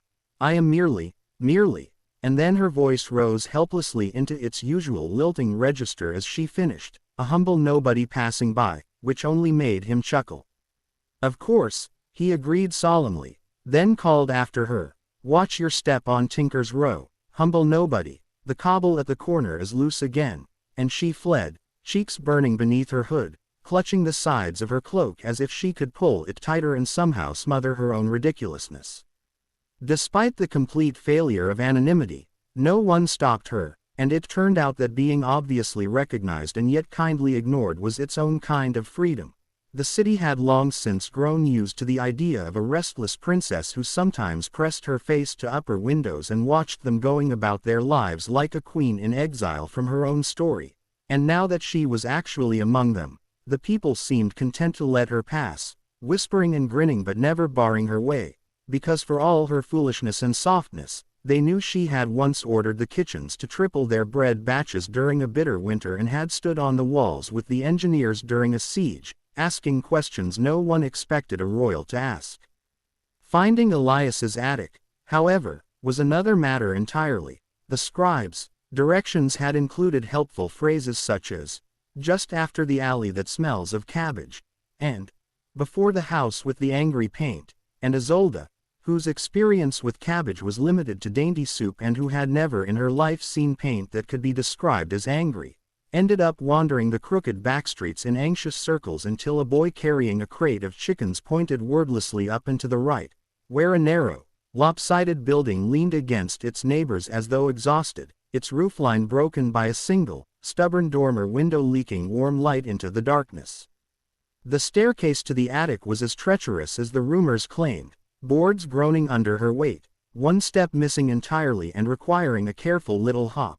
Halfway up, her fake mustache slipped and she nearly ripped it off in a fit of frustrated dignity, but she forced herself to keep it on, muttering, "You are committed to this unfortunate choice now," through gritted teeth.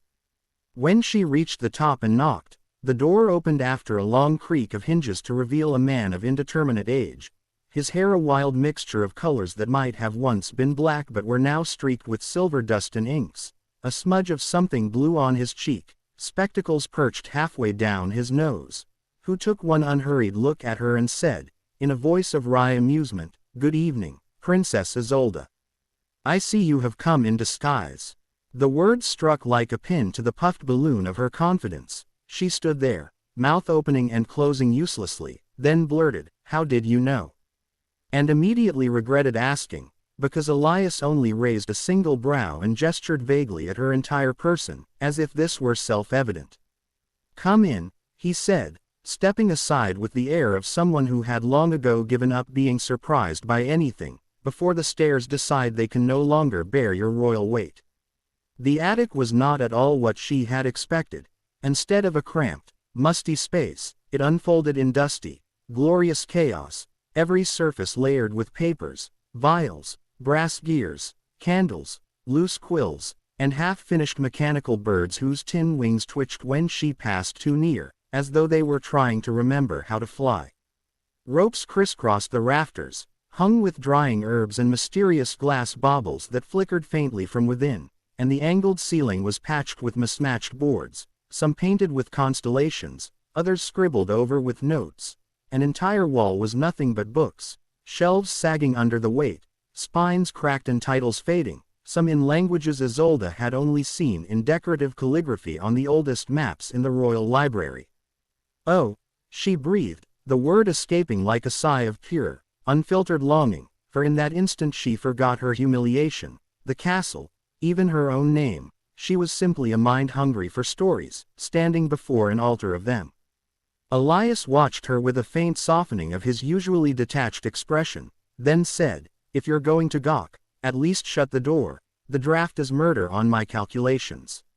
She obeyed automatically, then turned, tugging her mustache self-consciously, and remembered she was supposed to be someone else or at least pretending mediocrity, but the attic itself refused to respect pretense, bristling with such raw, unapologetic personality that her own slipped and fell away like an ill-fitting cloak. She came back the next night, and the next, and the next, each time with a slightly altered disguise, a veil, a different cap, a darker cloak. But always, she somehow managed to forget to remove her jewelry in her excitement, the emerald earrings or the delicate sapphire ring or the chain at her throat catching the light with every movement, tiny flares of aristocratic carelessness that might as well have been trumpets heralding her arrival. The terrible disguises fooled no one, least of all the strange, tight little community that slowly began to orbit Elias's attic like stubborn moons, drawn by curiosity, boredom, greed, or the mere possibility that here, above the city's ordinary law and the castle's suffocating etiquette, something interesting might actually happen. The first of the others to collide with Isolde's new double life was Miko, who appeared one evening without warning, having picked the lock downstairs with insulting ease and then the one upstairs purely for the challenge, slipping into the attic with the fluid confidence of someone who had never once worried about being where they weren't supposed to be. Small and quick, with hair chopped unevenly short and eyes that did not so much look around the room as inventory it, Miko moved like a ferret through clutter, their fingers trailing casually over Elias's contraptions, pockets and sleeves already slightly bulging with the night's earlier acquisitions. Elias, who had long ago learned that attempting to ban Miko from his attic only encouraged them, barely glanced up from the chalkboard he was covering in equations when they entered and announced, "You're late," as if they had a regular appointment. "I was detained," Miko said, then spotted Isolde, who at that moment was perched on a wobbly stool, squinting at a diagram of a flying machine that made the Royal Engineers' best efforts look like children's toys. There was a beat of silence as they both took in the other, Isolde's hood half fallen back to reveal a tumble of bright hair and a gold chain at her throat. Miko's gaze dropping unerringly to the glitter of jewels like a wolf scenting blood. "Hello," Isolde said cautiously, lowering the diagram, aware that her current disguise consisted of the same brown cloak, a different, slightly larger fake mustache, and the wild hope that perhaps this time no one would notice the emeralds in her ears.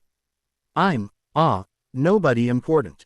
Miko smiled slowly, and the smile was not kind, it was sharp and knowing, like the glint of a knife in the dark. "Of course you're not," they purred, stepping closer, hands tucked demurely behind their back in a gesture that should have reassured Isolde but somehow did not.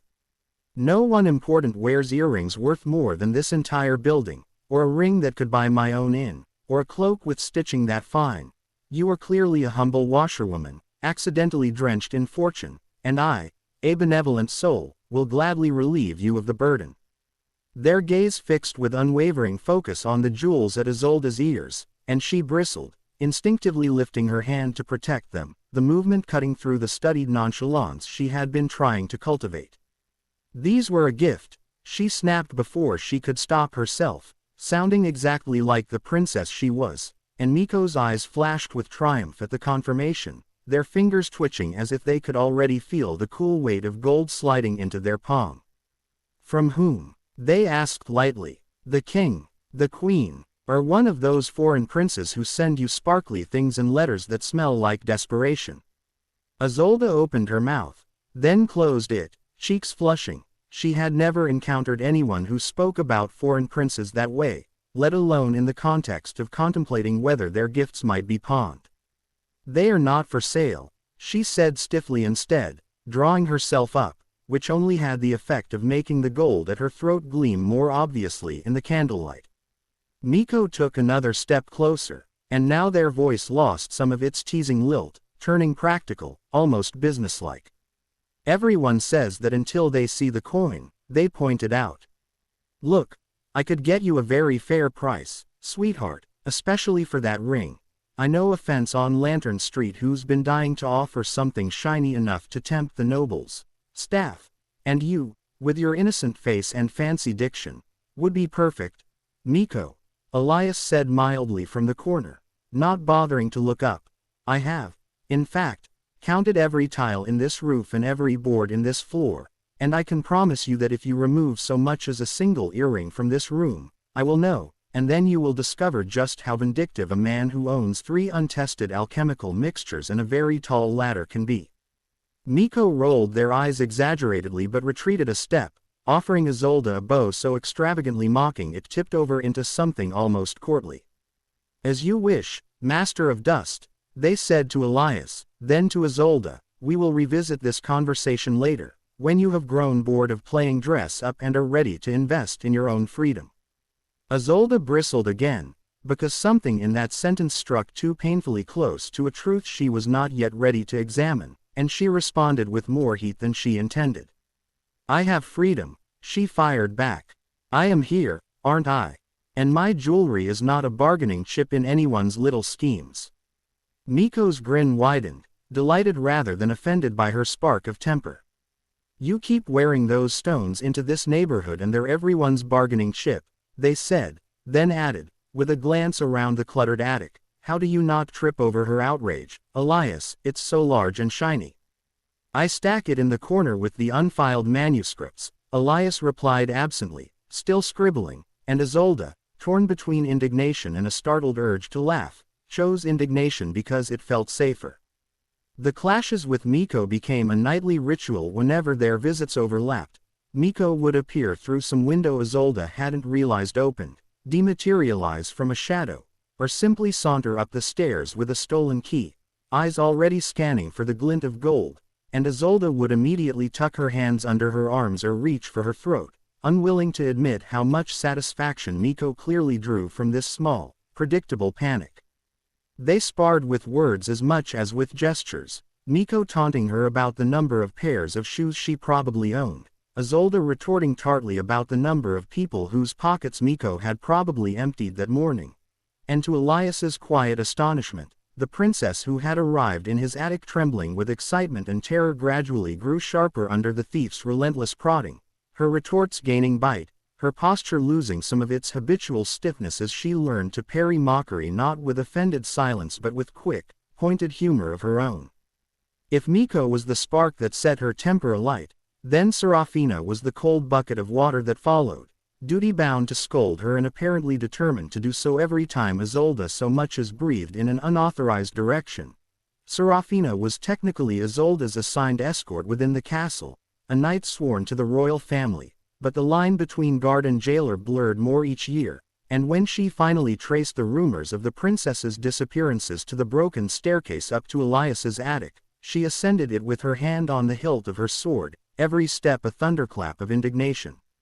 Your Highness, she exploded as soon as her head cleared the floorboards and she caught sight of Isolde perched cross-legged on Elias's worktable, elbows deep in a box of loose gears.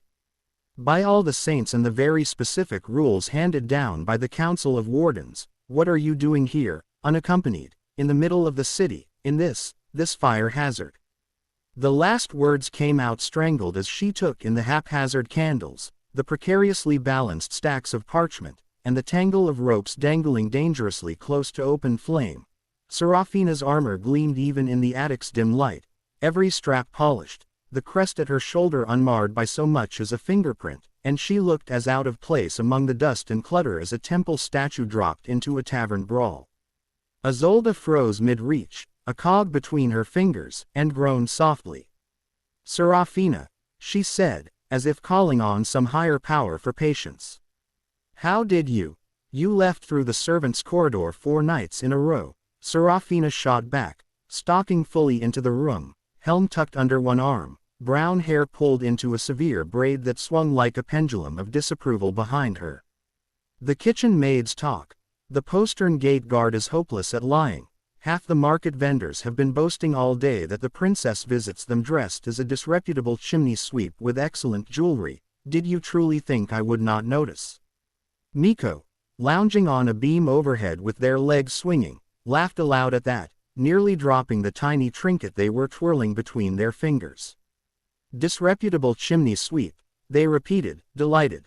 Oh, that's going in the legend. You, Serafina snapped, glaring up at them. Out, now, before I drag you to the stocks by the ear. Promises, Miko murmured, unbothered. Isolde slid down from the table, setting the cog aside, and walked to meet Serafina halfway, planting herself between the knight and the rest of the room with a determination that surprised even her. I am here by my own choice, she said firmly. I am not a child to be herded back to her nursery at dusk. You are a princess of this realm, with responsibilities, expectations, and enemies, Serafina countered, every word crisp with the weight of memorized doctrine. Do you have any idea how vulnerable you are out there, in these streets, without a guard? Anyone could see you, recognize you, harm you, kidnap you, bargain you away like jewelry, Miko suggested helpfully from above. Do you want to join the list of people I am scolding? Serafina roared up at them, then turned back to Isolde, struggling to regain her composure. Your parents entrusted me with your safety, she continued, her voice dropping, becoming more raw, more real. If anything happened to you, If you vanished into some alley one night and never returned, do you understand what that would do to them? To me. The words pricked at Isolde's heart, guilt rising like a tide she did not want to acknowledge, but another current tugged harder. The fierce, shocked recognition that someone's first concern, for once, was not the scandal she might cause the court, but her actual person. She forced herself not to soften too quickly, to hold her ground. I understand the risks, she said, though she knew she only half did. But I also understand the risks of never leaving the castle walls, of knowing nothing of the world I am supposed to help rule, of growing up pampered and ignorant and then being surprised when people starve in winters I never felt because the fires never went out in my chambers. Elias is teaching me things. Chaos, Elias murmured from the corner, not looking up. I am teaching you chaos. And Miko is teaching me things, Isolde continued over him, ignoring Miko's startled snort, and the streets are teaching me things that no tutor in the castle ever thought to mention, because they have never been down there themselves. If I am to be of any use to this kingdom beyond wearing gowns and accepting betrothal proposals, I need this. Serafina's mouth thinned into a line of perhaps a dozen suppressed arguments, duty warred visibly with something else in her eyes, affection, perhaps, or respect, or simple exhaustion. You need to not be murdered behind a tavern by someone who decides your jewels are worth more than your education, she said finally, her voice rough. Are kidnapped, are used as leverage by any faction with more ambition than sense. Do you think I have never seen what happens to people who wander carelessly? Do you think my oaths are decorative? Isolde opened her mouth to argue again, but Elias cut in quietly, setting down his chalk. You might both be relieved to know, he said, that I have installed exactly 3 new locks and 1 thoroughly unpleasant alchemical deterrent on the downstairs door since the princess's first visit, and Miko has inspected them and assures me they would thwart at least half the city's less creative criminals. 2/3, Miko corrected smugly. I am choosing to round down for humility's sake. Serafina stared at Elias as if seeing him for the first time, her mental ledger of threats and allies flickering behind her eyes. And who, precisely, are you, she asked slowly, to be installing deterrents around royalty without informing the guard? Elias smiled faintly, a recluse with a fondness for puzzles and a tolerance for entitled houseguests, he replied. And, it seems, an unpaid tutor in basic common sense. Would you like a seat, Knight Serafina? You were grinding your teeth loudly enough to threaten my more delicate glassware. To Isolde's astonishment, Serafina did eventually sit, though it was less a relaxed lowering and more a controlled drop onto the edge of a crate, armor clinking. The scolding did not stop. She continued to chastise Isolde for every aspect of her escapade, from the impracticality of her footwear to the sheer stupidity of wearing jewels that screamed, "Kidnap me," in every shadowed alley. But amidst the litany, a new pattern emerged. Questions slipped between reprimands, quick, sharp ones about what Isolde had learned, who she had spoken to, what she had seen, and whether she had noticed the way the guards at the east gate had looked at her differently after the last failed harvest. Isolde, defensive at first, soon found herself answering, and then elaborating, sharing small observations she had not realized she had made. The bruises on the baker's wrists, the way the fishmonger gave half-price fillets to the children who hovered on the edge of the crowd, the sullen silence in a tavern when a noble passerby had tossed a single coin on the counter as though scattering scraps for pigeons. Serafina listened with a frown that was not for Isolde but for the world that produced these scenes, and though she never stopped scolding the princess for her methods, slowly, grudgingly, the venom leached from her tone, replaced by a grim acknowledgement that perhaps there were things in these streets the royal family needed to see with their own eyes. Through all of this, Alara was the calm eye of the storm, drifting into the attic on soft-soled boots that made no noise on the stairs, her arms usually full of more books than one person should reasonably be able to carry without assistance.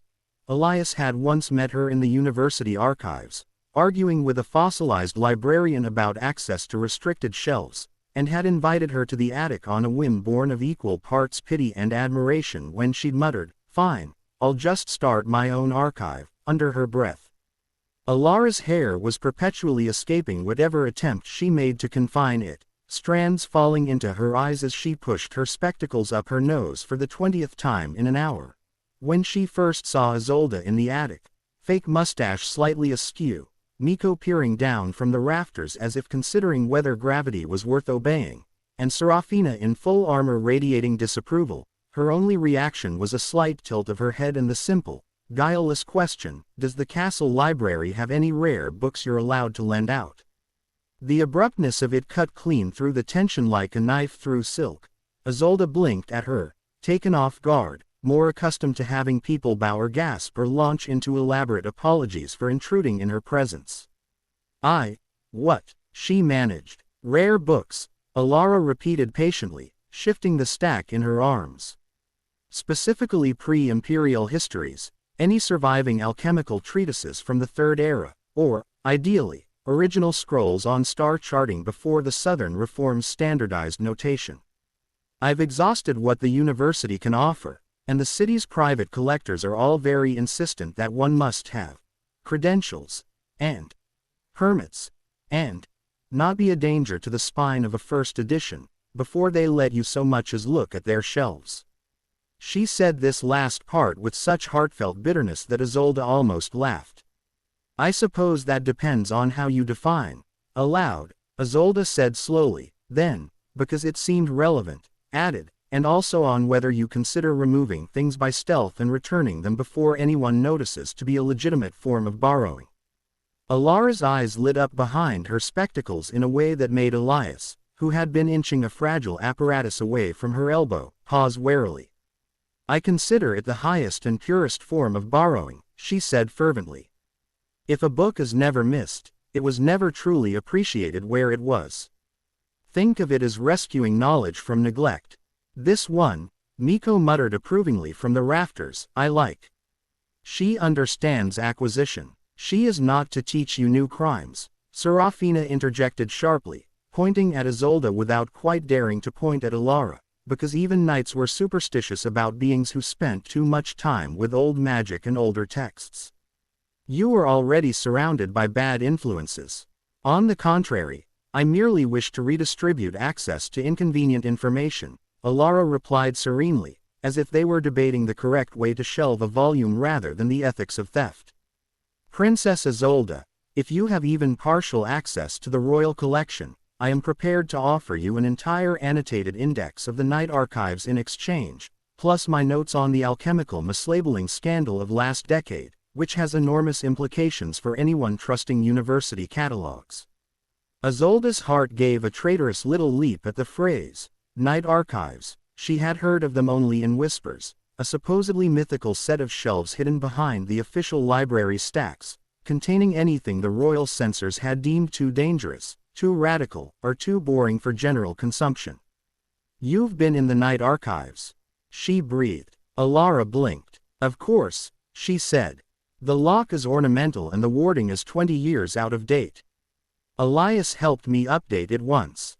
I did nothing of the sort, Elias protested faintly.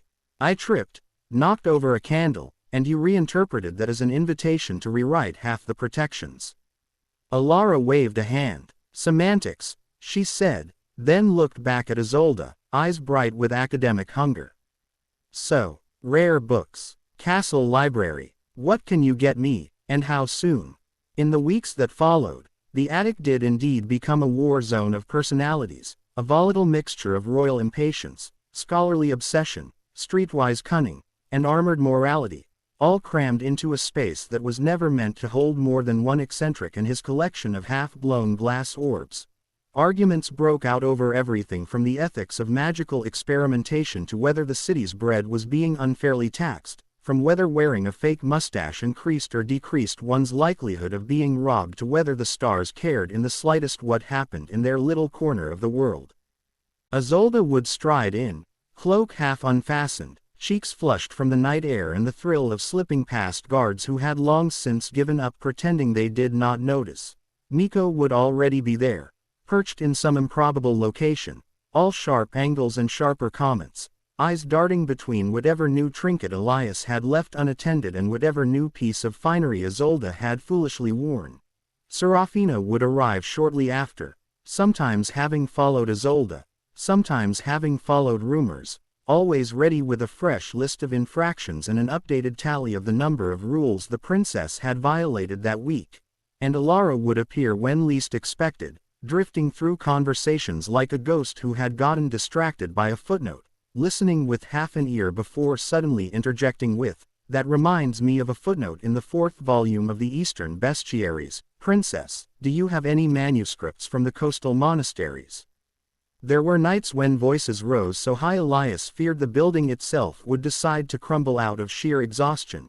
Miko and Serafina would square off over the relative merits of laws versus survival. Isolde would leap into the fray with arguments she half remembered from court debates and half invented on the spot, and Alara, utterly unfazed, would sidle past them to examine a new shipment of contraband scrolls, murmuring to herself about ink composition while ducking under their flailing arms with the grace of someone who had spent years navigating crowded stacks without knocking anything over. Yet for all their clashes, a strange, rough affection began to thread itself through the chaos. Miko, who at first had seen only glittering targets when looking at Isolde, gradually began to notice the way her hands shook slightly when she first stood at the window and looked down at the darkness between the lamplights. And though they never stopped teasing her about the jewels, they occasionally found themselves walking a half step closer to her shoulder when they all went out together, eyes scanning the crowd for potential threats rather than opportunities. Serafina, whose scoldings had been forged in the heat of pure duty, discovered that each lecture ended not with Isolde shrinking, as she had expected, but with the princess pushing back, asking questions, forcing her to articulate the reasons behind her rules instead of simply falling back on. Because the code says so, grudgingly, she began to update her own internal code to account for a monarch who might one day insist on slipping out of her gilded cage and into the gutters.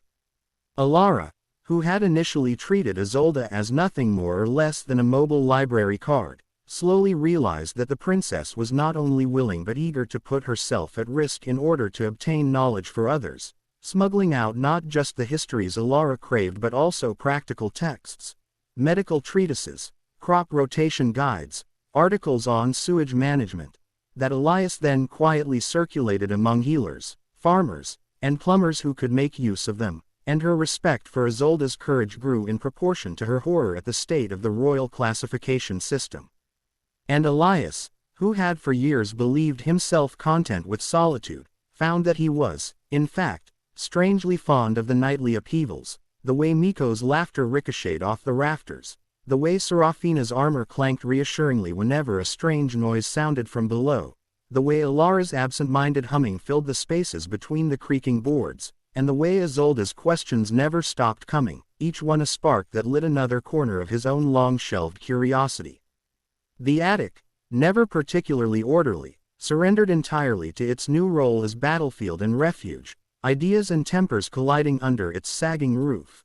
On any given night, one might find Miko teaching Isolde how to tell when someone was following her by the rhythm of their footsteps, Serafina demonstrating how to break a hold without breaking an arm Miko insisted would be easier to simply stab, Alara interrupting them all to demand who had last seen the map of subterranean aquifers, and Elias dangling upside down from a rafter, tinkering with a pulley system that might, if it cooperated, prevent the entire house from collapsing during the next argument.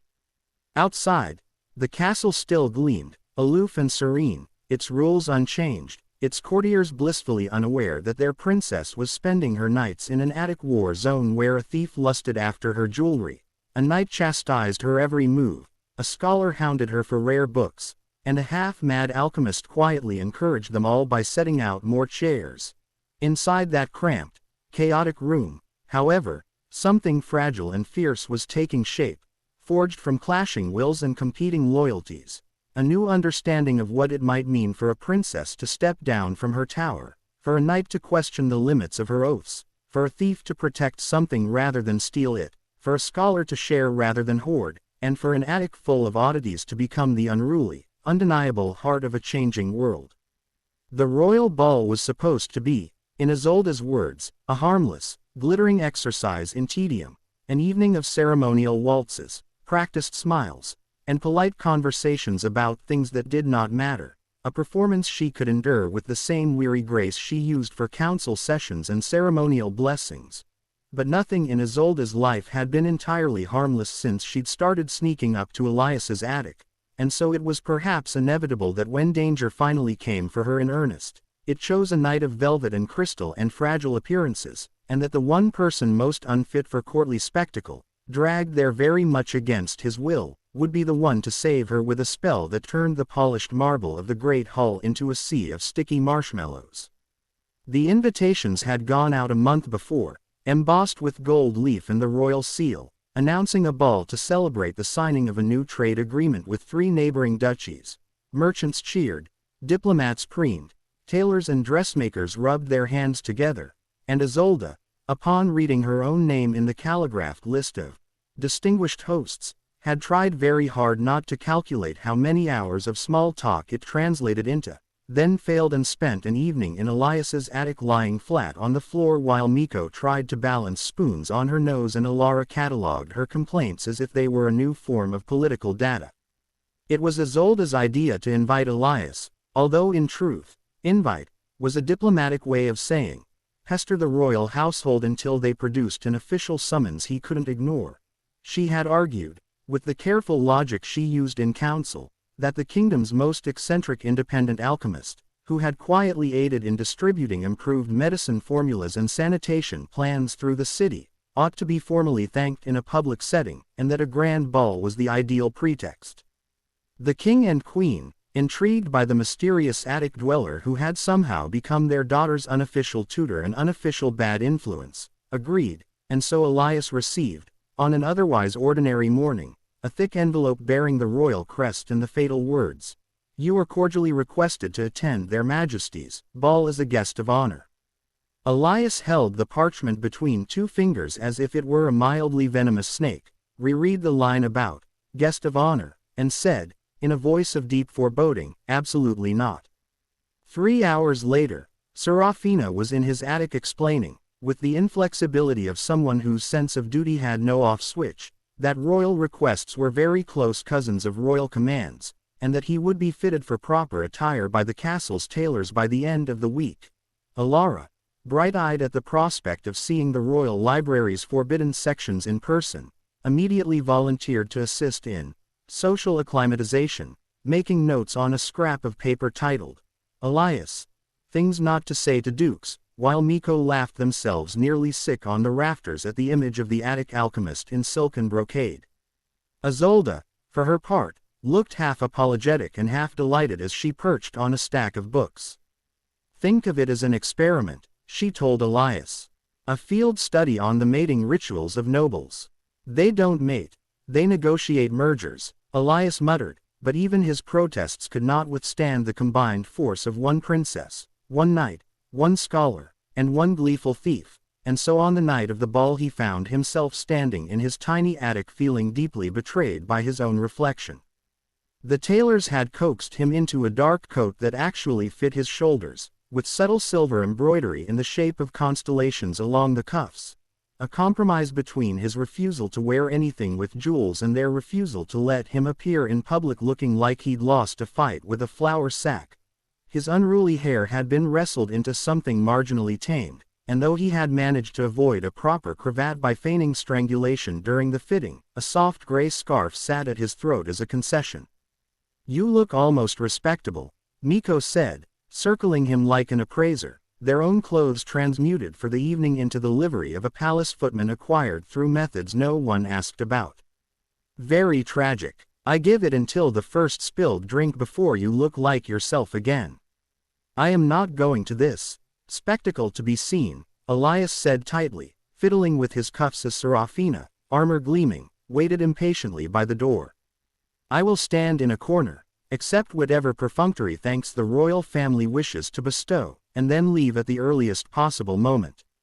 "Yes, yes," Serafina said, rolling her eyes as she gestured him toward the stairs. "You'll make your obligatory appearance, glower at people, and then vanish. Just remember not to vanish before the formal thanks or the queen will add you to her personal list of disappointments, and you do not want to be on that list."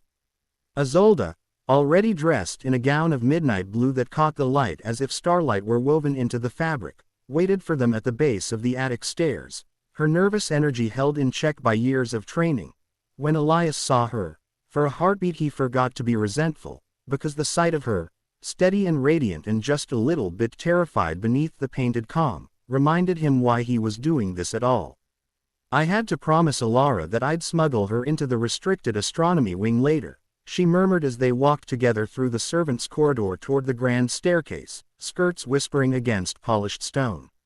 "Miko has sworn to behave and not pickpocket anyone important, which is probably a lie. Serafina is taking her role as security commander so seriously that she's made 3 of the palace guards cry already. So by comparison, your presence is positively restful. If this is your idea of restful, you need better hobbies," Elias replied, but there was a faint smile tugging at the corner of his mouth.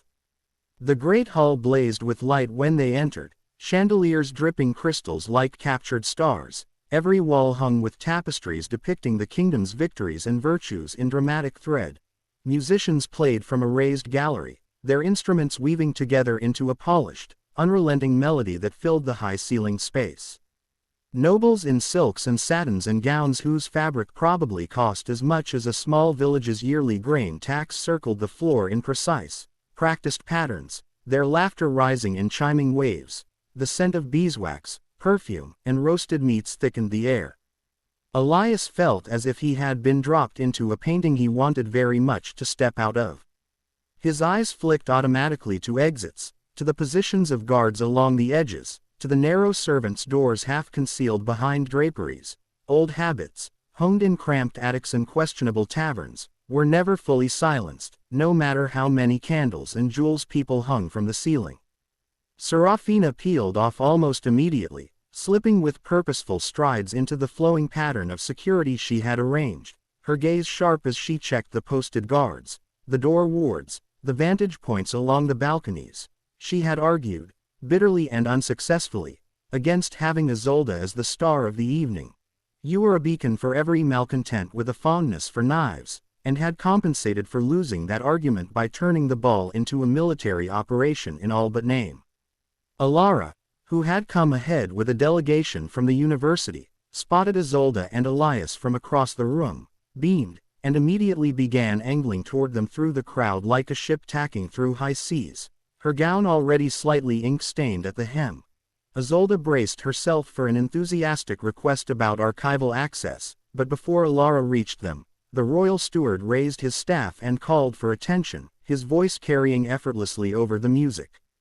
Presenting Her Royal Highness, Crown Princess Isolde, heir apparent to the throne, and our esteemed guest, Master Elias of the Attic, alchemist and advisor, he intoned, and a ripple went through the gathered nobility like wind across wheat as dozens of heads turned toward them. Elias fought the urge to step backward and disappear behind the nearest pillar. Isolde's hand, light and steady, rested briefly on his arm as she inclined her head with trained grace, and together they moved forward through the parted crowd to where the king and queen stood on a small dais, radiant in their ceremonial finery. The formalities proceeded as formalities always did. The king spoke a few words about gratitude and innovation. The queen spoke a few words about the importance of bridging court and city. A small box of ornate design was produced and inside lay a medallion bearing the royal crest intertwined with a symbol of the alchemists' guild that Elias had not visited in 10 years. He accepted it awkwardly, murmured something that could be interpreted as gratitude but was mostly surprise, and the hall applauded with the careful enthusiasm of people who understood that this, too, was politics. Once the speeches ended and the musicians struck up a fresh melody, the great machine of the ball whirred fully to life. Couples glided across the floor in intricate patterns, servants swept through with trays of jewel-bright drinks and delicate pastries, clusters of nobles formed and reformed as alliances were tested and gossip exchanged like currency, and Isolde, freed from the dais, was swept almost immediately into a waltz by a duke from the western border whose lands had recently benefited from one of Elias's revised irrigation methods and who felt this gave him license to step rather too close. Elias retreated, politely but firmly, to the edge of the hall, where the crush of bodies thinned and a buffet table sagged under the weight of delicacies, He found a position with his back to a supportive column and a clear view of the floor, trying to ignore the way some courtiers shot him speculative glances, measuring whether this strange, self-taught alchemist might be worth cultivating or whether his lack of pedigree rendered him beneath notice. Alara did eventually reach him, clutching a glass of something purple she was not drinking. The rumors about the ceiling frescoes were understatements, she said by way of greeting, craning her neck to stare at the painted gods cavorting above them. Also, 3 different archivists have already tried to recruit me for court service, which I consider an ominous sign. How is your experiment in not offending anyone? Ongoing, Elias said, scanning the crowd, his fingers restless against the stem of his own untouched glass. I have not yet told anyone their wig looks like it could shelter a family of birds, if that's what you mean, though the temptation grows. Alara followed his gaze to the dancers, to where Isolde moved through the patterns with practiced ease, expression polite and distant. Every few turns, her eyes sought out Elias's corner, the faintest of conspirators' glances, before duty pulled her attention back to her partner. She hates this, Alara said quietly. I can tell. The muscles in her jaw are doing the thing they do when she's silently reciting policy to keep from screaming. Balls or betrothal negotiations? Elias asked. Both, Alara said. Probably the same thing, in her mind. Elsewhere in the hall, unseen by them, another pair of eyes tracked Isolde's movements with a very different kind of focus. Cold, patient, and edged with intent. The assassin had entered the palace hours before, hidden in the steady stream of kitchen workers and servants carrying crates through the back corridors. Their forged papers said they were a scullion from the eastern estate, reassigned for the evening to help with clearing trays, and no one had looked too closely because scullions were invisible by design. They had spent those hours learning the rhythms of the hall. How often the guards' eyes swept the floor, where the shadows pooled deepest near the pillars, when the music swelled loud enough to cover small sounds, and all the while their hand had rested lightly on the concealed dagger strapped beneath their sleeve, a slender thing honed for slipping between ribs. The contract had been clear, delivered through layered intermediaries. The princess was to die in public, in a way that would shatter the illusion of royal safety but not implicate any particular foreign power. No poison, too quiet, no bow or crossbow, too impersonal. It had to be up close, unmistakable, a blade bright with reflected candlelight and blood. As the third dance began, a sweeping number that gathered more couples onto the floor, the assassin stepped out from behind a pillar, apron exchanged for a server's jacket and gloved hands steady on a tray laden with champagne flutes. No one spared them more than a passing glance.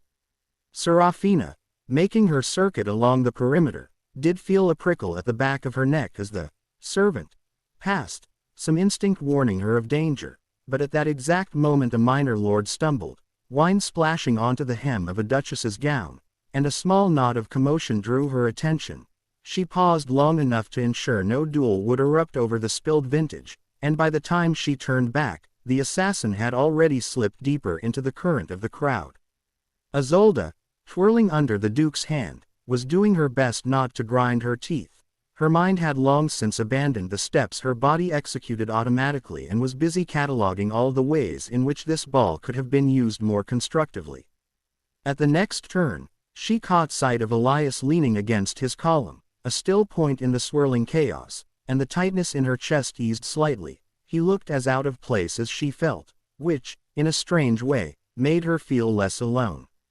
She did not see the servant at first. Her attention was on Elias, on the familiar comfort of someone who knew the version of her that laughed in a dusty attic rather than the version currently gliding in a gown worth a small fortune. The assassin saw their line of sight intersect and adjusted their path accordingly, angling closer through the press, tray balanced with impeccable poise, expression empty of anything but subservient attentiveness. The music swelled, strings and flute and drum rising to a bright, confident flourish. The duke spun Isolde out, hand extended to draw her back, and in that moment, for the briefest heartbeat, she was alone on the edge of the pattern, a breath removed from the closest dancers, no one but that quiet, unremarkable servant with the tray standing within arm's reach. The assassin moved. It was a clean, practiced motion. tray tipping just enough to send the front rank of glasses sliding, drawing the eye instinctively to the catch, the apology already forming on their lips as cover. Left hand darting up to steady Isolde's elbow in a show of contrition, right hand dropping, wrist twisting, fingers finding the hilt of the concealed dagger and bringing it up toward the space just below her ribs, where silk was thin and the angle would be perfect to pierce inward and up. Later, people would say it happened quickly, that there was hardly time to react, that one heartbeat Isolde was mid-turn, the next there was a flash of metal at her side. In Elias's memory, however, that moment stretched to an eternity sharp enough to cut. From his post by the column, he had been idly tracing constellations in his mind along the pattern of candle flames when he saw the servant shift, saw the unnatural fluidity of the movement, the economy of motion that spoke not of someone used to carrying plates but of someone used to drawing steel. His brain supplied the word, assassin, with brutal clarity even before the dagger cleared its hiding place, and beneath that word, beneath conscious thought, older habits snapped into place. The reflexes trained years ago in cramped, smoke-filled rooms when he had been younger and considerably more reckless, the part of him that had not so much forgotten magic as sealed it away out of disillusionment. He did not think about whether casting a spell in the middle of a royal ball was permitted, or what the royal mages would say, or what it might do to the delicate and polished image of the evening. He thought only, in a single, stark flash, not her. His hand snapped up, fingers already forming the pattern of a sigil he had once sworn he would never use in a crowded room, words spilling from his lips faster than breath, ballroom blitz. He had named the spell as a joke years ago, one more entry in a notebook full of frivolities and half-baked ideas, a theoretical bit of kinetic confectionery meant to break up tavern brawls without bloodshed by transforming the floor into a harmless but immobilizing morass. He had never actually cast it at full scale, not even in the attic. Miko had begged, but the thought of scraping marshmallow out of his floorboards for months had deterred him. Now, with adrenaline burning through his veins, he poured more power into it than any sensible person would have considered, aimed it not at a corner or subsection of the room but at the entire expanse of polished marble beneath the dancers' feet. The spell took less than a heartbeat to form and far less than that to take hold. One moment, the floor was smooth and gleaming, reflecting the swirl of silk and light like a second, upside-down world. The next, it rippled as if the stone had turned briefly to liquid, the patterns in the marble dissolving into a frothing, sugary tide, and then it rose in soft, yielding lumps, solidifying into knee-deep drifts of marshmallow, white and pale pink, sticky as sin and smelling faintly of toasted sugar. The effect on the dancers was immediate and chaotic. Fine shoes and polished boots sank with soft plops, hems darkened and dragged as the fluff clung. Partners stumbled into one another with gasps and shrieks. One particularly dramatic nobleman went down with a wail, arms pinwheeling, and vanished up to his shoulders in confection. But in that same instant, the assassin's precise, deadly lunge turned into something out of a farce.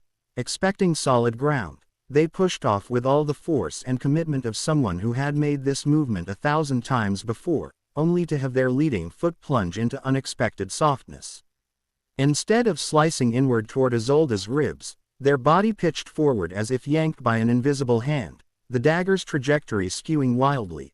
Isolde felt a rush of displaced air by her side and heard, sharply, the sound of metal biting into something that was very much not her, followed by a strangled curse. The assassin, dressed in unremarkable servant's black that now stood out vividly against the pale marshmallow, flailed in the fluffy morass like a spider caught in cream, the dagger ripped from their hand by the sticky resistance and vanishing beneath the surface. They tried to wrench their legs free, but every movement only sucked them deeper as the spell's magic gripped like warm, pliant glue.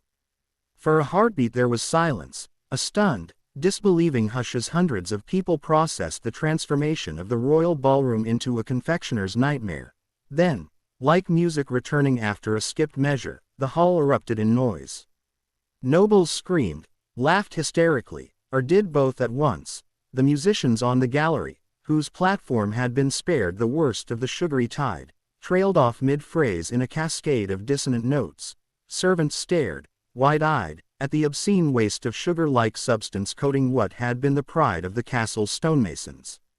Isolde, her feet firmly embedded but otherwise unharmed, stared down at the assassin half sunk beside her, gloved hands thrashing, face contorted with rage and humiliation as they spat threats that lost their menace when accompanied by the wet, sticky sounds of someone trying and failing to drag themselves through candy. The image was so absurd, so violently at odds with the lethal intent that had filled the moment before, that for a second her brain refused to reconcile them. Then the sound of Serafina's roar cut through the din. "Hold your positions," the knight bellowed from the far side of the hall, her voice carrying over the chaos with battlefield-trained force.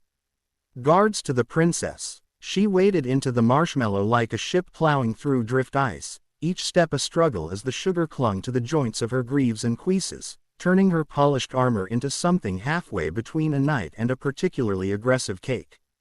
2 palace guards, similarly encumbered, slogged after her, faces set in grim lines that were betrayed only slightly by the pink fluff sticking to their eyebrows. Elias, still half-raised hand tingling from the spell, did not move at first. His body hummed with the backlash of magic, the sugar-scented air sharp in his lungs, and all his attention was on Isolde, on the shock in her eyes, the way she ran her hands down her sides as if checking for wounds, the way she looked around for him. When their gazes met across the marshmallow sea, something hot and dizzying surged through him, relief so profound it was almost pain, layered with the dawning awareness of what he had done. He had just cast an unregistered, unapproved, thoroughly ridiculous immobilization spell in the middle of the most formal event of the year, in front of the entire court and at least 3 foreign delegations. "Well," he heard himself say faintly, to no one in particular, that escalated sweetly. Alara, one foot sunk to the ankle and hands carefully lifted above the mess as if her gown might somehow avoid contact if she pretended hard enough, stared around in open scientific fascination. "Remarkable," she breathed. "Complete transmutation of the top layer of stone, stable consistency, no visible structural compromise to the subfloor, and look at the way it's adhering to textiles. Princess, can you lift your hem a bit? I want to see the saturation line." "Alara," Elias croaked, "please do not start taking samples until after the would-be murderer is in chains." "Too late," Miko called from somewhere up near the musicians' gallery. They had taken one look at the marshmallow-filled hall, uttered an unprintable oath of delight, and scampered along the balustrades like an opportunistic squirrel, their sharp eyes already cataloging the fallen jewelry and lost purses stuck in the sugary surf. "I've already taken 3. The assassin, meanwhile, had not given up. With a hoarse snarl, they managed to wrench one arm free with a sound like a cork being pulled from a bottle, groped desperately under the surface for their lost dagger, and came up instead with a handful of viscous fluff, which they hurled uselessly at Isolde. A blob of marshmallow hit the bodice of her gown with a damp splat and clung. She stared at it, then at the assassin, and something in her expression tightened, banishing the last of her dazed shock.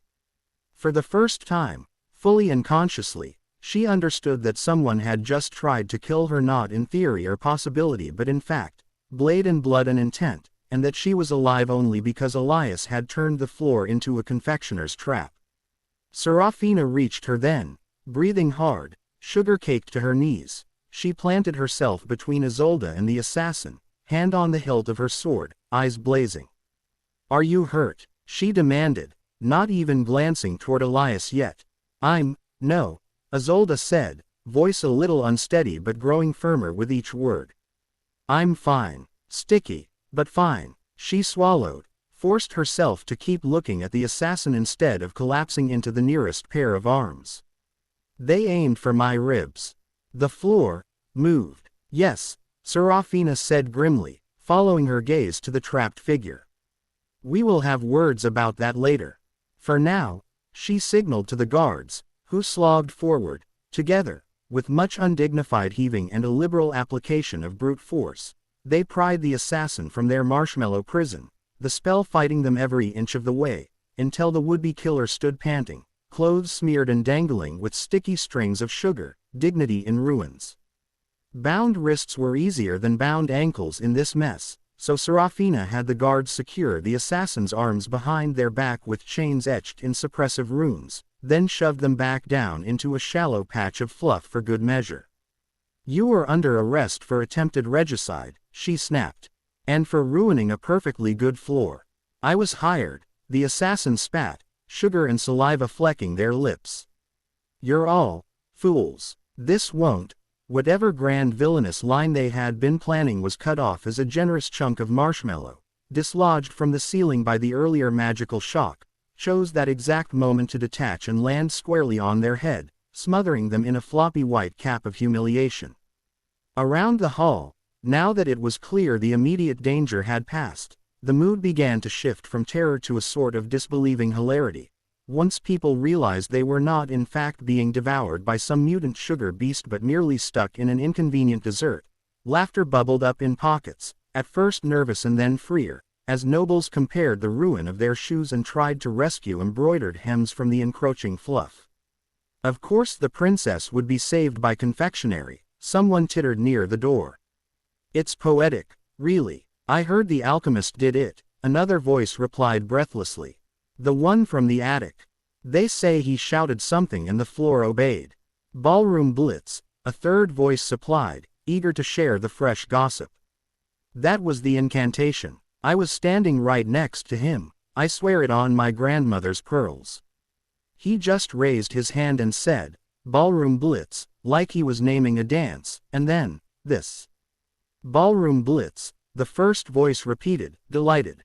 "Oh, that's going to stick." And indeed, it did, with a speed that would have impressed even Alara. By the time Elias had slogged his way to Isolde's side, his own boots squelching unpleasantly with every step and his coat liberally decorated with marshmallow splatters, the words, "Ballroom blitz," had ricocheted around the hall at least twice, picking up embellishments with each retelling. "Are you all right?" he asked, breathless more from worry than exertion as he reached her, ignoring the way a cluster of nearby courtiers fell abruptly silent to overhear. "Did they?" "They did not," Isolde said, meeting his gaze. Her eyes were bright, her cheeks flushed, and a smear of sugar on her jaw made her look absurdly, fiercely alive. "Because you turned the royal ballroom into a disastrous pastry." Her voice wobbled on the last word, and for a second he thought she might cry, but instead she laughed, a sharp, incredulous sound that cut through his guilt. "I wasn't thinking," he admitted, rubbing a marshmallow-smeared hand over his face and leaving streaks. "Obviously. It's an area-wide immobilization spell. I have no idea how long it will last at this density, and I may have to reverse it in stages if I don't want to destabilize the subfloor. Also, the palace maintenance staff will probably hunt me for sport." "They can get in line," Serafina growled, though her eyes were on the assassin, not on him. "You reckless, miraculous idiot. You could have blown us all to bits." "You're welcome," Elias said faintly, too wrung out to muster proper sarcasm. Alara, who had finally extracted herself from a particularly clingy patch by sacrificing one slipper, limped up to them, arms already full of small jars into which she had somehow managed to coax samples of marshmallow while all this was happening. "This is incredible work," she told Elias with the unself-conscious enthusiasm of someone to whom near assassinations were just unfortunate interruptions in the pursuit of knowledge. "The binding structure, the texture control, do you realize you've just created the most effective non-lethal crowd control spell I've ever seen? This could revolutionize conflict de-escalation strategies. Or children's parties. Or both." "Alara," Isolde said weakly, "please prioritize my emotional stability over your data just for 1 minute." Alara blinked, then nodded. "Right," she said, "you're alive. That's good. Now, about the sugar concentration." "Later," Elias groaned. "Much later." In the hours that followed, later, acquired a great many components. Royal mages, faces pale with a complicated mix of professional jealousy and relief, descended from their observation balconies to examine the spell's residual matrix. Between their expertise and Elias's intimate knowledge of his own work, they managed to slowly reverse the transmutation, the marshmallow receding in sticky waves as the stone beneath reasserted itself, leaving the floor sugar-scuffed and the air thick with the smell of caramelized panic. Servants rushed in with buckets of hot water and cloths, their eyes alight with equal parts horror at the mess and glee at the stories they would tell their cousins for years. The assassin was dragged, still gummy and sputtering, to the dungeons, where no doubt they would discover that even treason interrogations were more uncomfortable when one's hair was glued to one's neck with residual sugar. The king and queen retreated with Isolde, Elias, Serafina, and a contingent of guards to a smaller council chamber, where questions were asked, answers partially given, and assurances demanded.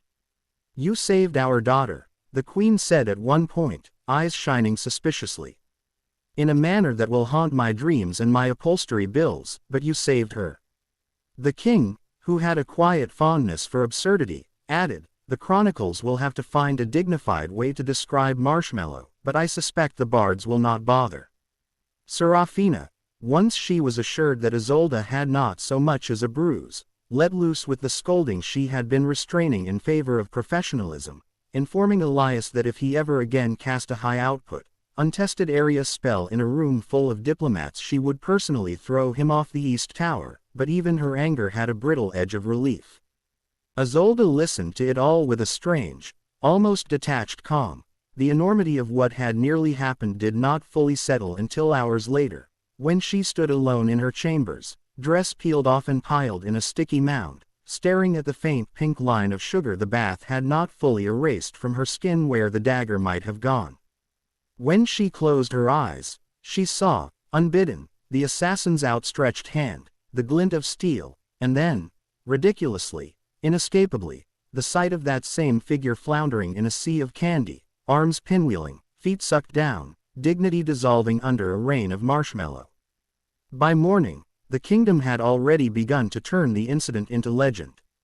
The palace staff were efficient couriers of information, and market vendors were hungry for anything that could be turned into patter. Within hours, hawkers in the city were shouting, "Hear of the Marshmallow menace, the assassin stuck sweet in the royal hall." And bakers were experimenting with dagger-shaped sugar cookies stabbed into fluffy white cakes labeled, "Princess's Peril." Street performers began reenacting the scene with exaggerated flourishes, one playing a prim, imperiled princess, another an overdramatic, swooning alchemist whose single wave of the arm summoned heaps of pillows dyed pastel. Actors argued fiercely over who got to play the assassin, as it was by far the most physical fun, involving as it did much falling over and pretending to drown in imaginary confection. The phrase, "ballroom blitz," slipped into conversation with astonishing ease. At taverns, if someone knocked over a tray or started a brawl, someone else would shout, "Careful, or we'll have another ballroom blitz on our hands." Children began to dare each other to jump into puddles by calling them miniature ballroom blitzes, and more than one exasperated parent was heard threatening, "Sit still or so help me I'll get the alchemist to marshmallow this floor." In more refined circles, the reaction was more subdued but no less fixated. The court buzzed with talk of the ball, each retelling tailored to flatter the teller. One countess swore she had seen the assassin's blade graze Isolde's gown, slicing through a ribbon that then fluttered dramatically to the floor. A visiting ambassador claimed that in his country, assassins were dealt with by releasing tigers, but he had to admit marshmallows were innovative. A minor poet, sensing an opportunity, quickly composed a florid epic titled, "The Sugared Salvation of the Sovereign's Seed," which was politely applauded at a salon and then mercifully forgotten, while less pretentious bards in the city came up with catchier, merrier tunes. The Marshmallow Masquerade, The Princess and the Pastry Pit, and, most enduringly, Ballroom Blitz, a rollicking ballad whose chorus described the assassin, kicking and cursing in a candied mire, while the crowd cried, "Stick, I am there." To Elias's deep mortification, his role in the affair could not be minimized, no matter how he tried to tell the story as if the spell had, somehow, gone off or, a surge of ambient magic, had occurred.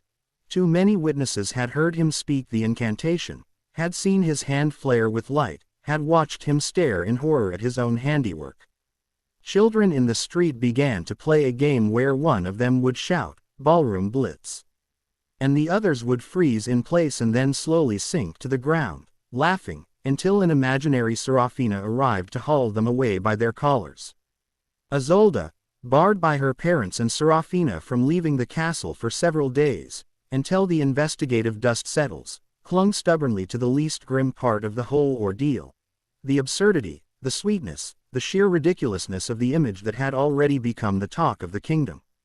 When courtiers grew maudlin about the danger she had been in, she would cut them off with a brisk, "Yes, yes, very tragic, but did you see Lord Hargrave trying to extricate his toupee from the marshmallow? I believe it will have nightmares for years."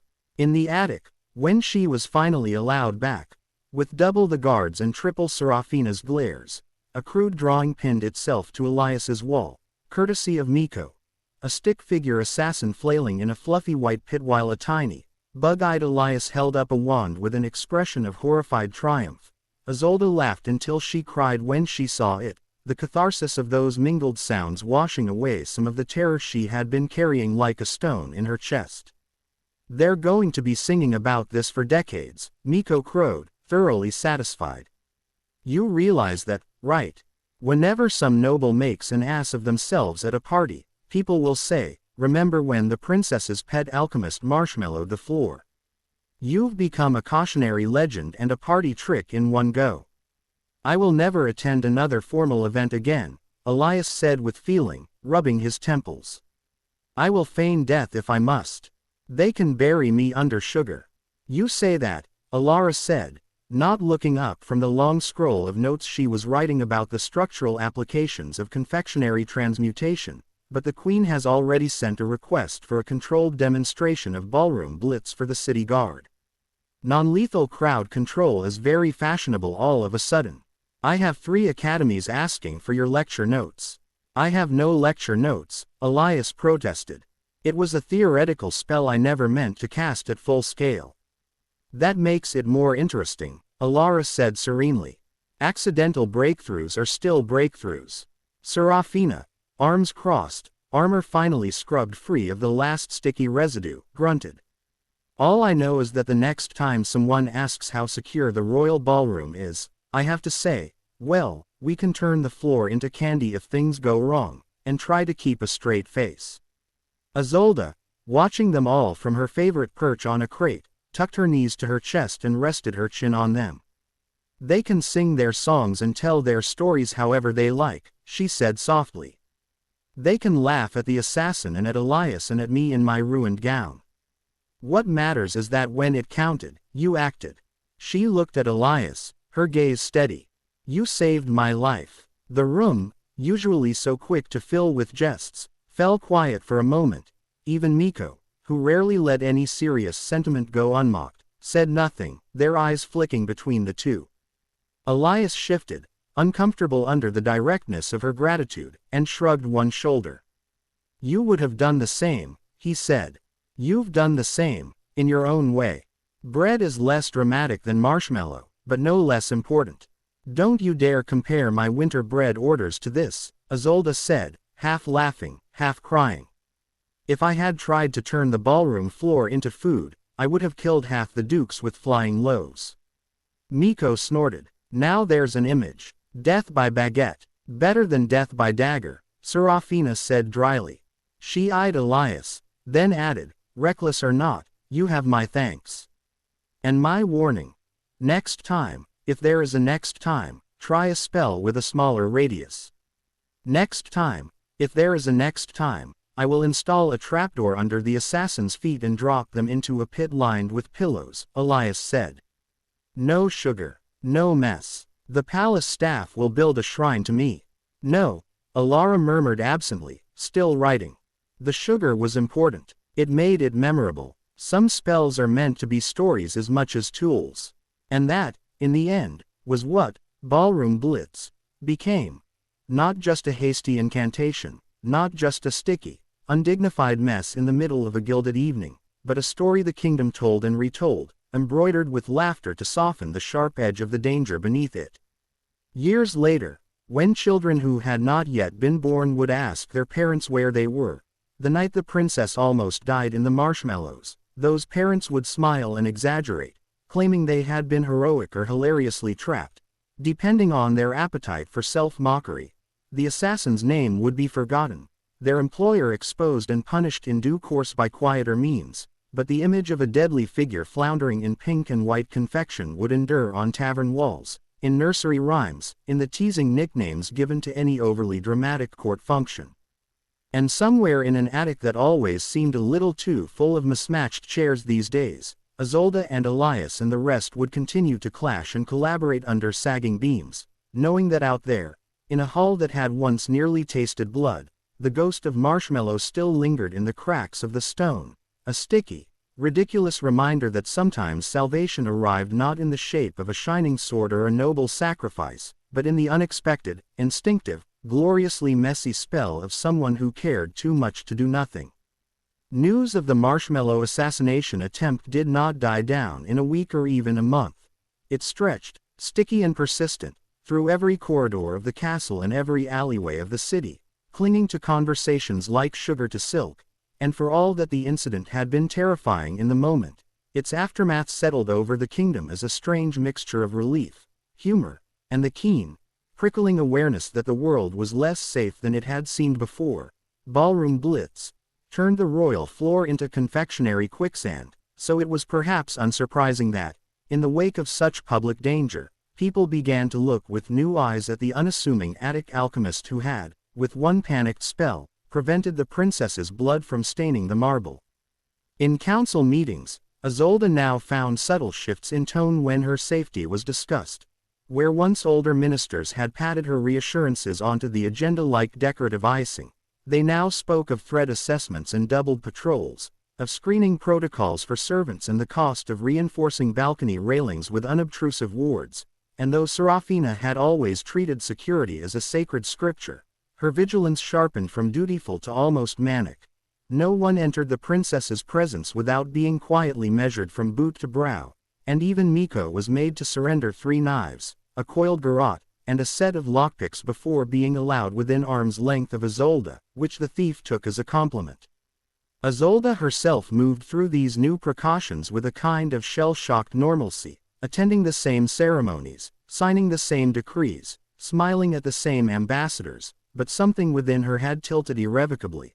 There were now 2 versions of every room she walked into, one where chandeliers shed steady light and people laughed at jokes, and one overlaid like a shadowed sketch where hidden hands reached for blades and unseen steps cut across her path, and in that second, darker map of the world, there was always one fixed, improbable point of safety standing in an ill-fitting formal coat and marshmallow-smeared boots.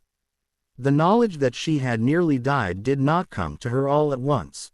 It arrived in fragments, the way snow accumulates in corners the wind cannot quite reach.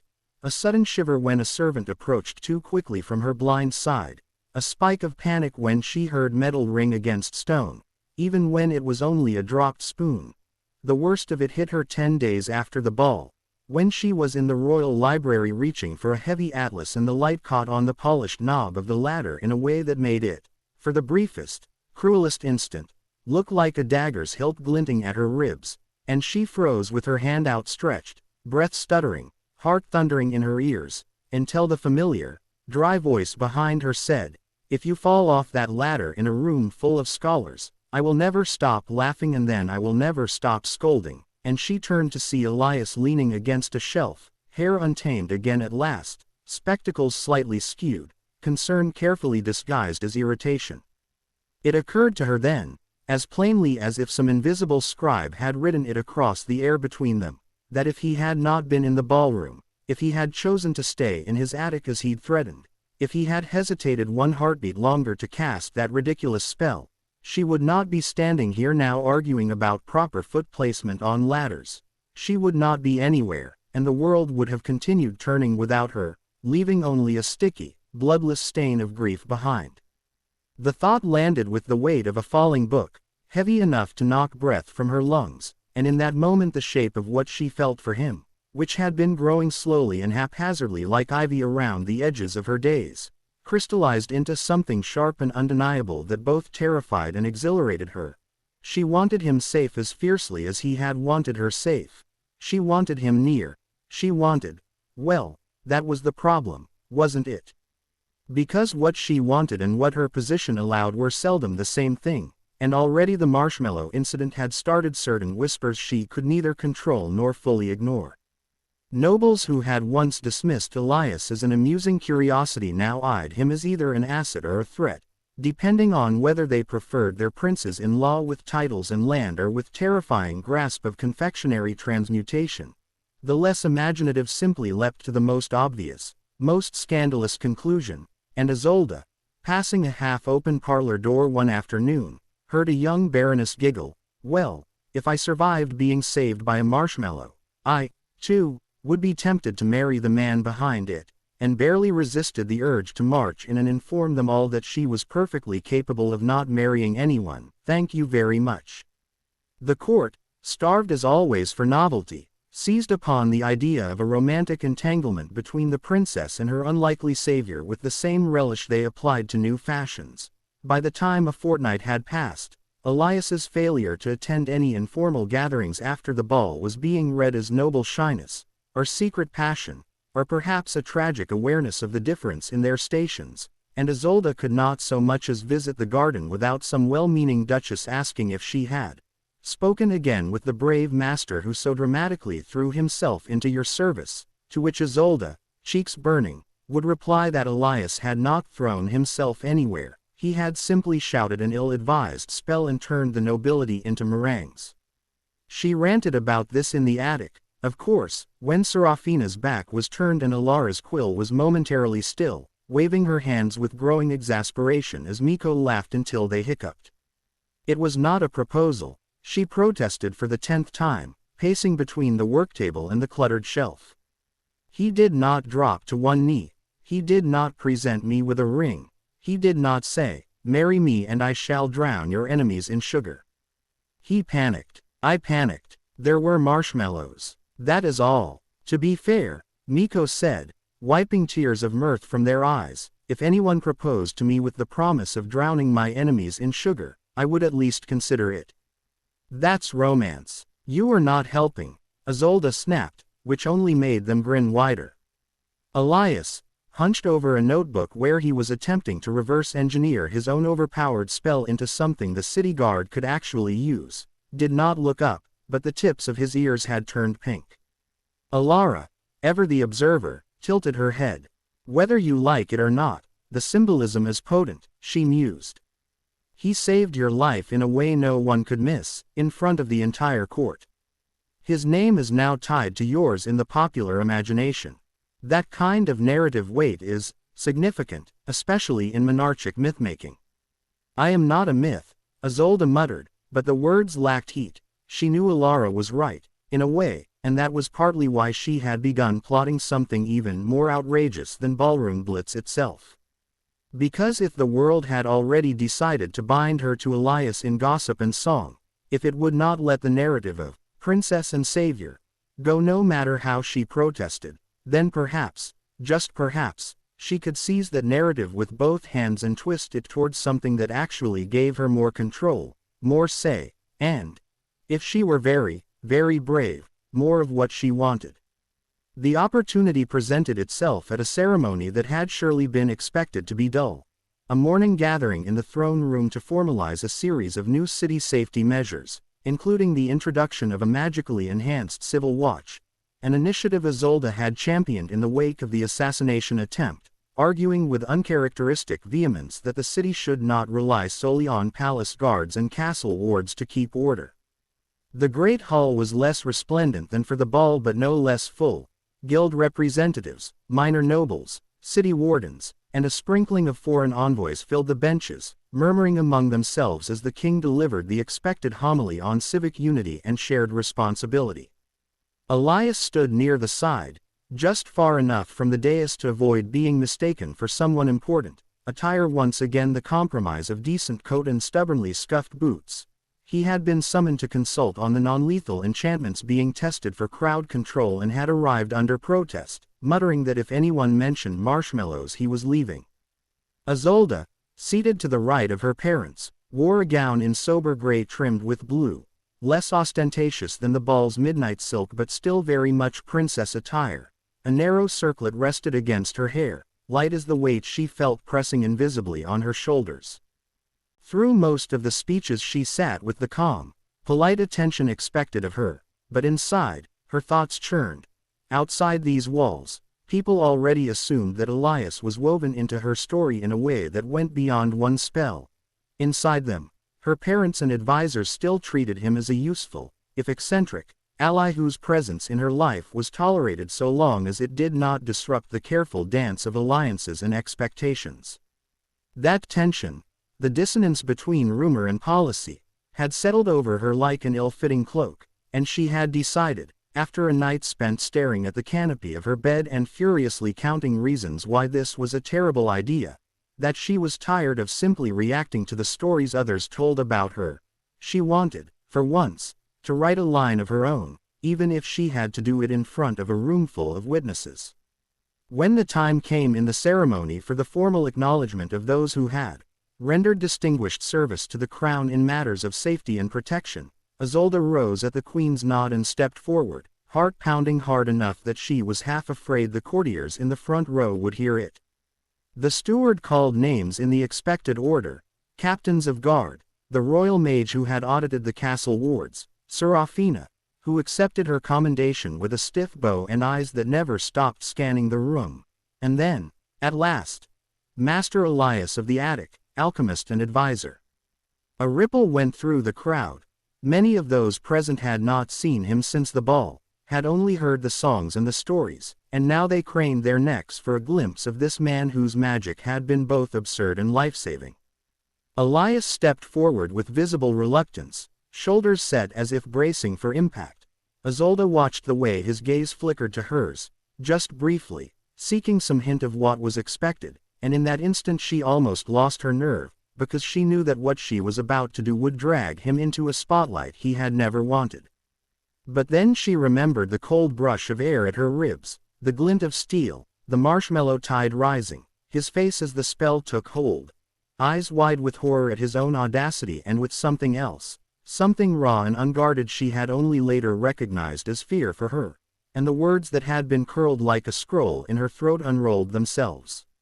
On behalf of the crown, she began, voice carrying more steadily than she felt, and on my own behalf, I commend Master Elias for his ingenuity, his courage, and his creative approach to crisis management. A ripple of polite laughter, not too much, just enough to ease the breathless tension in the room. She waited for it to subside, then added, in light of the threats that have become impossible to ignore, and in recognition of his unique abilities and his proven commitment to my safety, I hereby name Master Elias my personal protector. It was the silence afterward that told her she had said something truly shocking. Not the expectant hush of ceremony, but a moment of collective inhalation, a beat where sound itself seemed to falter. The words hung in the air like a spell. In the second before anyone reacted, Isolde felt as if she'd stepped off the edge of a known map and into blank parchment. Her parents' expressions flickered: surprise, swift calculation, a quick look exchanged between them that she could not quite read but which did not look like outright refusal. They had, after all, been speaking with her at length about how to handle future threats, and while, appoint my attic alchemist, had not been on any of the proposed lists, they could hardly deny he had already acted in that capacity. The court, however, had no such filters. The reaction broke over the hull in a wave of overlapping whispers, rustles of fabric as people leaned toward one another, a dozen startled "oh"s half swallowed. At the very back, someone actually dropped a quill. Serafina's head snapped toward Elias as if she'd heard her own position being auctioned off. Miko, who had somehow infiltrated the assembly disguised as a junior ledger clerk, bit their fist to keep from howling with delight. Alara's eyes widened behind her spectacles in the particular way they did when she realized she was witnessing not just an event but a hinge point in several political narratives at once. Elias himself looked, for a moment, as if someone had cast a freezing charm on him. Then color flooded his face, climbing from his collar to the tips of his ears as he stared at Isolde, a dozen unspoken protests flashing in his eyes. "You cannot be serious. I am not qualified. I do not do well with titles. Do you have any idea what you've just done?" She held his gaze, forcing herself not to look away, and inclined her head very slightly, a princess's gesture of expectation that, beneath its polished surface, carried an entirely personal plea. Please, just this once, let me have this. The king, to his credit, did not let the silence stretch into farce. He stepped forward, a practiced smile curving his lips, and said in tones meant to reassure the room as much as acknowledge his daughter, in these uncertain times, it is only fitting that the heir to the throne should choose those she trusts most to stand at her side. Master Elias has proven his resourcefulness under pressure in a most memorable fashion. If our daughter wishes him to serve as her personal protector, we see no reason to deny her judgment. The queen, always more attuned to the currents of court gossip, added with a faint, knowing smile, we are, of course, indebted to any who would stand between our child and danger, no matter how unconventional their methods. That, more than anything, signaled to the assembled nobility that the decision, however surprising, was not to be publicly challenged, and immediately the whispers shifted timbre, from scandalized to speculative, from, can she do that? To, what does it mean? And, inevitably, protector, is it? Is that what they're calling suitors now? The word, protector, innocuous enough on its own, became in that moment a polished stone dropped into the still pond of courtly imagination, sending rings of rumor rippling outward. By the end of the day, there would be at least 5 different versions of this announcement being told in the city, 3 of them involving secret betrothal contracts and one wildly imaginative one involving an ancient prophecy about a princess, a marshmallow, and a man with ink on his fingers. For now, though, Elias could only bow stiffly, movements jerky, and murmur, I am honored, Your Highness, through a throat that felt as though it had swallowed a beehive. His eyes flicked back to Isolde as he stepped aside, silently promising, you and I will be talking about this. She felt her stomach flip in something that was not quite fear and not quite glee. The ceremony concluded with remarkable efficiency after that, perhaps because everyone's minds were too busy spinning what-ifs and gossip to linger on civic statutes. As soon as decorum allowed, Isolde escaped the dais, dodged a cluster of eager courtiers, and spotted Elias attempting to edge toward the nearest side door with the single-minded determination of a man fleeing a collapsing building.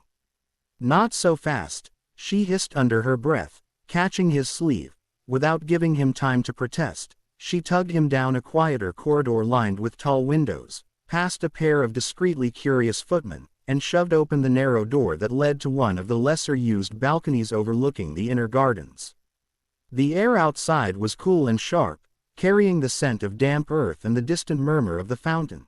The sky above was pale with afternoon, not yet given over to sunset. Isolde pulled the door shut behind them and leaned against it for a moment, heart racing.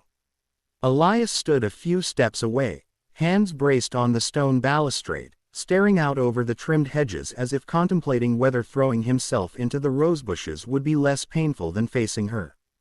What, he said finally, voice low and very, very strained, was that? Isolde's first instinct was to snap back something flippant, to deflect with sarcasm as she had so often done since she'd met him. But what? You don't like the promotion? But the words stuck in her throat. She could feel heat creeping up her neck, an almost painful flush, and hated, briefly, how obvious it must look. That, she said instead, folding her arms in what she hoped was a regal, composed manner and not at all a defensive one, was me making official something you have already been doing without acknowledgement. You protected me, publicly, repeatedly. It seemed only fair that the public should know that you stand with me by choice, not by accident. He turned to look at her, eyebrows climbing toward his hairline. Personal protector, he repeated. Do you understand what that sounds like, to this lot? To anyone who has ever read a romantic epic or listened to a bard for 5 minutes? Yes, she said through clenched teeth, because of course she did. Alara had explained the narrative implications in excruciating detail. But if I had stood up and declared, this is Elias, my completely unimportant friend whom I definitely have no feelings for, please ignore the way he saved my life with marshmallows, it would have sounded worse. You could have just said, advisor, he pointed out helplessly. Consultant, occasional menace. Advisor, don't dive in front of assassins, she shot back, her composure cracking under the weight of everything she wasn't saying. Consultants don't turn ballrooms into desserts because they panic at the idea of losing. She broke off, mortified at how her voice had risen. The word that had been about to escape, me, hung unsaid between them like a tattling ghost. He saw it anyway. She could tell from the way his expression softened, some of the anger bleeding out, replaced by something gentler and infinitely more dangerous. Isolde, he said quietly, and hearing her name in that tone made her want simultaneously to lean into it and to shove him off the balcony just to stop the way her heart lurched. She scowled, which was safer. Don't say my name like that, she muttered. Like what? Like I've done something reckless and you're about to tell me it was also brave, she snapped. I know it was reckless. That does not mean I'm sorry. He sighed, scrubbing a hand over his face. You've just painted a target on my back the size of the West Gate, he said. Anyone who wants leverage over you will think, ah yes, the personal protector, the one with the marshmallows, let's start there. As if they weren't already thinking that, she retorted. You were in that ballroom, Elias. You cast magic they didn't understand. You saved the heir to the kingdom. Every faction in this court has already put you on one list or another. This, she jabbed a finger vaguely in the direction of the throne room, at least puts you on my list. There was, to her mind, no clearer way to say I want you close without actually saying I want you close, and the fact that he seemed not to grasp that immediately made her want to scream. Instead, she took a breath, felt it stutter, and forced herself to step closer, until there was only a foot of cold stone and hot, crackling tension between them. You keep doing this, she said, and now her voice was quieter, the words tumbling over one another. You keep showing up where I might die and deciding that I won't. You keep writing better laws with me, and teaching me how the city thinks, and yelling at me when I'm being a fool, and laughing when I drop ink on myself, and turning my enemies into desserts, and then pretending as if you had nothing to do with the way my life feels entirely different now. Her hands, traitorous things, had curled into fists at her sides. She unclenched them with difficulty. I was content enough before I met you, she went on, which was a lie and they both knew it, but she had to say it to soothe her pride. I knew my duty, I had my little routines, I watched the city from a distance and told myself that was enough. And then you and your stupid attic and your terrible tea and your impossible friends. Hey, he protested weakly, because Miko's tea was, in fact, worse. And your marshmallows, she finished hotly, ignoring him. And now I cannot imagine going back to a life where you were not there, telling me that my policies are half measures and my disguises are disasters and my hair will catch fire if I lean too close to that candle. And I hate it. That, at least, she could say with perfect honesty. The vulnerability of wanting something she could not simply decree or negotiate terrified her more than any assassin's blade. She realized, distantly, that she was shaking. She also realized that she had, at some point during this tirade, edged close enough that if she took one more step forward, their sleeves would brush. Elias, to his credit or perhaps to his doom, did not step back. His eyes searched her face, taking in the flush high on her cheeks, the way she couldn't quite meet his gaze and also couldn't quite look away. You hate, what, exactly? He asked gently. The near miss with mortality. The marshmallows. Me. She made an inarticulate noise of frustration. I hate that you've made me. Made me. The word sat in her throat like a stone. She could feel her ears burning now, as if the entire court must somehow be listening at the door. Pride and fear and something fiercely hopeful warred inside her. In the end, perhaps because she was tired of being careful, hope won by a nose. I hate that you made me fall for you, you insufferable, oblivious man, she blurted, the confession tumbling out so fast she nearly tripped over it. The world seemed to narrow sharply to the space between them, even the distant trickle of the fountain faded. Elias blinked once, twice, as if someone had smacked him with a book. Isolde, he said again, but this time there was a faint tremor in it. You didn't. This isn't. I never meant. Of course you didn't mean to, she snapped, embarrassed and defensive, crossing her arms again as if she could fold the admission back into her chest. You never mean anything. You stumble into my life with your mismatched socks and your ridiculous spells and your infuriating honesty, and you never once think, oh, perhaps I should not rewrite the entire shape of this girl's future without at least warning her. He stared at her, somewhere between horrified and helplessly amused. Most people accuse me of breaking glassware, not hearts, he said faintly. Well, consider me your first, she retorted, then immediately wished the floor would open up and swallow her, because that sounded very much not how she had meant it. She barreled on before he could comment. And you will take responsibility for it. Responsibility, he repeated blankly. For you, falling for me.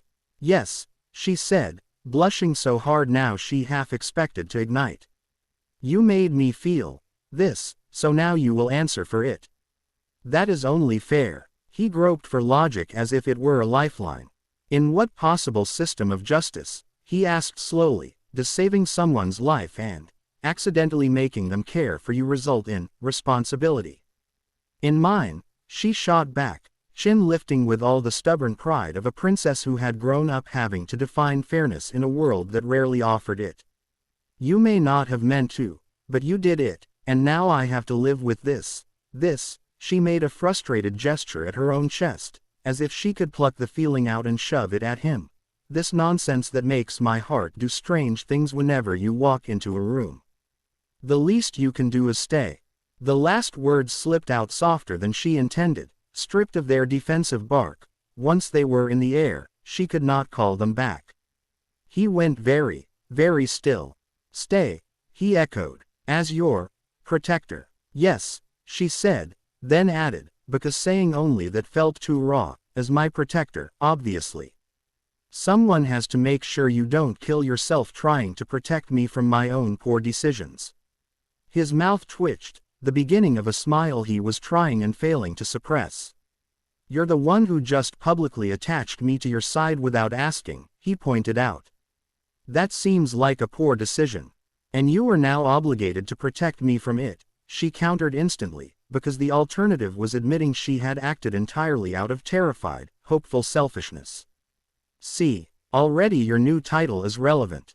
He closed his eyes briefly, as if beseeching patience from the sky, then opened them again and met her gaze head-on. Isolde, he said, and this time his voice was very careful, very clear, as if he were placing each word on a scale. I cannot promise you that I am the safest choice, politically or otherwise. I am stubborn. I am inconvenient. I have made enemies in places where people prefer their power unexamined. If you bind me to you publicly, it will complicate your life in 100 ways. My life is already complicated, she said flatly. It has been since the day I was born. You merely make it complicated in ways I prefer. He huffed out a breath that was almost a laugh. And if I said that I, too, have found my life rearranged around you in ways I did not anticipate? He asked, very softly. Her heart jolted. Then I would say, she replied, nose tilting up in an attempt at haughtiness that failed utterly because she could feel the smile tugging at the corners of her mouth, that you should also take responsibility for that. You are impossible, he said, but there was a fondness in it that warmed her more surely than the sun. Good, she said briskly, because if she didn't retreat to briskness she was going to do something truly outrageous, like reach for his hand. Because I have no intention of making this easy for you. You will stand closer to me at public events now, and when people ask why, you will say, because the princess told me to, and when they whisper that we are secretly engaged, you will not contradict them too vehemently, because that would be suspicious, and stop looking at me like that. Like what? He said, and this time there was no mistaking the amusement, or the affection, or the awe. Like you've just watched me set myself on fire, she muttered. I am fully aware of how foolish I sound. You don't have to. Too late, he said softly. I'm already taking responsibility. It took her a second to process that he had, in his oblique way, agreed. When she did, relief and panic tangled in her chest until she felt slightly dizzy. To cover it, she sniffed and looked away, out over the garden. "Don't misunderstand," she added, because admitting any more would surely cause the balcony to collapse out of sheer narrative excess. "I'm not saying I like you or anything. You just publicly appointed me your personal protector because you don't like me," he said, deadpan. "Exactly," she said, seizing the lifeline of contradiction. "You are extremely annoying. Someone needs to keep an eye on you. It might as well be me." He laughed then, a short, incredulous sound edged with something tender. "Very well, Your Highness," he said, inclining his head in exaggerated courtliness. "As your extremely annoying personal protector, I will endeavor to keep you safe from assassins, politics, and your own terrifying impulsiveness." "See that you do," she replied, trying very hard not to beam. When they returned to the world of corridors and courtiers, of course, nothing about what had happened on the balcony stayed truly private for long, because while no one had overheard the exact words, eyes were everywhere in a palace. People saw the way Isolde's cheeks were still faintly flushed, the way she walked half a step closer to Elias than protocol strictly required, the way he somehow managed to look both resigned and oddly lighter, and they drew their own conclusions, most of them hilariously wrong and all of them loud. In the attic, when the news of the personal protector title reached the others in all its exaggerated forms, reactions were predictably explosive. "So," Miko said, hanging upside down from a rafter as Elias sat heavily on a stool, "how does it feel to be the princess's official future husband?" "He is not," Elias began, but Isolde, who had arrived with him and was now pretending to be deeply engrossed in rearranging a stack of papers, cut in with a huff. "No one said anything about husbands," she snapped, which would have been more convincing if her ears hadn't gone pink. "Elias is simply taking responsibility." "Ah," Miko breathed, eyes gleaming. "So he compromised your heart and is now honor-bound to marry it." "Classic. That is not how honor works," Serafina said sharply from the corner, though her jaw was tight in a way that suggested she was still processing the idea of anyone other than herself being named Isolde's protector. "And you are all overreacting. The princess is merely ensuring that someone with proven magical capacity is always nearby. And because she definitely does not like him," Miko added, nodding sagely. "Not at all. That is why her face turns the color of overripe cherries whenever he enters the room now." "It does not," Isolde protested, which was betrayed almost immediately by the deepening of exactly that color. Alara, who had been scribbling furiously since they entered, looked up with interest. "I have been reading old literature on courtly love tropes," she announced, as if this were purely academic. "There is a fascinating pattern of what one scholar described as contradictory affection displays, where one party oscillates between apparent disdain and clear acts of care. It seems you are now living out a textbook example." "Don't call my life a textbook," Isolde groaned, burying her face in her hands. "And I do not oscillate. This morning you told Elias his new coat made him look like he'd been attacked by a curtain," Alara pointed out mildly, "and then you spent 20 minutes arguing with the tailor until he agreed to reinforce the seams and charm it against stains because you couldn't have him wandering around attracting spills like a walking blotter.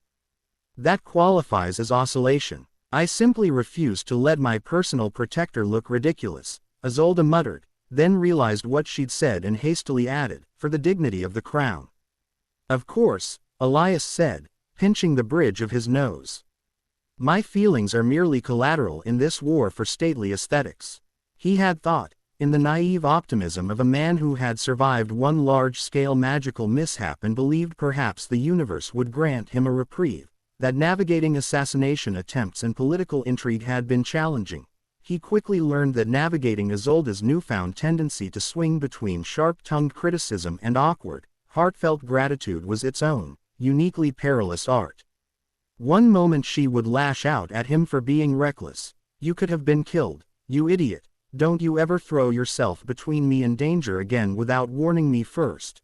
And the next she would thrust a cup of tea into his hands with a muttered, "I added honey because you always forget to eat when you're working, And if you waste away I'll never forgive you, refusing to meet his eyes as she hovered nearby to make sure he drank it. At public events, she barked orders at him with all the imperious assurance of royalty. Stand here, not there. I need you in arm's reach. Don't argue. That's an order, only to turn away a heartbeat later, cheeks faintly pink, pretending intense interest in a tapestry as if she hadn't just positioned him like a shield between herself and the nearest potential threat. When foreign envoys asked politely probing questions about this unprecedented personal protector, she would scoff, "Oh, don't mind him. He's just an eccentric alchemist I picked up in the city, completely useless except in emergencies," and then, when they were alone, hiss furiously at Elias for even considering attending a distant conference because, what if someone decides to test how well the castle wards work while you're off making friends with other academics? The others watched this emerging Tsunere dynamic with varying degrees of amusement and exasperation. Miko took to narrating it aloud like a street play. And lo, the princess says, "I hate you, you fool," but her hands tremble when he bleeds, until Serafina threatened to duct tape their mouth. Alara began annotating her ongoing notes with headings like, Phase 1. Denial, Phase 2. Overcompensatory insults, and, Phase 3. Unsolicited sandwiches, occasionally murmuring, fascinating, as Isolde swung between bristling and bashful in front of her. Even Serafina, once she'd gotten over the instinctive urge to bristle at anyone usurping even a sliver of her protective role, found herself hiding smiles behind her gauntlet when she caught the princess glowering at Elias for daring to yawn and then draping a cloak over his shoulders when he fell asleep over his notes. Elias, for his part, stumbled through this emotional minefield with the awkwardness of a man who had expected his midlife crisis to involve too many cats, not a crown princess hurling affection at his head like rocks. He was perpetually off balance, never quite sure whether the next word out of Isolde's mouth would be an insult, a command, or a confession, and every time he thought he'd spotted a pattern, she would do something that demolished his tentative conclusions, like snapping at him for endangering himself, then days later quietly slipping a small charm into his pocket, for luck, written in her own uneven script. Yet for all the confusion, for all the gossip and the sideways looks and the endless, teasing choruses of ballroom blitz, that now sometimes included sly verses about the alchemist who stole the princess's heart while saving her skin, he could not bring himself to regret any part of it. Not the spell, not the title, not even the balcony confession that had left them both raw and laughing and a little bit braver. Because beneath the barbed words and the blushing denials, beneath the Tsunere storms she kicked up to hide the steady warmth she was still learning to show, there was a simple, astonishing fact that he carried with him like a talisman. The heir to the kingdom had looked at him, a man of ink stains and unfinished contraptions, and said, in the only language she trusted, "Stay." And he, against his own better judgment and to the utter bewilderment of anyone who had ever met him, had said, in his own oblique way, "Yes." The first omen arrived as a smell before anything visible changed, a sudden sharp tang of ozone and hot stone that rolled over the town like the breath of some sleeping giant turning in its lair. Elias, nose buried in a book at the time, sneezed violently, smudging ink across his notes, while in the attic Miko sat up from where they had been dozing in a net hammock strung between rafters and said, "Something just went very wrong or very interesting," in the same tone of anticipatory delight, and down in the castle courtyard Serafina's hand flew to the hilt of her sword before any messenger even reached the gate. By midday the whispers had coalesced into a single phrase that sprinted from market stall to tavern to guard post. "Dungeon portal, out by the north pasture," followed in almost the same breath by, "They say a demon lord's coming through," and while half the town panicked in the familiar, disorganized way mortals always did when rumors ran ahead of facts, the other half climbed onto whatever crates, walls, or tolerant friends they could find in order to see better, because if a demon lord was indeed about to invade, they at least wanted a clear view of the beginning of the end. Isolde heard the news in the council chamber. Of all the inconvenient places, a breathless courier skidded to a halt mid-report about irrigation funding, words tumbling over one another as he stammered, "Your Highness, a rift, outside the north fields. glowing, humming. The ground's gone all cracked and black. They say it's a dungeon portal, and the town watches saying. He faltered, flushing as if embarrassed by the absurdity of it. They're saying a demon lord might be coming through. The room, full of ministers who had grown comfortable believing that threats came in the form of angry letters and economic sanctions, went silent. Then all eyes swiveled, as they always did these days when danger was even hinted at, toward the corner where Elias sat trying to look like a piece of furniture. Isolde was on her feet before anyone could launch into a speech about protocol. She slammed her hands on the table, earning a sharp glance from the chancellor that she ignored. "Summon the city guard and the royal mages," she said crisply. "Lock down the market and get the children inside. Serafina." She didn't need to raise her voice. The knight was already moving, jaw clenched, armor ringing with purpose. "Assemble a strike team." "I'm going." 3 people spoke at once.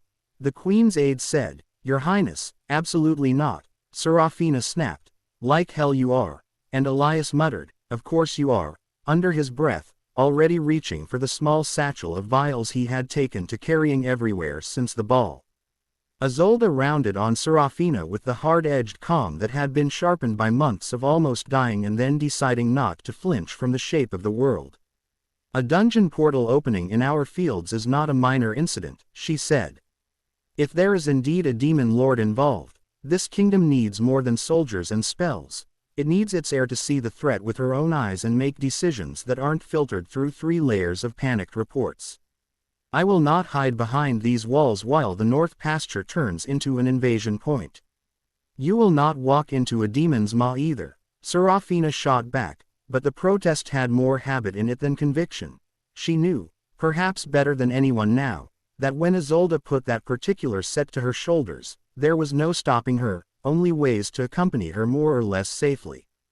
Elias, stacking his notes with jerky movements, said, "If she goes, I go. Don't even bother arguing." And when Serafina glared, he added, "I have already turned one battlefield into desert. I am more than willing to get creative again if necessary. If you turn my pastures into pudding, I will see you both cleaning them by hand." The king said faintly, but there was pride under the exasperation, and when Isolde caught his eye, he gave a tight nod that said, "Be careful and go." 15 minutes later, the strike team was less a neatly drilled unit and more the usual chaotic assortment of personalities that had somehow become the kingdom's first line of utterly unconventional defense. Serafina in full armor, visor up, arguing with a royal mage about the angle of their warding formation. Elias, stuffing extra chalk and a jar of what looked suspiciously like glittering black sand into his satchel. Isolde in sturdy boots and a travel cloak hastily thrown over her gown, expression grim and determined. Alara, appearing at the last moment with a stack of notebooks and a telescope she insisted might be useful for observing spatial anomalies, and Miko, who was not on any official list but had donned a pilfered guard's tabard and blended into the ranks with such infuriating ease that by the time anyone thought to question them, the party was already halfway out the castle gate. "You are not supposed to be here," Serafina hissed when she finally noticed the thief bouncing along at the back of the column, twin daggers at their hips. "And yet here I am," Miko chirped. "Besides, if there's a dungeon, there will be loot, and someone responsible needs to make sure the locals don't hurt themselves on cursed jewelry. Consider this public service." The road to the North Pasture wound through the outskirts of town, past rows of shocked-faced onlookers and shutters banging as people slammed them closed or flung them open depending on their appetite for proximity to potential annihilation. As they walked, the rumors thickened around them, like gnats, each passerby adding another unverified detail. "They say the sky turned purple," a woman called from a doorway. "I heard it's spitting fire," a boy shouted from a fence post. "My cousin's friend's uncle's stablehand says he saw a horn," someone yelled, but the rest was swallowed in a gust of nervous laughter. Isolde tried to tune it out, focusing instead on the steady rhythm of her boots on dirt, the reassuring clank of Serafina's armor, the soft clinking of glass vials in Elias's bag. Every so often her hand would brush his as they navigated a narrow patch of road, and she would jerk it away as if burned, then immediately snap, "Watch your footing. "You idiot, you're going to twist an ankle," which made him mutter, "Yes, Your Highness, I will try not to die stepping in a rut while we're on our way to face a demonic incursion," and Miko, eavesdropping, whispered to Alara, Phase 7. Pre-battle bickering, while Alara took notes. When they crested the last low hill before the north pasture, the change in the landscape hit them like a physical force. What had been, until that morning, a broad, green field dotted with grazing sheep was now a scorched circle of earth the size of the Great Hall. Grass charred to ash at the edges, soil blackened and cracked as if something enormous had tried to claw its way out from beneath. In the center of that circle hung the portal, a vertical tear in the air itself, jagged at the edges like ripped cloth, its interior swirling with darkness shot through with veins of sickly violet and deep, pulsating red. The air around it hummed with an almost musical vibration that set teeth on edge. Occasionally, a spark of something like lightning arced from its rim to the ground, leaving another smoking scorch mark. The town watch had formed a loose cordon a safe distance away, their faces pale. A squad of royal mages knelt in a ring, chanting, lines of faint blue light connecting their outstretched hands in a makeshift containment field that looked distressingly thin compared to the throbbing, malevolent presence of the rift. "Well," Elias said quietly, eyes narrowed as he studied it. "That's not ideal. Can you shut it?" Serafina demanded, already judging lines of approach, angles of attack, potential fallback positions. "Not from this side, not if it's anchored to something on the other," Alara murmured, her scholar's calm only slightly frayed by awe. "We can try to stabilize it, maybe narrow it, but if something is actively pushing through, thus the demon lord, rumors," Miko said cheerfully, adjusting their grip on their daggers. "On the bright side, if it does come through, think of the resale value on its horns." Serafina turned a glare on them sharp enough to flay. "We are not harvesting parts off a demon while it is still attached," she snapped. "You will not go within striking distance unless I say so, you will not taunt it, and you will not attempt to climb it." "You're no fun," Miko sighed, but their eyes stayed locked on the portal with a mix of greed and genuine wariness. Even for someone who had grown up ducking guards and dancing along rooftops, the sight of reality itself fraying was not something to take lightly. Isolde stepped forward to the edge of the warding circle, feeling the hairs on her arms lift as if charged. Her heart pounded, not with the jittery panic of the ballroom but with a cold, focused dread. "What are the chances," she asked Elias quietly, "that this really is a demon lord?" He hesitated, then shrugged. "Depends how you define lord," he said. "Technically, any demon of sufficient rank and territory could style themselves that. More importantly, whatever's behind that is powerful enough to punch a hole through dimensional barriers in broad daylight, which is ambitious." "Daylight," Alara repeated slowly, pushing her spectacles up her nose. "Interesting. That's one word," Miko muttered.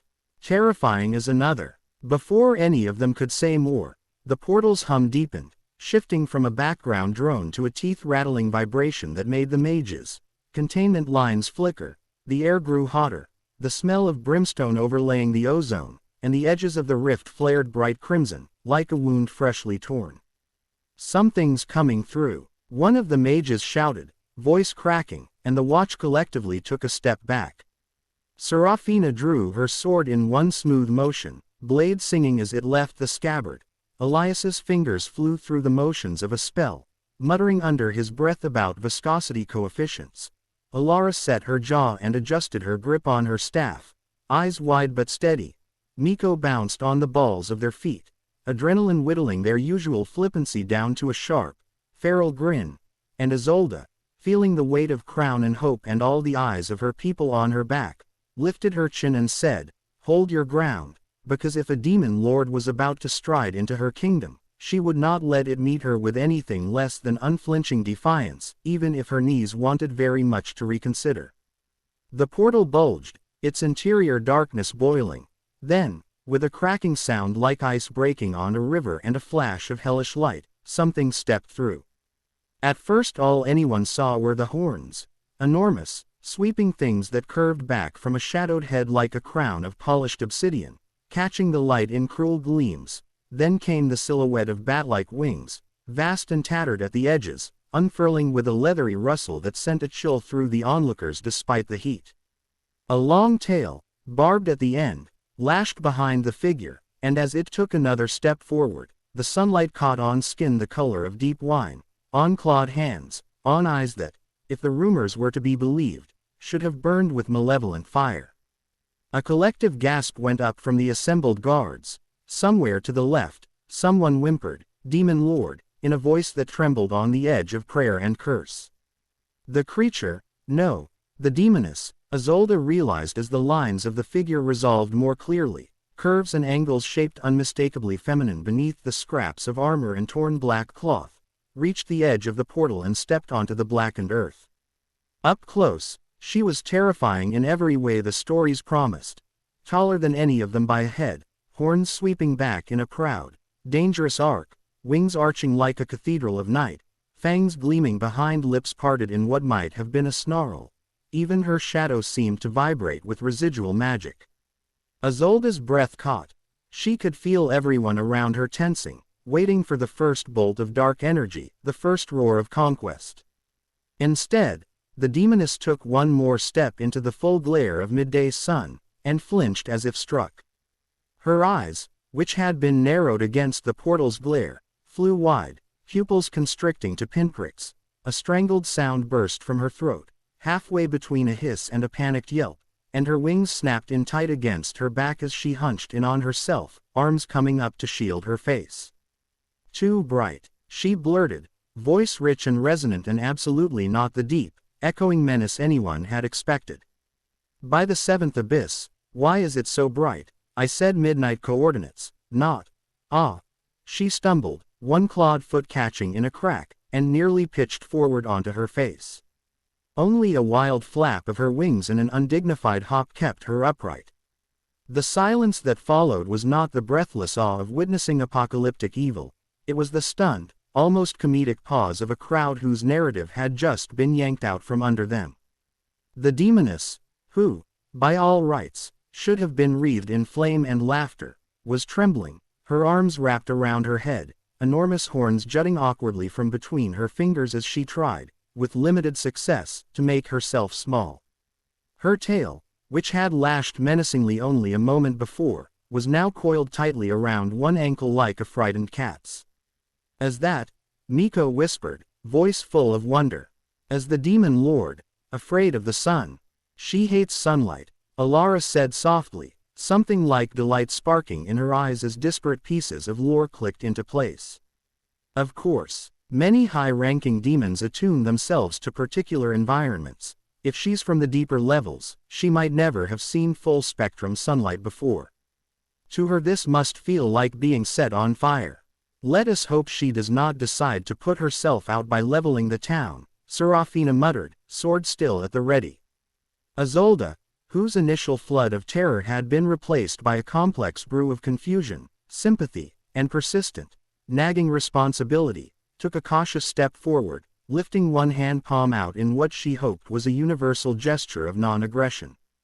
"Demon Lord," she called, because she might as well start with the assumption, "you are in the sovereign territory of the crown of, don't call me that." The demoness yelped, peeking out from between her fingers with eyes that glowed not with hellfire but with something much more familiar, panic. "I mean, technically, yes, but it sounds so militaristic. I keep telling them, Vespera, you should rebrand. Lord of the 10th Gloom is so passé. No one wants to work for a warlord anymore.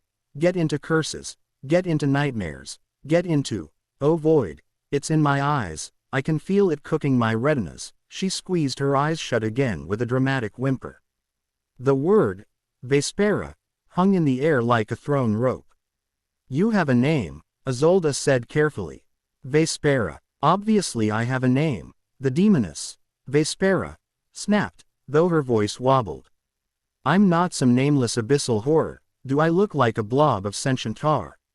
Ow, ow, ow, why is the sky on fire? Who decided this was a good idea?" Elias, who had been frozen somewhere between fight and profound secondhand embarrassment, exhaled slowly. I'm going to do something very foolish, he murmured to Isolde, not taking his eyes off Vespera, and I would appreciate it if everyone could refrain from stabbing me before I finish. Without waiting for an answer, he stepped past the line of mages and, ignoring Serafina's hissed, "Elias, get back here," shrugged off his long coat. The sun hit him full in the face, making him squint.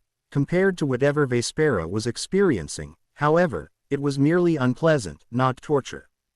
Holding the coat by the shoulders, he approached the demoness with slow, deliberate movements, as if coming up on a spooked horse. "Vespera, was it?" he said in his calmest, most lecture-like tone. "You're about 3 degrees of latitude and 12 hours of rotation off from where you meant to be. This is noon. The sky is not on fire. It's just reflecting more light than you're used to. Here." Before anyone could object, he reached up. She flinched but did not swing at him, and draped the coat over her head, horns and all. The heavy fabric fell around her like a makeshift hooded cloak, turning her into a hulking, horned mound of dark cloth with a twitching tail. For a breathless second, there was absolute stillness, then Vespera made a small, surprised noise. "Oh," she said, voice muffled. "That's better. It's still bright, but at least I don't want to claw my eyes out." One clawed hand emerged from under the coat, feeling for the edge to adjust it. The motion was absurdly tentative for someone possessing enough visible musculature to punt a cow into the next field. "You covered my face," she added, sounding as if she couldn't quite believe it. "You're not going to," she gestured vaguely with her free hand, the coat shifting, "attack me. Or banish me, or whatever it is surface dwellers do. We're working that out," Isolde said dryly before Serafina could bark something about protocol. She took another step forward, stopping just outside of immediate tail whip range. Up close, beneath the brimstone, Vespera smelled faintly of lavender and ink, like someone who spent more time in libraries than on battlefields. "You did open a portal in our pasture," she pointed out. "You can understand why we might be alarmed." "That wasn't my fault," Vespera protested at once, shifting anxiously under the coat. "Well, not entirely my fault. The summoners got their calculations wrong. I specifically signed up for a midnight haunting contract. Not that I wanted to, mind you, but the bureaucracy down there is atrocious. You say no to one eternal torment assignment and suddenly you're not a team player. And then someone reversed the sigils for moon and sun and dumped me in your—" She peeked out again, squinting fiercely from under the coat's edge, "your appallingly illuminated domain." "You hate sunlight," Alara said again, frowning in scholarly concentration. "Is it just the brightness, or is there an actual physiological reaction? Burning, weakness, spontaneous combustion?" "No burning," Vespera said, sounding affronted. "I am still a demon lord of the 10th gloom. I'm not going to burst into flames like some cheap vampire. It just hurts. It's like someone poured boiling water into my skull. And it makes me," she faltered, tail constricting. "It makes me scared." The last word came out very small for someone her size. The watching guards, who had been holding their weapons at the ready, exchanged uncertain glances. The idea of a terrified demon lord did not fit cleanly into any of their training scenarios. Miko, always quicker than most to adjust to new realities when profit or mischief was involved, tilted their head. "So let me get this straight," they said. "You are Vespera, capital D, capital L, demon lord from the 10th gloom, which sounds very impressive. You have horns that could gut a bull and wings big enough to shade half the field, and you came here to haunt someone at midnight for contractual reasons, but instead you've arrived at noon, and your main concern is that the weather is too bright. When you say it like that, it sounds ridiculous," Vespera muttered. "But yes, delightful," Miko said, grinning. "I like her." "Your opinion is not the metric by which we measure threats," Serafina snapped, though even she had lowered her blade a fraction. She turned to Isolde, voice low. "Your Highness, whatever she claims, this is a high-ranking demon. She could be playing on our sympathies. We should keep our distance until the mages figure out a way to send her back. Agreed, one of the older mages said, though there was a flicker of curiosity in his eyes that matched Alara's.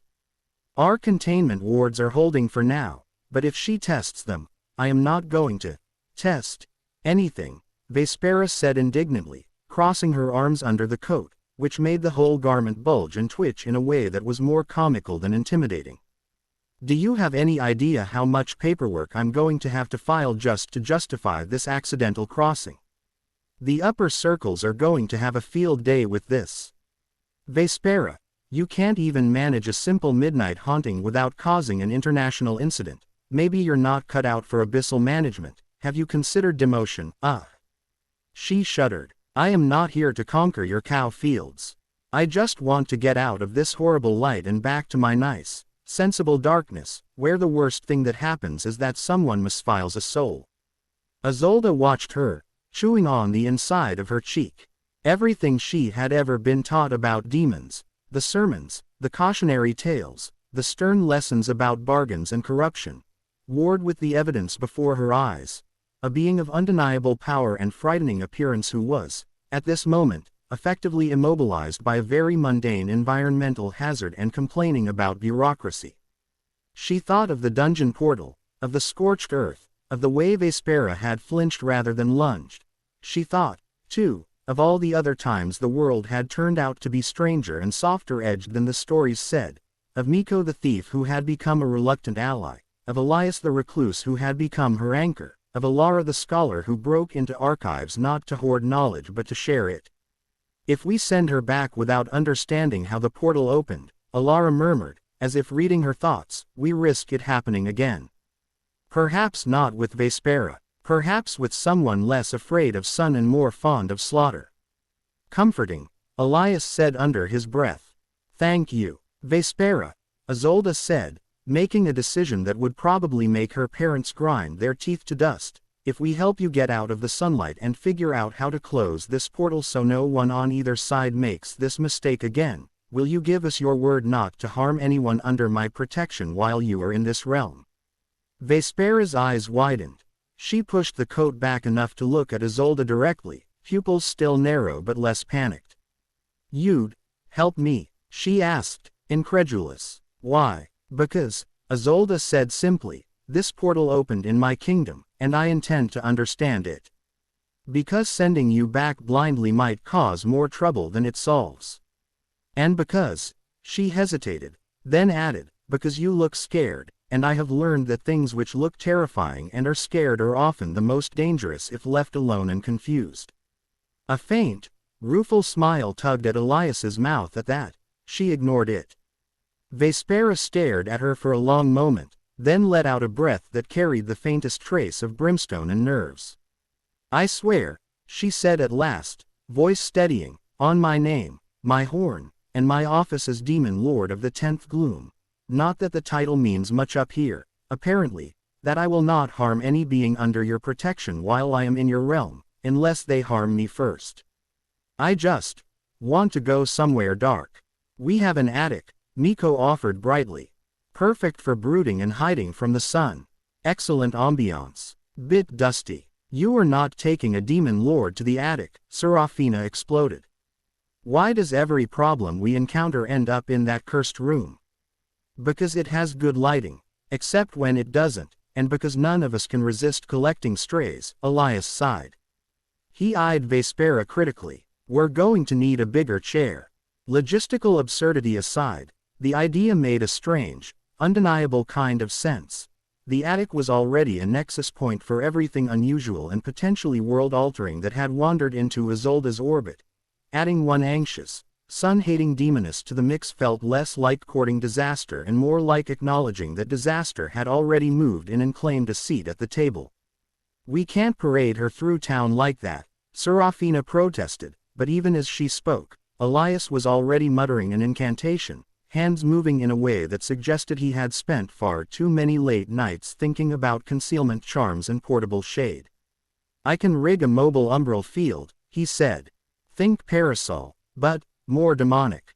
If we get her under cover quickly, the wards should keep any stray magic from leaking, and as long as she doesn't start monologuing about eternal torment in front of children, we might pass her off as, I don't know, a visiting dignitary with an unfortunate curse. I am very dignified, Vespera said defensively, clutching the coat tighter around herself. When I'm not blinded, we'll work on your public image later, Miko assured her. Within half an hour, the field around the portal had been reinforced with a lattice of magic that would hold until a more permanent ceiling could be devised. The townsfolk had been herded back with many stern warnings about not throwing rocks at reality tears. And Vespera, demon lord of the 10th gloom, bane of misfiled souls and terror of poorly lit corridors, found herself hunched under an improvised umbrella of layered spells and canvas, stumbling along a back alley route into the city with Elias's coat still over her horns and Miko walking backward in front of her, delightedly narrating all the things she could not see. On your left is a perfectly ordinary chicken coop, they said. On your right, 3 children staring at you with wide eyes. Don't worry, they probably think you're a very ugly noblewoman. Straight ahead, a puddle. Lift your foot, there you go, we don't want you slipping and conquering the cobblestones by accident. I can walk, Vespera muttered, clutching the edges of the coat. I just can't see, or rather, I refuse to see, because your hateful star keeps trying to boil my brain. You'll get used to it, Alara said, curiosity still burning in her like a second sun. Maybe, eventually, possibly. This is unprecedented. I'm going to need to start a new notebook. Please do not compile a field guide to demon acclimatization while the demon in question is tripping over barrels, Serafina groaned. And if anyone asks, we found her this way and are escorting her to the royal closet. Clinic, Isolde supplied, though the smile tugging at her lips betrayed how surreal she found the whole thing. A rare case of acute photophobia. Very contagious. Best not to stare. By the time they reached Elias's building and coaxed Vespera up the treacherous attic stairs. Duck your head. No, duck more. Your horns are going to, oh. There goes another beam, Elias, you needed that. Not as much as I need structural stability, which we no longer have. The sun had dipped enough that the painful edge of its glare had softened, but Vespera still heaved a sigh of blessed relief when she stepped into the dim, cluttered space and Elias shut the door behind them, cutting off the last shafts of light. She pushed back the coat, blinking rapidly as her eyes adjusted to the gloom. In the half-dark she looked more herself, less like a monstrous intruder and more like some strange, regal figure out of a particularly dramatic painting. Horns sweeping, wings folding carefully so as not to knock over any of Elias's precariously stacked contraptions, tail flicking as she took in the ropes, the books, the faces turned toward her with varying degrees of wariness and welcome. This, she said slowly, a hint of wonder in her voice, is perfect. It's a fire hazard, Serafina muttered. It's home, Isolde said, surprising herself, then flushing when Elias shot her a quick, startled look. Vespera turned to her, head tilting. You are the ruler here? She asked. Future ruler, Isolde corrected. Princess Isolde. This is Elias, my personal protector and resident miracle worker. That's Alara, who will probably ask you 100 questions before dusk. That's Miko. Do not let them convince you to sign anything. And that's Serafina, who will stab you if you so much as look at me threateningly, so please don't. Vespera's gaze traveled over each of them in turn, lingering briefly on Elias, perhaps because he had been the one to cover her eyes, to approach her when everyone else held steel or spells, and then she nodded, a small, surprisingly formal gesture. I am Vespera of the 10th gloom, she said. Demon lord by unfortunate promotion, reluctant overseer of tormented bureaucrats, accidental tourist in your blinding realm. I appreciate your assistance, even if it comes with a great deal of shouting. You haven't met us until we're shouting, Miko said cheerfully. Welcome to the attic. And just like that, the final piece clicked into the unruly puzzle of their found family. A demoness with giant horns and bat wings, terrifying to behold and yet trembling not with the urge to destroy but with the simple, universal fear of being somewhere she didn't understand under a sky that hurt her. As rumors of the demon lord in the attic began to swirl through the city, each more ridiculous than the last. Isolde, Elias, Miko, Serafina, Alara, and now Vespera herself would find that the war zone of personalities under that sagging roof had room for one more, and that sometimes, the most dangerous portals weren't the ones that ripped open in fields, but the ones that opened, quietly and unexpectedly, between people who had every reason to be enemies and yet chose, instead, to share the shade. By the time the dungeon portal finished tearing itself open in the north pasture, the entire town had already decided they were doomed, done for, and probably going to be eaten in alphabetical order by a demon lord with a taste for bureaucracy and sheep, and the only reason this apocalyptic mood hadn't turned into full-blown riot was that the strange little collection of misfits everyone now called the princess's problem solvers were already on their way out of the castle, boots pounding on packed dirt as rumor sprinted ahead of them. Isolde strode at the front in a travel cloak hastily thrown over her gown, jaw set in that particular way that meant she was about to do something both courageous and profoundly unapproved of. Serafina clanked beside her in full armor like a walking rebuttal to common sense, one gauntleted hand never far from her sword. Elias trailed half a step behind with a satchel banging against his hip, fingers already stained with chalk from the sigils he'd been sketching the moment he smelled ozone on the wind. Alara had somehow found time to fetch an empty notebook and 3 spare quills between hearing, demon, and portal, and now trotted along muttering to herself about dimensional stress fractures, and Miko, who absolutely had not been invited, wore a 2 large guards tabard over their usual streetwear and whistled a jaunty tune, because whether the day ended in loot, legend, or lunch, they considered it a win. As they crested the hill and saw the pasture, the jokes died in everyone's throat. The field had become a ring of char and cracked earth, grass burned away in a perfect circle, and in its center hung the portal, a vertical wound in the air, edges jagged and twitching, interior a roiling mix of black and sickly violet that hurt the eyes to look at for long. The royal mages, robed and grim, were crouched in a wider circle around it, maintaining a shimmery blue containment field that looked and sounded distressingly like fragile glass under a storm. "Reports say a demon lord is coming through," the captain of the watch said as they approached, voice pitched low as if not to spook the thing. His gaze flicked warily to Isolde, then Elias, then away, because what did one say to the man who had saved the princess with marshmallows? Good luck, seemed inadequate. "We've evacuated the nearest farms, Your Highness, but if it's a full lord-class entity, then standing on this hill wringing our hands won't help," Isolde cut in, not unkindly. She was afraid. Her stomach knotted tight, palms damp inside her gloves, but fear was a familiar enough companion by now that she could walk alongside it without slowing. "Keep your people behind the line. The mages hold the wards. Serafina, front with me.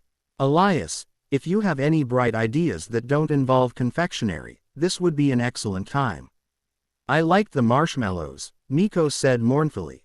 "They were very effective. They were very sticky," Serafina growled. "We are not turning my battlefield into a bakehouse again." Elias, who had been squinting at the portal with the absent concentration he gave unsolved equations, shook his head. "No promises," he said, "but I'll try for less sugar this time." Even as he spoke, the hum in the air changed, deepening from a background thrum to a chest-vibrating growl. The portal's edges flared crimson, the colors twisting, focusing, and the mage's blue lattice flickered dangerously. "Something's forcing its way through," Alara breathed, toes curling in her boots. Whatever academic thrill she felt was hard-pressed by the very real prospect of being crushed, burned, or otherwise obliterated by extraplanar malice. The murk inside the rift bulged like a too-full waterskin, then split. The first thing to emerge was a horn, enormous and obsidian black, curved like a war scythe, its polished surface catching the harsh daylight in wicked glints. Then another horn, twinned and sweeping, then the outline of a head between them, shadowed and inhuman, eyes glowing like banked coals. The portal stretched wider with a sound like ripping metal, and a figure stepped forward, taller than any human present by a full head and shoulders broad enough to dwarf even Serafina in armor, great bat-like wings unfurling with a leathery snap that sent eddies of hot wind racing over the charred earth. Her skin was the deep wine red of poured blood, her hair a fall of midnight threaded with ember-bright strands that crackled faintly as if still remembering the storms she'd walked through, her tail long and sinuous with a wicked barb at the end. Everything about her silhouette screamed demon lord in the old story's sense. Doom, ruin, terror given shape, and a wave of instinctive, animal fear rolled through the onlookers like a gust.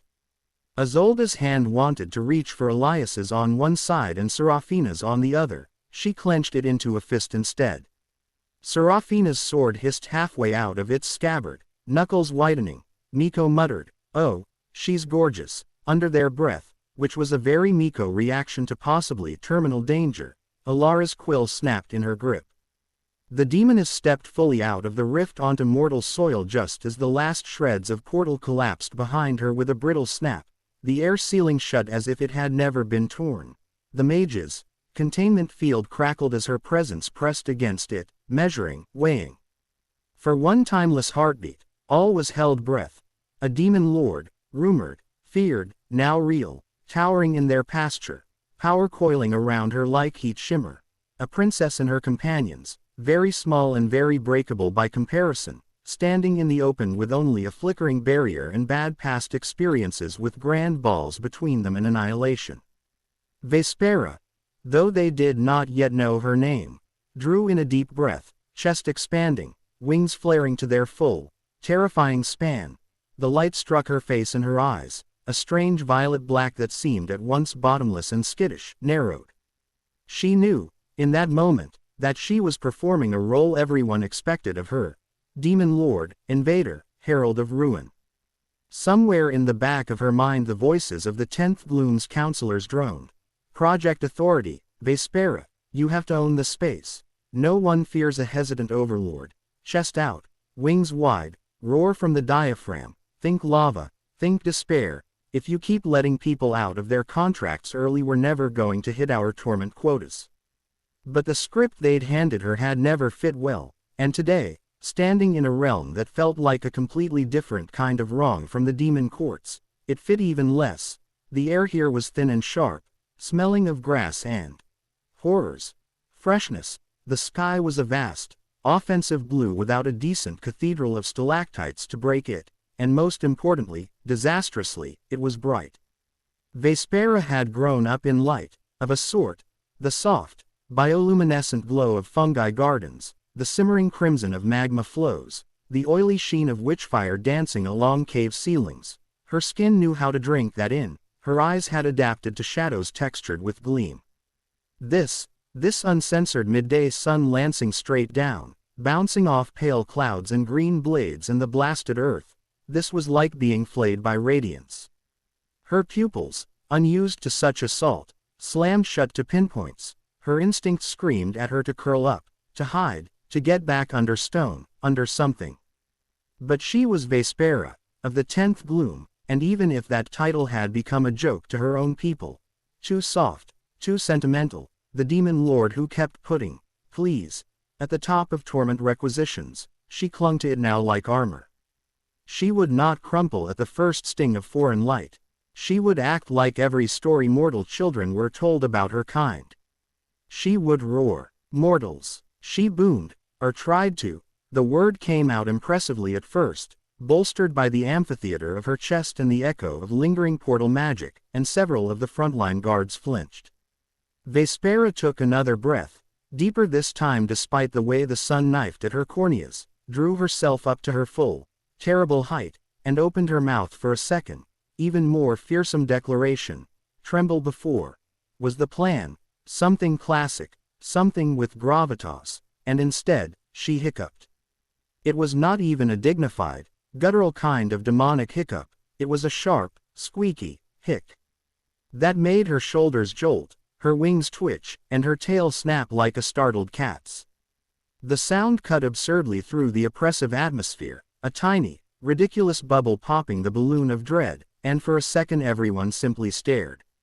Vespera froze, mortification hitting her like a hammer. Of all the times for her cursed nervous tick to return, She hadn't hiccuped like that since her first council presentation, when she'd tried to propose a reduction in unnecessary screaming and had instead squeaked her way through an entire slide deck about sustainable despair. Why now, in front of an entire realm of strangers who probably already thought she was a joke? Heat rose to her cheeks that had nothing to do with the sun. "I meant to," she started, then hiccuped again, slightly louder, making her horn tips knock together with a faint clonk. Somewhere among the ring of guards, a snort escaped someone who was very much not supposed to be laughing. They clapped a hand over their mouth too late. The spell of absolute terror cracked further. Serafina, however, heard none of the humor. For her, the equation remained brutally simple. Enormous demon, portal, horns, wings, voice like a temple organ falling down a well. Hiccup or no hiccup, it was a threat to Isolde and to the kingdom, and threats did not get second chances. Her body moved before thought, muscle memory from a dozen drills kicking in. With a roar of her own she surged forward, sword flashing fully free, the world narrowing to a single, brutal intention. Put herself between the princess and that thing and, if necessary, cleave horn from head before any spell could form on those fanged lips. Down, she barked over her shoulder at Isolde as she vaulted over the first chalk line, fully prepared to take the brunt of whatever retaliatory blast came.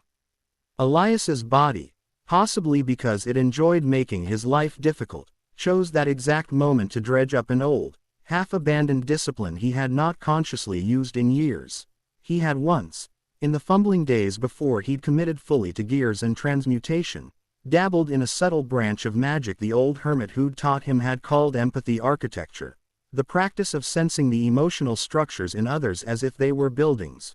Fear is a sagging, overburdened beam, rage is a tower leaning perilously outward, grief is rooms locked from the inside. It was not mind reading, not exactly. He could not pluck thoughts like books from shelves, but he could feel the weight distribution of a psyche, the way it balanced or teetered under different loads. It had been too much, back then, in crowded taverns and markets, too many crooked foundations, too many walls about to crack, and so he'd learned to shudder that sense, to look away from the architecture of strangers' hearts unless it was absolutely necessary. Now, with Serafina lunging and the demon lord, Vespera, standing there blinking in the hateful sunlight, something in Elias's inner barricade slipped. For a moment, the shapes of her emotions flared in his perception as vividly as the horns on her head. He felt no spires of triumph, no jagged buttresses of bloodlust. Instead her inner landscape was a cathedral of shadowed alcoves and unused pews, tall arches echoing with the memory of scolded kindness, of reprimands for mercy. Terror rattled through it, not the cold, sharp edge of tactical fear but the raw, stumbling panic of someone who had been thrown out of their only home and now found themselves on a stage they had never auditioned for, under a spotlight that burned. Shame hunched in the corners like a hunched-over gargoyle. Defiance flickered, small and stubborn, around the crumpled banners of self-worth. She was not building an attack. She was braced for impact, for rejection, for pain.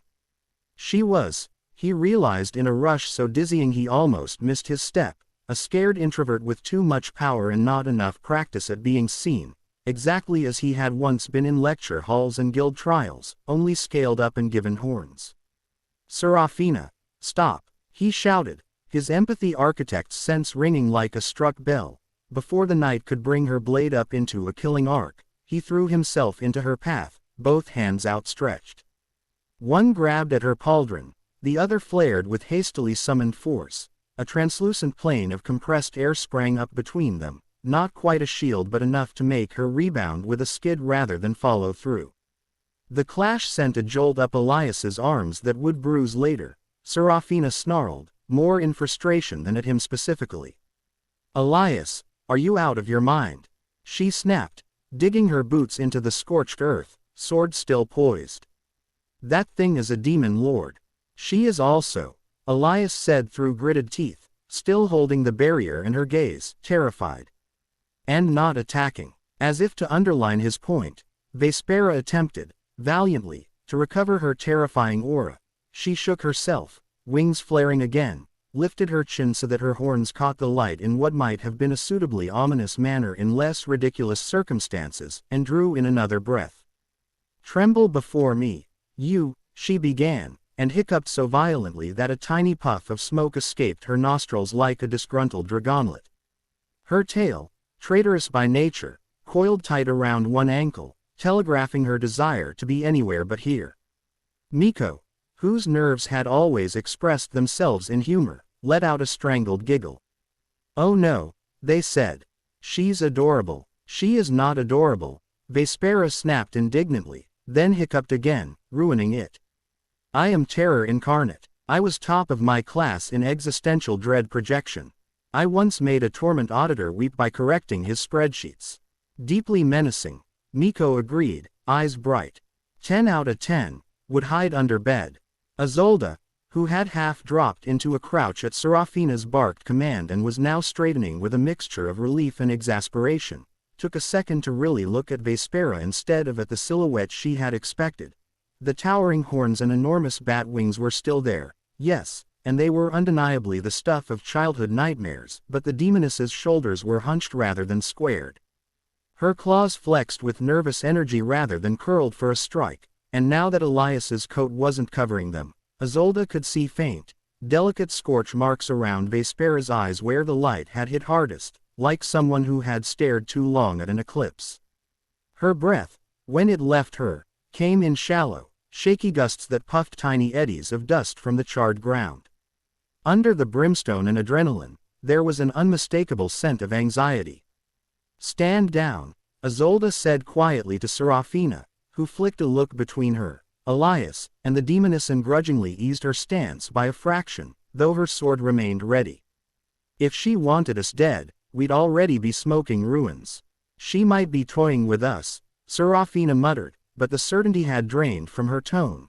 Whatever Elias had seen in that flicker of empathic vision, Isolde trusted it enough to gamble a moment. "She's not," Elias said firmly. The empathy architecture sense, now that he was paying attention, was a low, resonant hum at the back of his mind, like the echo in a well-used room. Vespera's emotional structure was shaking so hard he could almost hear the creak. "Look at her. She hates this. She's flinching from the sun. And from us." Vespera, who had been alternating between glaring at them and trying not to trip over her own tail, gave a miserable little laugh. "Of course I hate this," she said. "Do you think I asked to be hurled into some horrible, overexposed cow field in the middle of the day in front of a bunch of armed, judgmental surface dwellers? They didn't even give me time to pack." "Who is they?" Alara asked, finding her voice again, curiosity overriding self-preservation in the way it always did.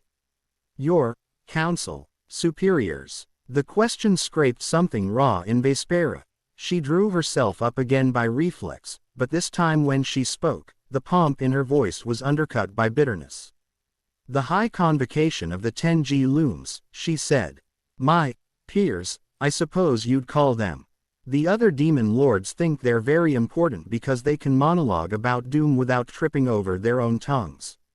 They summoned me to a performance review." The way she said the phrase made it sound like a curse. "Apparently my leadership style is counterproductive to traditional torment paradigms."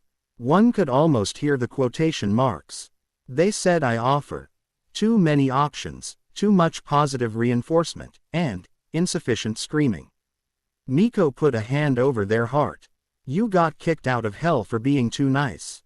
They breathed. "I was not kicked out," Vespera said, glaring, then her shoulders slumped. "I was strongly encouraged to seek opportunities elsewhere. They reassigned me to a surface world posting. Nightmares and hauntings. Strictly non-apocalyptic. A chance to prove you can handle classic dread," they said. "Maybe then we'll consider letting you back into serious damnation." She snorted, a puff of smoke curling from one nostril. "Then they accidentally calibrated the portal to noon instead of midnight and gave me coordinates in the middle of an open field. No caves, no ruins, no conveniently ominous forests. Just sun. And now the portal's gone, which means," her voice hitched, "just barely, I am stuck here until I can find or make another one. Which, given the Convocation's feelings about me, will be somewhere around the heat death of the universe. The admission hung heavy between them. Isolde felt it hit her like a physical weight. Exile, dressed up in corporate language and logistical errors, was still exile. The idea of being pushed out of one's own realm, out of the only structures you'd ever known, not because you'd failed at cruelty but because you'd failed to be cruel enough, made something hot and furious burn behind her breastbone. So you're not invading, she said, more statement than question. You were thrown away. Vespera's wings drooped, the membranes rustling softly. They call it reassignment, she said. Lateral career move, opportunity for growth. But yes, apparently, Vespera, maybe don't torment that mortal child who's already having a nightmare about being lost. She'll figure out her own fear just fine without us, is not the sort of attitude they want in upper management. She tried for a sardonic smile. It wobbled. I don't enjoy scaring people who are already scared. I don't enjoy suffering for suffering's sake. I tried to mitigate, redirect, offer people in my domain little kindnesses where no one was looking. Extra blankets, slightly less screaming on weekends. A tea station in the ante-chambers. You'd think I'd set the lava on fire from the way they reacted. Elias's empathy architect sense thrummed in weary recognition. He knew that story, in its mortal version. Too gentle for the cutthroat guilds, too questioning for the rigid orders, always told he was wasting his potential, when he refused to turn his mind entirely to profit or power. Vespera's internal architecture, seen through that half-magical lens, was full of abandoned side chapels labeled compassion and doubt, doors the Convocation had tried to brick over and she had kept prying open. Monsters expelled from monster hierarchies for insufficient monstrosity, he murmured. I feel a theme. Serafina, whose worldview had been built on clean binaries, enemy, friend, threat, protectee, demon, divine, looked between Vespera's enormous horns, the quiver in her voice, the scorch marks by her eyes. Her grip on her sword eased another notch. Even if she is not invading, she said slowly, she is dangerous. So am I, Isolde said, without flinching. In different ways. She stepped fully into the space between Serafina and Vespera now, trusting Elias's instincts and her own. Demon Lord Vespera, she said formally, because if there was one thing she understood, it was the armor of titles. You are in my realm, uninvited but not, it seems, by your own design. If we help you find shade and, eventually, a way home, or a way to make a new home here, will you give me your word, as lord of your former domain, that you will not harm anyone under my protection unless they first try to harm you? Vespera blinked. No one had ever offered her a bargain like that. Her experience of mortal demon negotiations was overwhelmingly one-sided, full of foolhardy summoners and cackling imps. You would help me? She asked, incredulous, hiccup thankfully absent for the moment. Why, I'm not exactly an appealing houseguest. I shed embers when I'm nervous and my wings knock things over. Because, Elias said dryly, we already live in a fire hazard, so what's a few more embers? Because Isolde collects disasters like stray cats.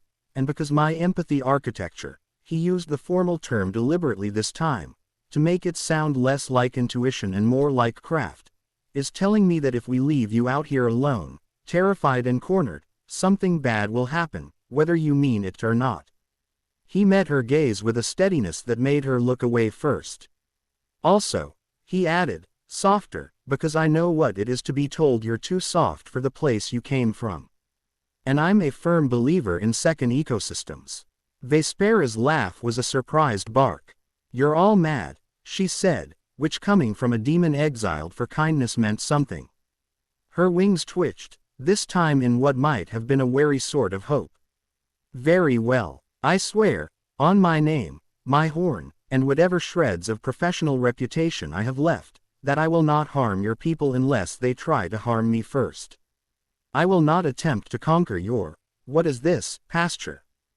Garden, whatever. I just want a dark corner and a break from being told my performance reviews need more screaming. Miko clapped their hands, delighted. Done, they said. We have a dark corner. Several, in fact, very high-quality shadows. One comes with a cat.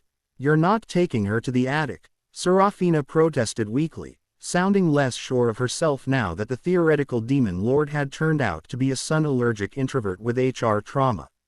Why does every existential threat we meet end up under that roof? Because, Isolde said, a little ruefully, that's where we put the things we're not ready to show the rest of the kingdom yet.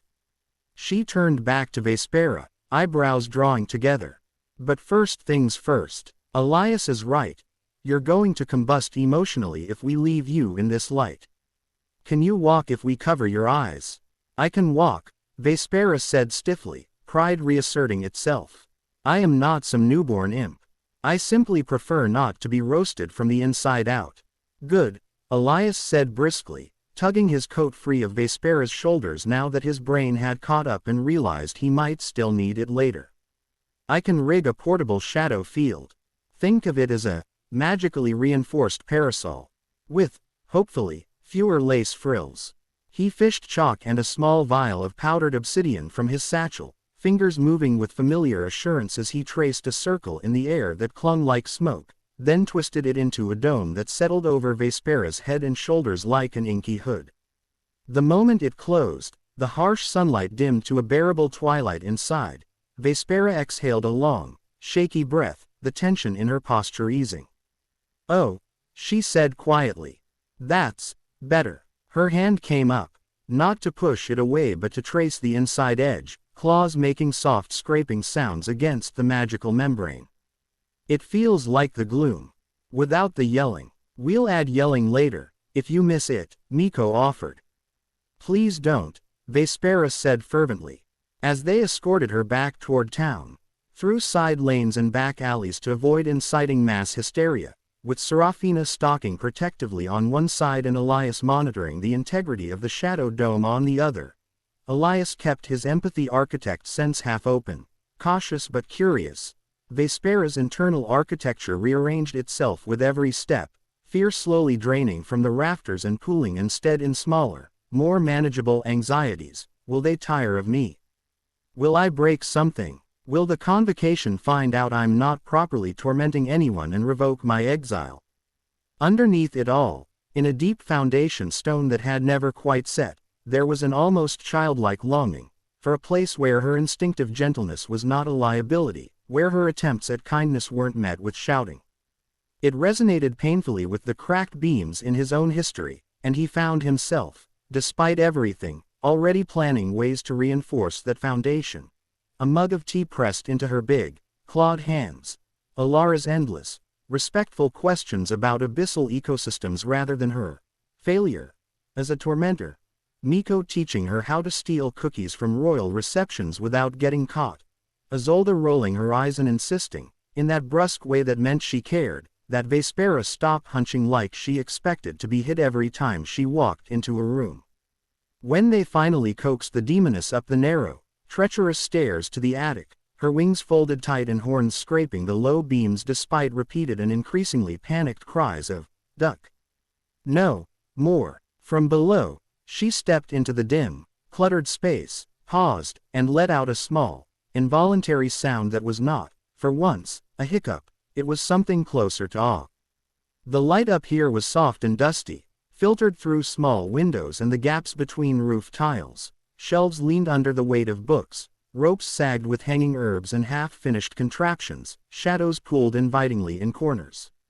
It smelled of ink and oil and old paper and the faint, lingering sweetness of marshmallow that no amount of scrubbing had entirely removed from anyone's hair. This, Vespera said slowly, wings finally easing away from her back, is nice.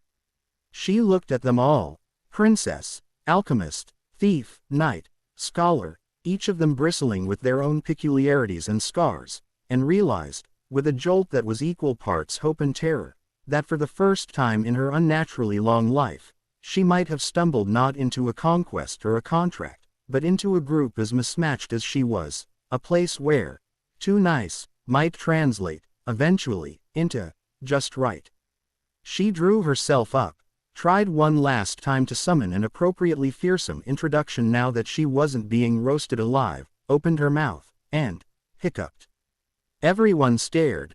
Then, all at once, Miko burst out laughing. Alara's shoulders shook. Serafina's lips twitched despite herself. Isolde covered her smile with one hand as if she could maintain some scrap of princessly dignity, and Elias, empathy architect and marshmallow conjurer, felt the weight of her embarrassment and their amusement and his own absurd fondness settle into a new, sturdy beam in the odd, sprawling house that was their lives.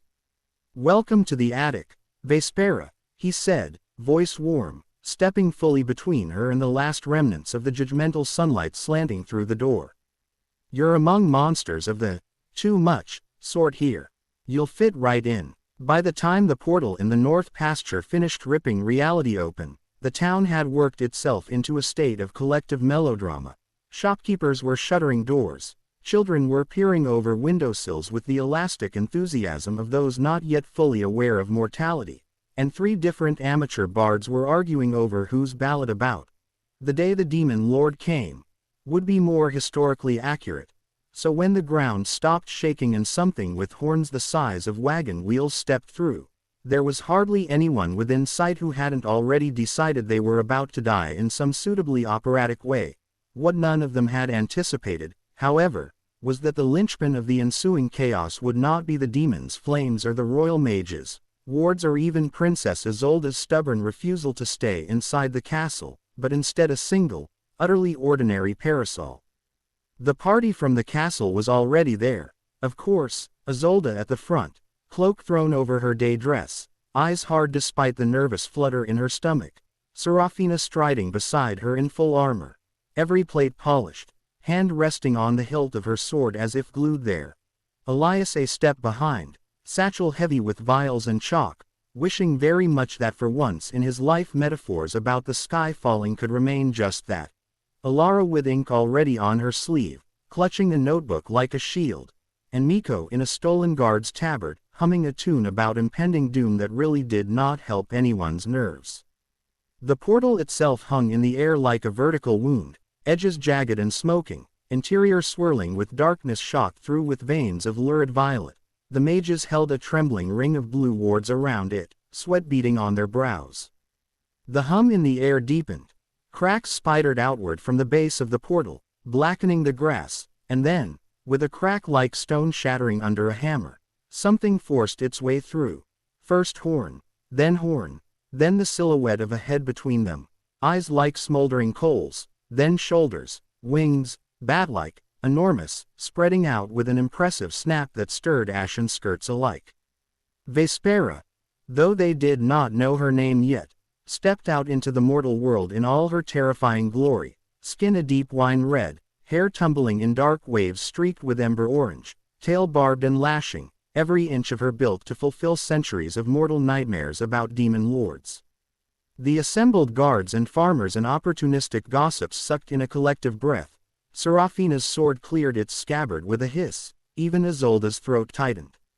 Vespera herself, lungs full of unfamiliar air that tasted of grass and sunlight and, hope, did what any self-respecting demon lord was supposed to do upon making a dramatic entrance. She inhaled, squared her shoulders, flared her wings wide enough to blot out a good portion of that disgusting bright sky, and prepared to unleash a roar that would curdle blood, topple courage, and, ideally, impress the few demon lords who might be clairvoyantly watching this mess to reconsider her unsatisfactory performance reviews. "Mortals," she boomed, voice emerging satisfyingly deep and resonant on the first syllable, vibrating the very air, and 50 people flinched. Emboldened, she opened her mouth wider to declare something appropriately apocalyptic. "Tremble before," she began, already shaping the vowels of Vespera of the 10th gloom, bane of misfiled souls, when the sun, merciless and utterly disinterested in dramatic timing, stabbed its way past the edge of her wing directly into her over-dilated pupils. Vespera's eyes, tuned for the soft bioluminescent glow of fungi caverns and the molten shimmer of lava rivers, had never experienced full, naked midday. Her brain, offended by the influx, slammed entirely into reflex. The terrible roar that should have poured forth emerged instead as a tiny, startled hic, a hiccup so high-pitched and abrupt that her shoulders jerked and her great wings did a ridiculous little twitch. The effect on the mortals was instant and bizarre. Terror, which had been building satisfyingly, took a bewildered step back. A guard near the front, who had been bracing for death, blinked, then made the catastrophic mistake of snorting, which he immediately tried to turn into a cough. Vespera froze, mortification flooding through her in a wave of heat that had nothing to do with brimstone. The second attempt went no better. I said, "Trem. Hic." This time accompanied by a puff of smoke from her nostrils and a tiny, involuntary stamp of one massive, clawed foot. Somewhere behind Isolde, Miko made a strangled noise that might have been a laugh. Serafina, whose job description did not include adjusting for comedic timing, saw only an enormous, unknown hostile that had just proven it possessed breath weapon capabilities, and did what decades of training and instinct demanded. She moved. Down. She barked over her shoulder, already lunging, sword a silver flash. Isolde dropped to a half-crouch. Elias, who had been following the scene with the twin lenses of his eyes and his half-forgotten empathy architect sense, staggered under the emotional feedback. That old discipline, taught to him by a hermit who'd murmured, "If you want to change people, understand how their hearts are built," had been something he'd set aside years ago because feeling the bent beams and cracked foundations in every passerby had been too much. But now, as Vespera hiccuped and squinted against the light, something in him cracked open. In that split second before Serafina's blade could carry her into striking distance, Elias saw Vespera's inner architecture. Not the towering spires of triumph or the jagged buttresses of bloodlust he'd expected, but a great vaulted hall of shadowed alcoves and unused pews, arches echoing with the ghosts of reprimands. There were half-built extensions labeled mercy and compassion that had clearly been knocked down more than once, then rebuilt stubbornly in the night. There was a heavy, oppressive weight on the central keystone, years of being told, "Too soft, too lenient, you'll never make a proper demon lord if you keep offering tea to the tormented," and threaded through all of it, right this moment, was sheer, unadulterated terror.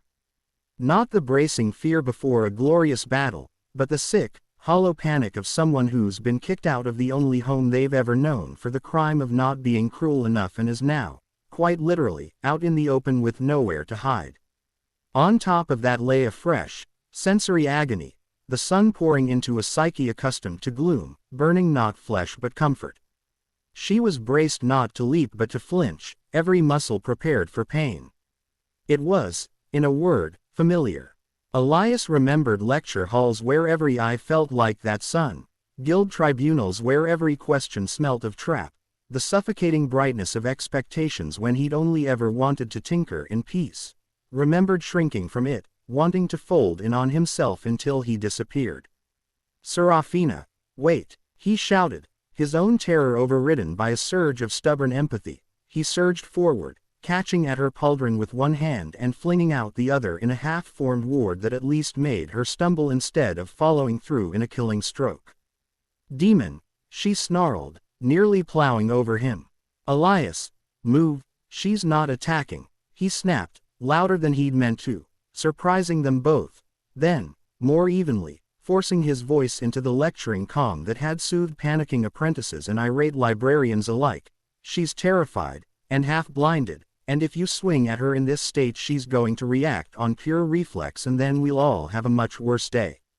As if to underline his point, Vespera tried, gamely, to reclaim her dignity, blinking furiously as tiers of overstimulated photoreceptors gathered at the corners of her eyes. She raised herself to her full intimidating height again, horns catching the hateful brightness, and attempted once more. "Beho, hic."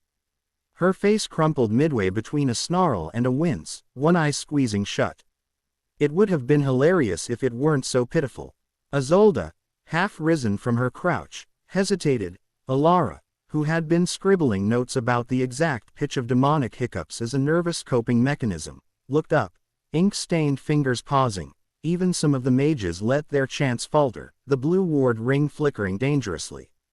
Elias, feeling the emotional architecture in front of him shudder under layer upon layer of humiliation, fear, and thinly soldered pride, made a decision that every cautious, self-preserving instinct in his body and almost all his life experience told him was monumentally foolish. He let go of Serafina's pauldron, took a slow step forward toward the demoness, and reached, not for a spell, not for his vials, but for the absurdly frilly parasol that had been tucked, forgotten, through his belt since the ball. It had been one of the court's concessions to his presence at outdoor ceremonies. At least carry something that looks festive, the Queen's steward had said, pressing the folded length of lacquered wood and pale cloth into his hands weeks ago. Elias had grumbled, then found, on blindingly bright days, that it made reading outdoors marginally less like staring into the mouth of a volcano. Now he flicked his wrist, the parasol snapping open with a practiced pop, pale fabric blooming into a dome of shade. "Easy," he called up to Vespera, every syllable shaped to carry calm. "You're not on fire. It just feels like it. Your eyes aren't built for this much raw light. Let me."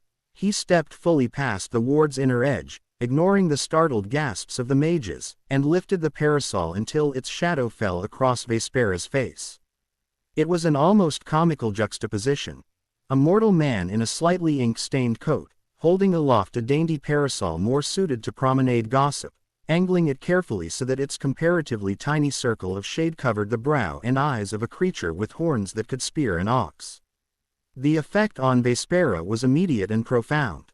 The burning knife edge of sunlight was cut, dimmed to something her abused retinas could process. The world, which had been an overexposed smear of agony, shifted back into distinguishable shapes. She blinked once, twice, tears tracking down her cheeks and sizzling faintly on her overwarm skin. The hiccups, which had always been a nervous reflex more than anything physiological, stuttered and stopped. For a long heartbeat, she simply stared down at Elias from beneath the fragile dome of cloth and ribs, the parasol's shade making his face look strangely soft in contrast to the harsh brightness all around.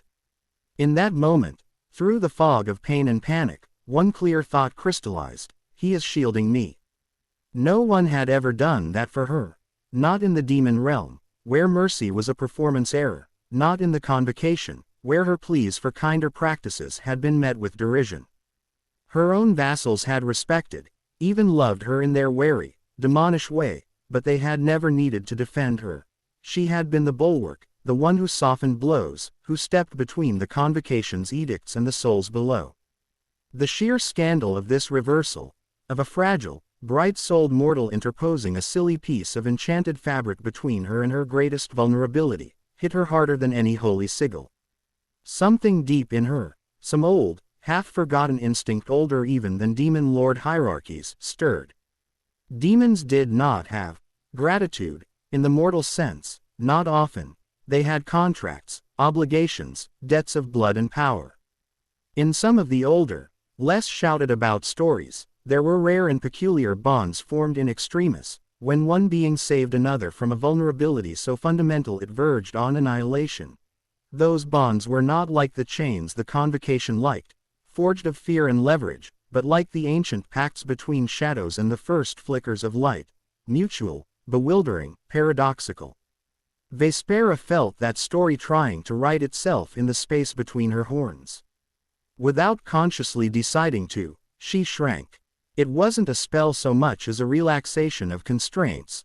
Like most high-ranking demons, she was a practiced shapeshifter, used to expanding or compressing her presence to match the fears of a given supplicant.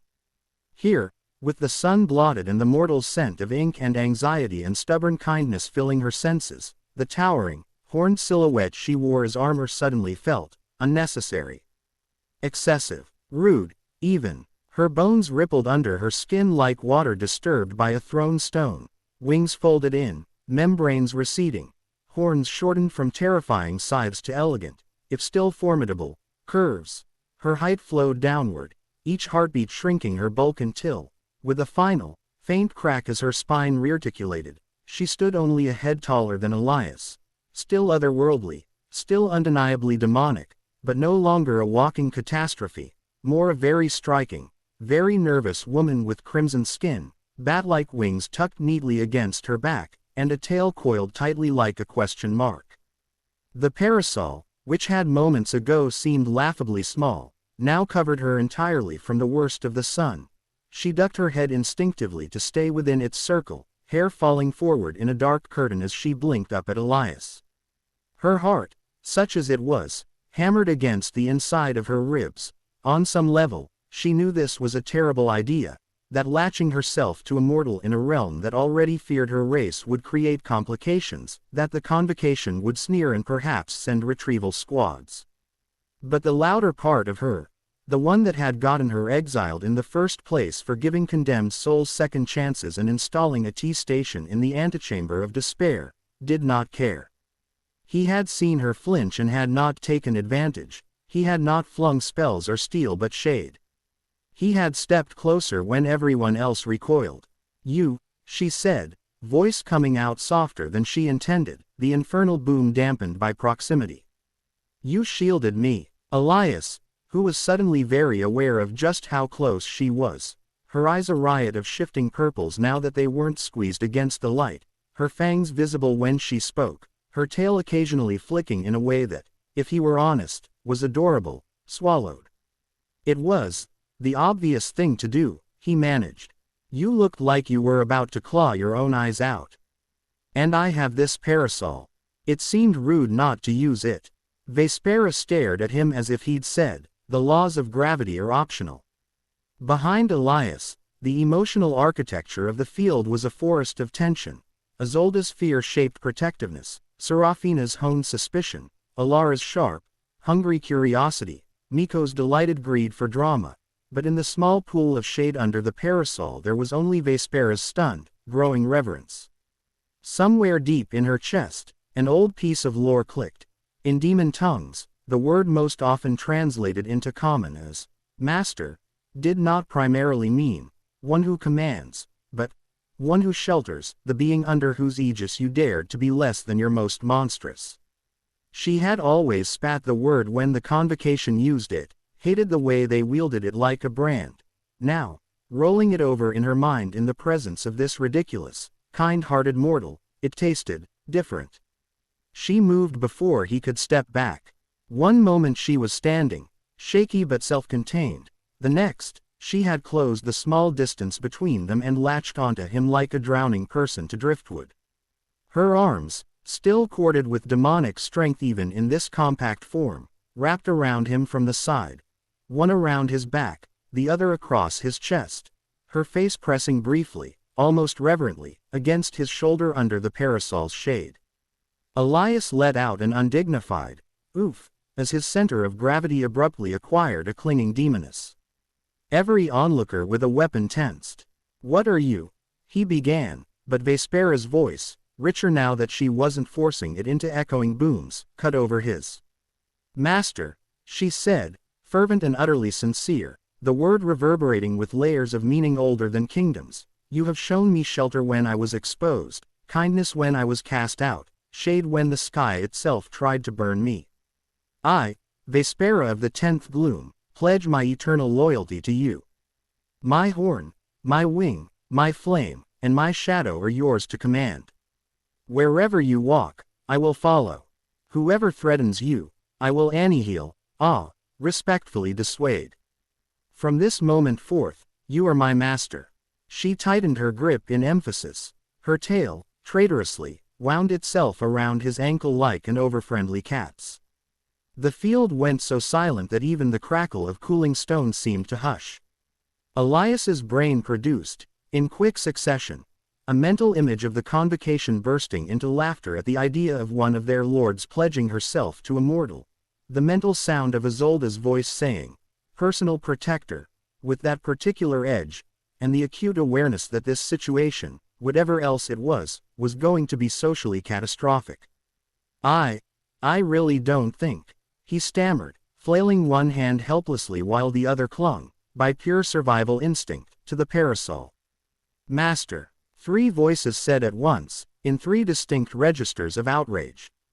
Isolde's came first, higher and sharper than she would have liked, edged with a jealousy she absolutely categorically refused to acknowledge even to herself.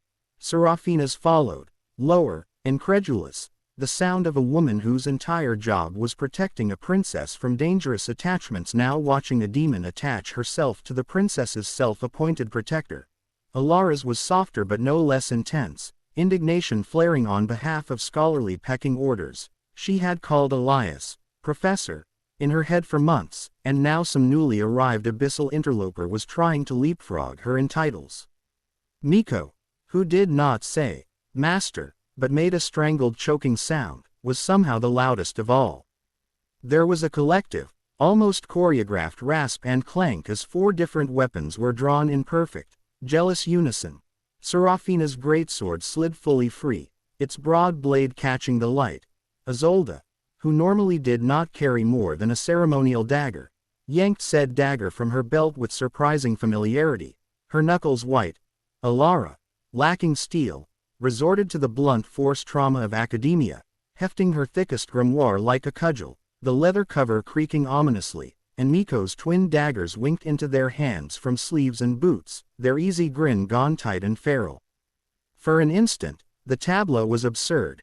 A demoness clinging devotedly to a thoroughly bewildered alchemist under a pretty parasol, surrounded by 4 bristling, armed mortals whose collective emotional architecture Elias's empathy architect senses registered as a riot of possessiveness, alarm, and something very like territoriality. The wards around the now closed portal flickered as the mages, equally stunned, momentarily forgot to feed them power. Unhand him, Serafina barked at Vespera, sword point rising. The knight had long ago accepted that Isolde was going to attach herself to hazard magnets, but that did not mean she had to let said hazards wrap themselves bodily around those magnets. You will release Master Elias immediately, or I will test how resistant your horns are to cold steel. How dare you call him Master like that? Isolde burst out, cheeks flaming crimson under the dusting of ash on her skin. He is my personal protector. The pronoun came out wrong, too sharp, too possessive. She tried to correct, failed, and barreled on. If anyone gets to, that is, if there are titles to be, anyway, you've known him for all of 5 breaths. Precisely, Alara added, brandishing her book, her hair frizzing slightly with indignation. I've been attempting to recruit him to co-author a treatise for months and he has not once agreed to let me call him mentor. But you strut in with your horns and your tragic backstory and suddenly it's, Master. This an eternal loyalty, that. Do you have any idea how much that skews the case study? And I had dibs on dramatic vows, Miko complained, flipping their daggers idly in a manner that made the watching guards edge back. If anyone was going to pledge eternal loyalty to his poor, overworked self, it was going to be me, in exchange for unlimited access to his more interesting potions and mild blackmail material.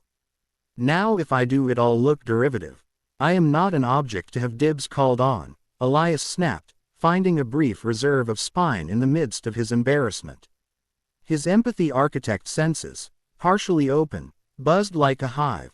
Each of the 4 bristling figures around him had built, over the past months, their own cramped annexes in the architecture of their hearts labeled with his name, places where reliance blurred into affection, into infuriation.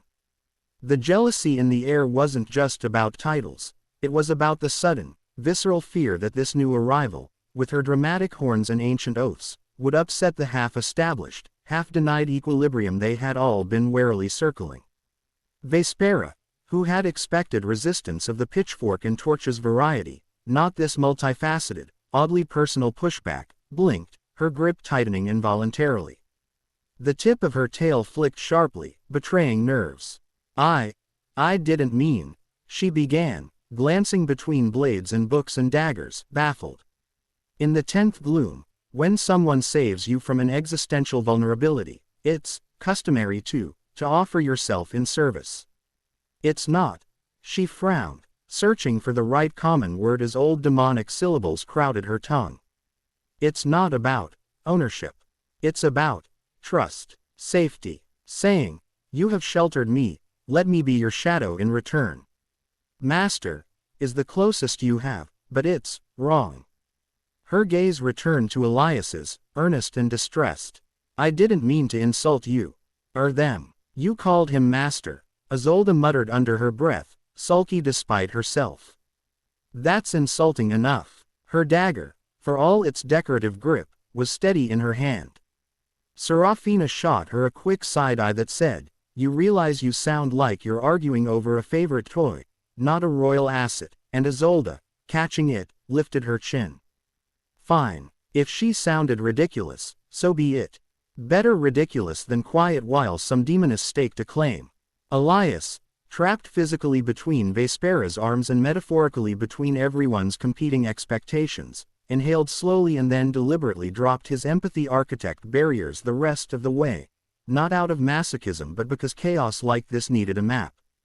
The emotional architectures around him flared into focus. Isolde's was a fortress hastily renovated, new rooms labeled, self, and choice, carved out of old obligation halls, and in one sunlit tower, stubbornly defended, were shelves full of his name next to the words, trust, and, on one unfiled scrap, want.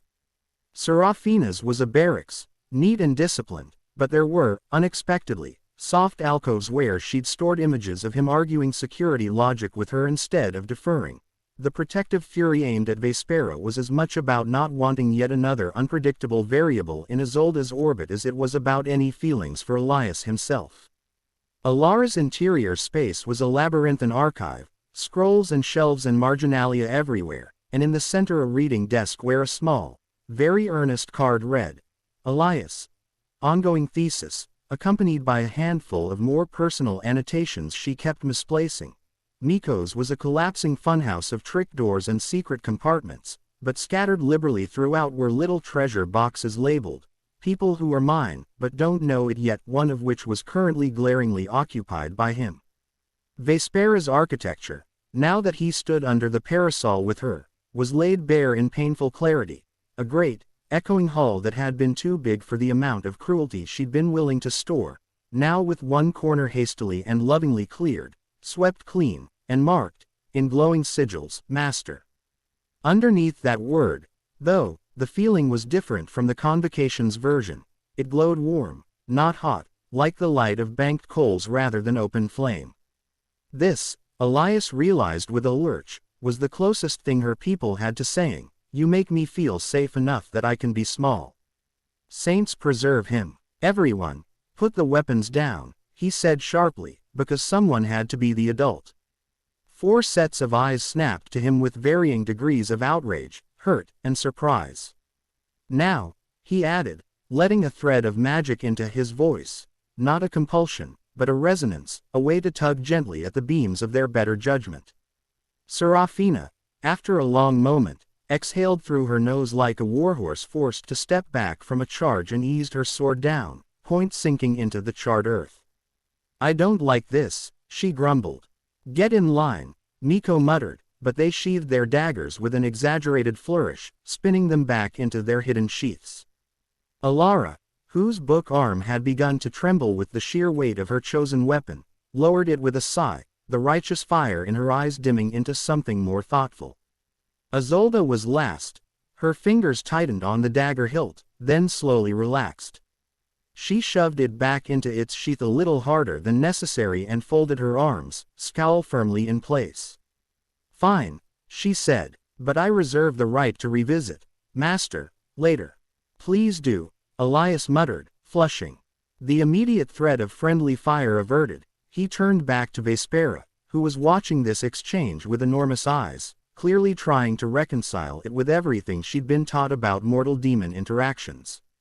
Vespera, he said, deliberately using her name to tug her attention away from the drawn steel, in our world, master, has connotations.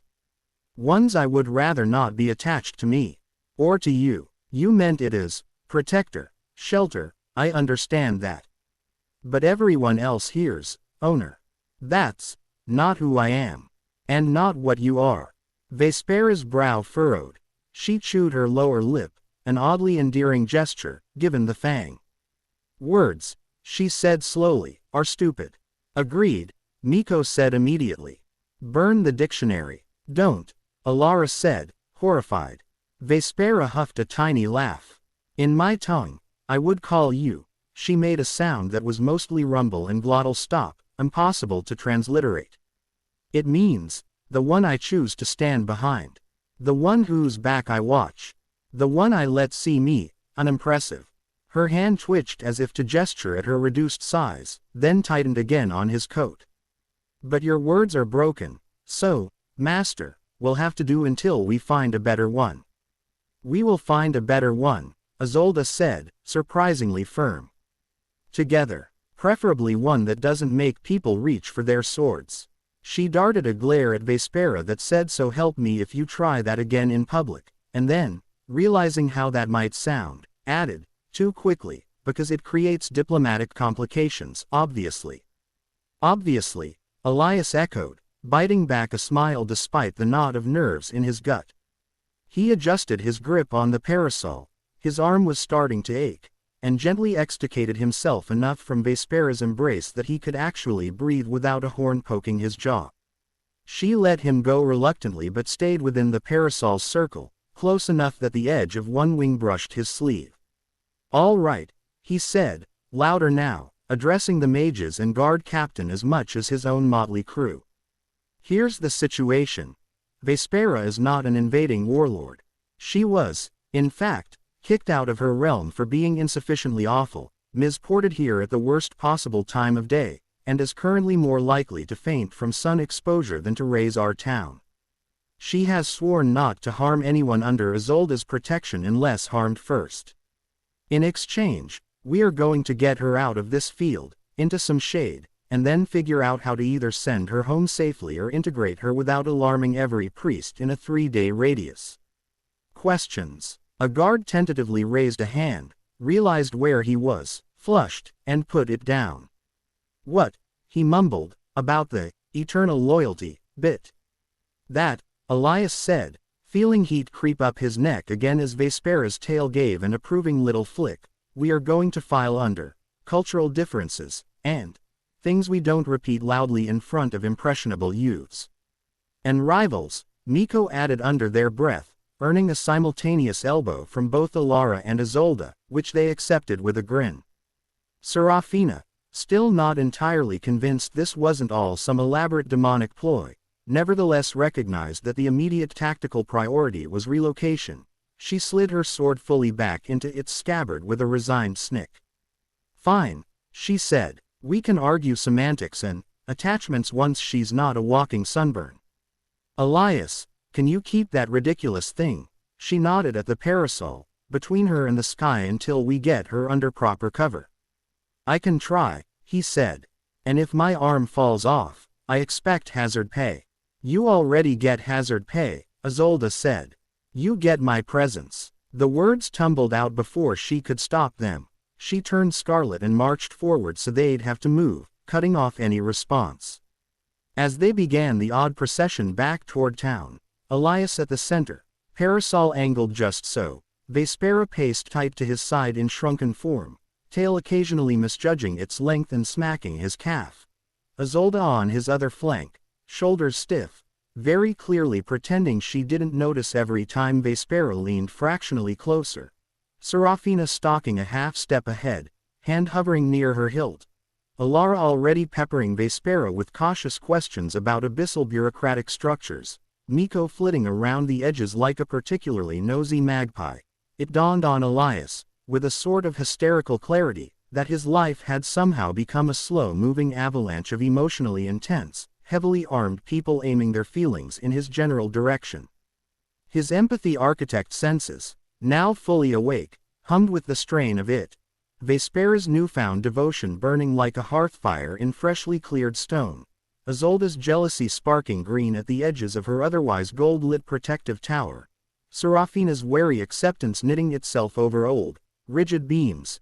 Alara's excited curiosity scrambling to catalog this new specimen of loyalty bond. Miko's glee at the additional chaos seasoning their more complicated desire not to be left behind. Under it all, his own architecture creaked, old supports rearranging to make space for this unexpected weight.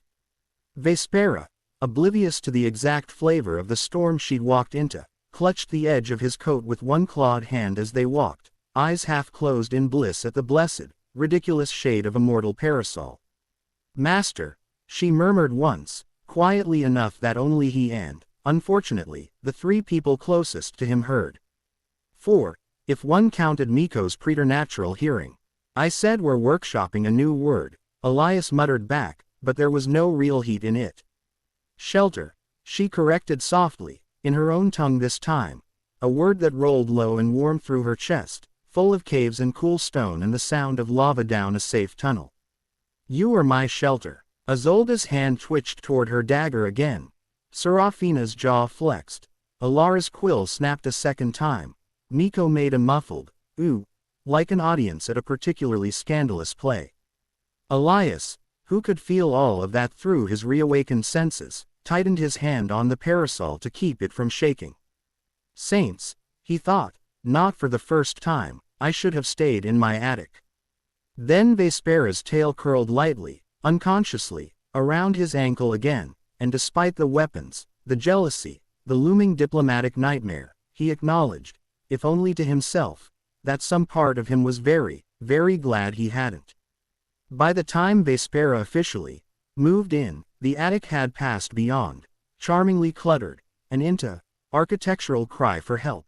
A fact driven home one evening when Elias attempted to cross from his workbench to the only clear chair, misjudged the angle around Vespera's temporarily full-sized wing, tripped over Miko's hammock, ricocheted off a stack of Alara's books, and ended up sprawled across Isolde's lap with Serafina's scabbard digging into his ribs and Vespera's horn neatly skewering the rafters.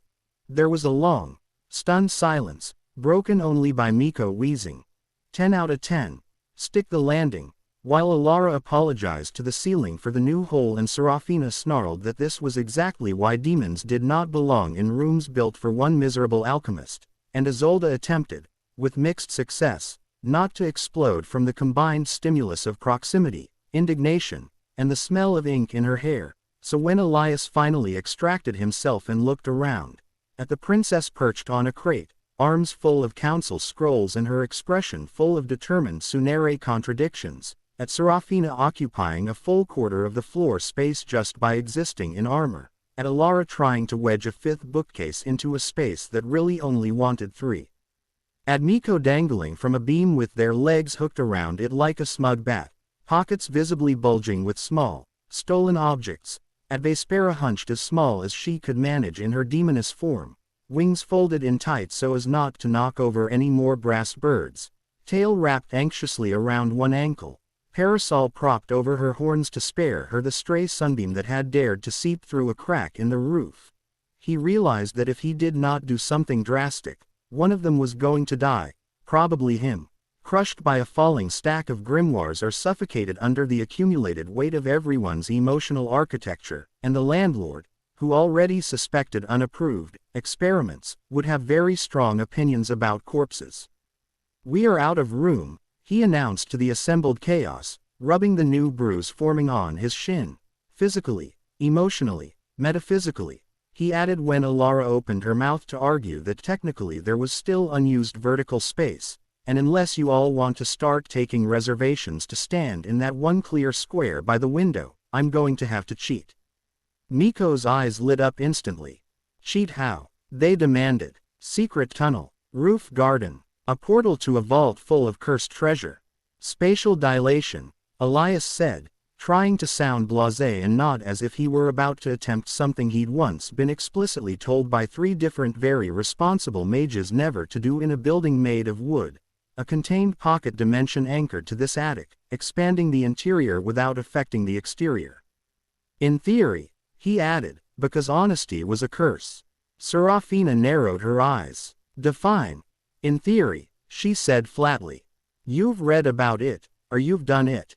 "I designed 3 separate models for my guild exams," Elias replied stiffly. "I passed, with distinction. I simply chose not to build them at full scale, because the guild's idea of safety protocols and mine diverged." Translation: Miko stage whispered, "He's brilliant and bored and this is going to be fantastic." "Or catastrophic," Serafina muttered, but she didn't say no. because even she had to admit that her princess was spending far too much time in a room where turning quickly meant smacking into a demon's wing or an alchemist's explosion jar. Vespera, who had been doing her best to fold her entire 6.5-foot demoness frame into the smallest possible volume of air under the parasol and who twitched every time someone brushed too close to her horns, lifted her head. "More space," she said slowly, tasting the concept. "Like a bigger cave. But without more sky." "Exactly," Elias said. "More rooms for everyone. Doors that lead to other doors. Enough storage that Alara doesn't have to stack treatises on the floor. Enough hooks that Miko can hang all their hammocks without turning the rafters into a death trap. A proper training space for Serafina so she stops doing lunges in my narrow stairwell. A place for Vespera to lurk without spontaneously combusting every time the sun moves 1 inch. And perhaps," his voice softened despite himself, "a room for Isolde that isn't full of court eyes." Isolde, who had been pretending to be scandalized by the very notion of living in a bachelor's attic, felt her heart do that traitorous skip again and covered it by huffing. "A princess does not lurk, Elias. She occasionally requires respite from the ravenous maw of statecraft." "So yes," Miko summarized. "We're building a hideout. I approve. Are there going to be secret passages?" Elias sighed, already reaching for his chalk and a vial of powdered quartz. "Only if you promise not to use them solely to eavesdrop on private conversations," he said. "No promises," Miko sang. It took 3 days of rearranging, arguing, and very careful rune drawing before Elias was ready to attempt the expansion. In that time, the overcrowding somehow got worse, because once word spread that Elias is going to do something big with the attic, a rotation of curious castle servants, nosy neighbors, and at least one royal mage turned up to check on the structural integrity, which mostly involved standing in the only free doorway and offering unsolicited advice. Elias cleared them all out. "If anyone who does not live here is still inside when I activate the array, you may have an intimate encounter with a wall that no longer exists, and I do not mean that poetically." And then, with only his 5 constant disasters remaining, knelt in the center of the crooked floor and began to lay out the spell.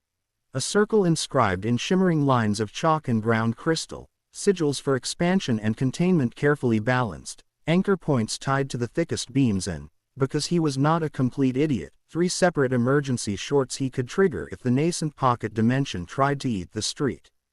As he worked, Vespera watched with her chin propped on her hands, tail swaying slowly. Isolde paced and pretended not to hover. Serafina checked every strap on her armor for the 3rd time, as if battle readiness would help against unfolding space. Alara scribbled notes and, at one point, tried to adjust a rune before Elias slapped her hand away. Miko lay on their back on the rafters, counting cracks. "Everyone ready?" Elias asked finally, sweat beading at his hairline. "This may feel strange. Try not to panic if up stops meaning the usual thing for a moment." "Define strange," Serafina said again, but there was no time for definitions. Elias exhaled, spoke the trigger word, threshold, and pushed. For a heartbeat, nothing happened. Then the air itself seemed to stretch, the familiar weight of the attic's cramped volume suddenly elastic, the angles of the walls unpeeling like folded paper, the worn boards under their feet groaned, not with breaking but with yielding, as if a door were opening in every direction at once. Isolde grabbed the nearest solid thing, which happened to be Elias's shoulder. Vespera instinctively flared her wings to balance, smacking Miko off their beam. Miko landed on Serafina, who swore. Alara's ink bottle levitated 3 inches and tipped, the drops hanging in midair like little onyx planets.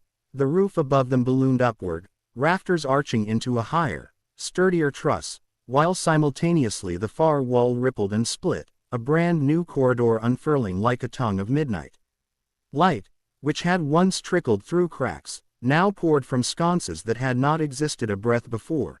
The cramped, single-room chaos elongated, extruded, divided, until, with a final, spine-tingling snap, reality settled into a new configuration and the trembling in the floor ceased.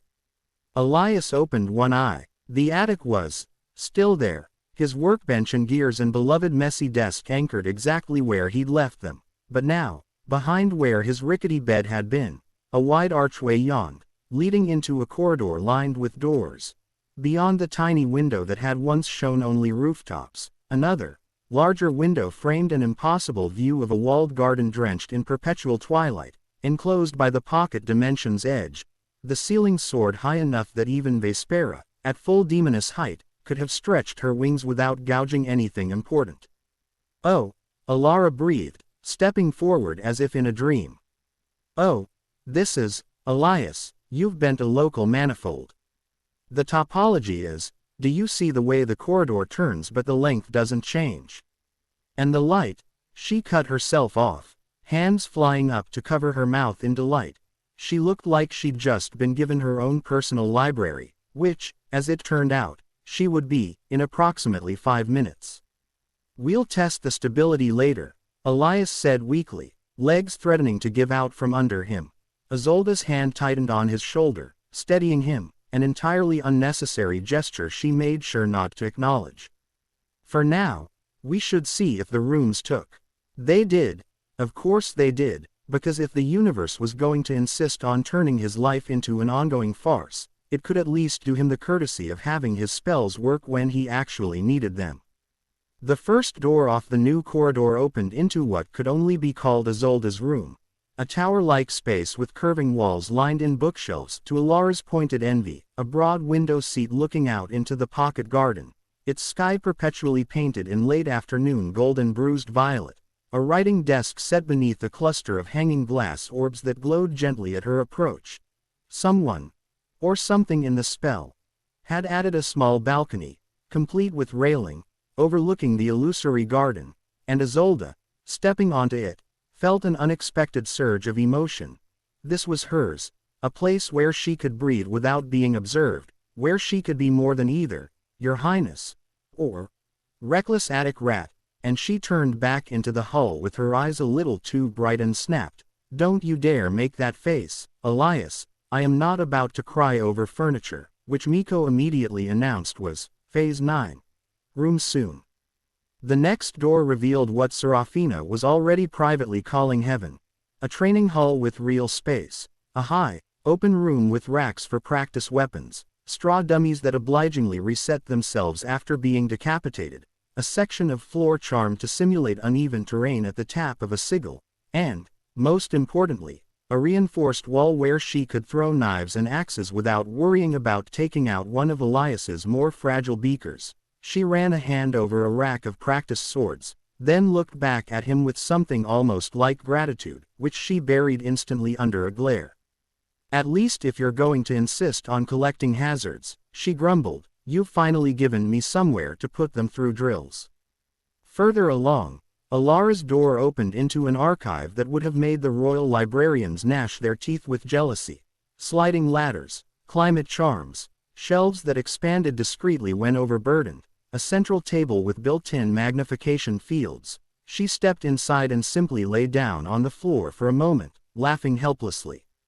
Miko's quarters, of course, were a labyrinth, a cozy, if maze-like warren of nooks, hidden compartments, and one central hammock large enough for 3 people, because they had plans. By some mysterious quirk of the magic, or perhaps because Elias's subconscious had simply given up trying to corral them, there were at least 3 hidden doors in their room that led, via dubious routes, to everyone else's, a fact Miko discovered within an hour and exploited immediately, popping out of Alara's wardrobe mid-rant about cataloging and earning the scholar's first ever shouted expletive. Vespera's room was perhaps the most surprising. A deep, vaulted chamber lit by gentle phosphorescent fungi that definitely hadn't been in Elias's ingredient stores, a central pool of comfortably warm, non-holy water, couches piled with dark cushions, and one wall entirely taken up by a view into a fake but convincing cavern opening onto a starless abyssal sky. The light level never rose above, pleasantly murky, and when she stepped inside, parasol folded, she inhaled deeply, shoulders finally dropping out of the permanent hunch she developed on the surface. "You made me a gloom," she said, voice gone oddly soft, and Elias, leaning against the doorframe with one hand still aching from the spell, shrugged awkwardly. A very small, self-contained, absolutely not for torment just for brooding gloom, he said. Rules.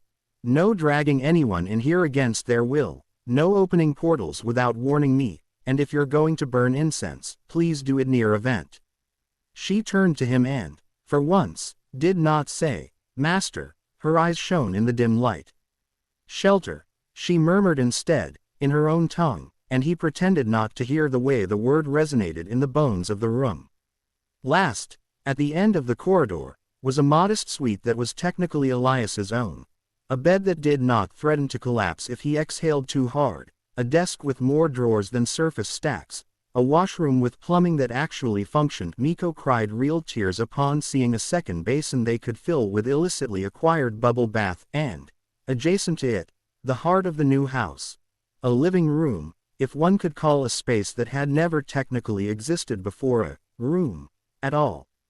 It was a wide, open area with mismatched but comfortable chairs, several of which looked suspiciously like upgrades of the battered ones from the attic, a low table scarred already, somehow, with future ring marks, a broad fireplace that came equipped with a perpetual tea kettle and a shelf for Lara's tea blends and an alarming number of Miko's stolen cups, and, dominating one wall, a set of windows that looked out into the pocket garden, where strange, not quite real trees rustled in an ever-present evening breeze.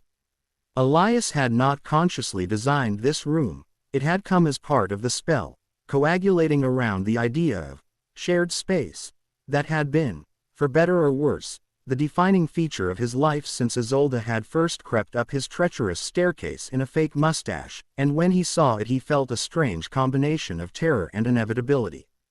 "We'll meet here for meals," he said, voice a touch resigned.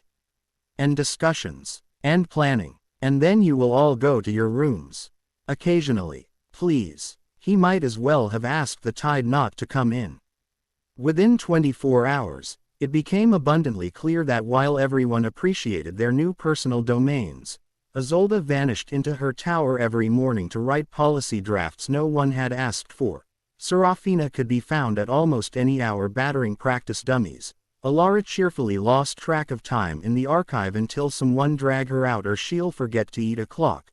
Miko slept in their labyrinth for the sheer joy of being able to pop up behind people from 7 different directions, and Vespera spent long stretches in her gloom humming to herself and rearranging stalactites by aesthetic mood.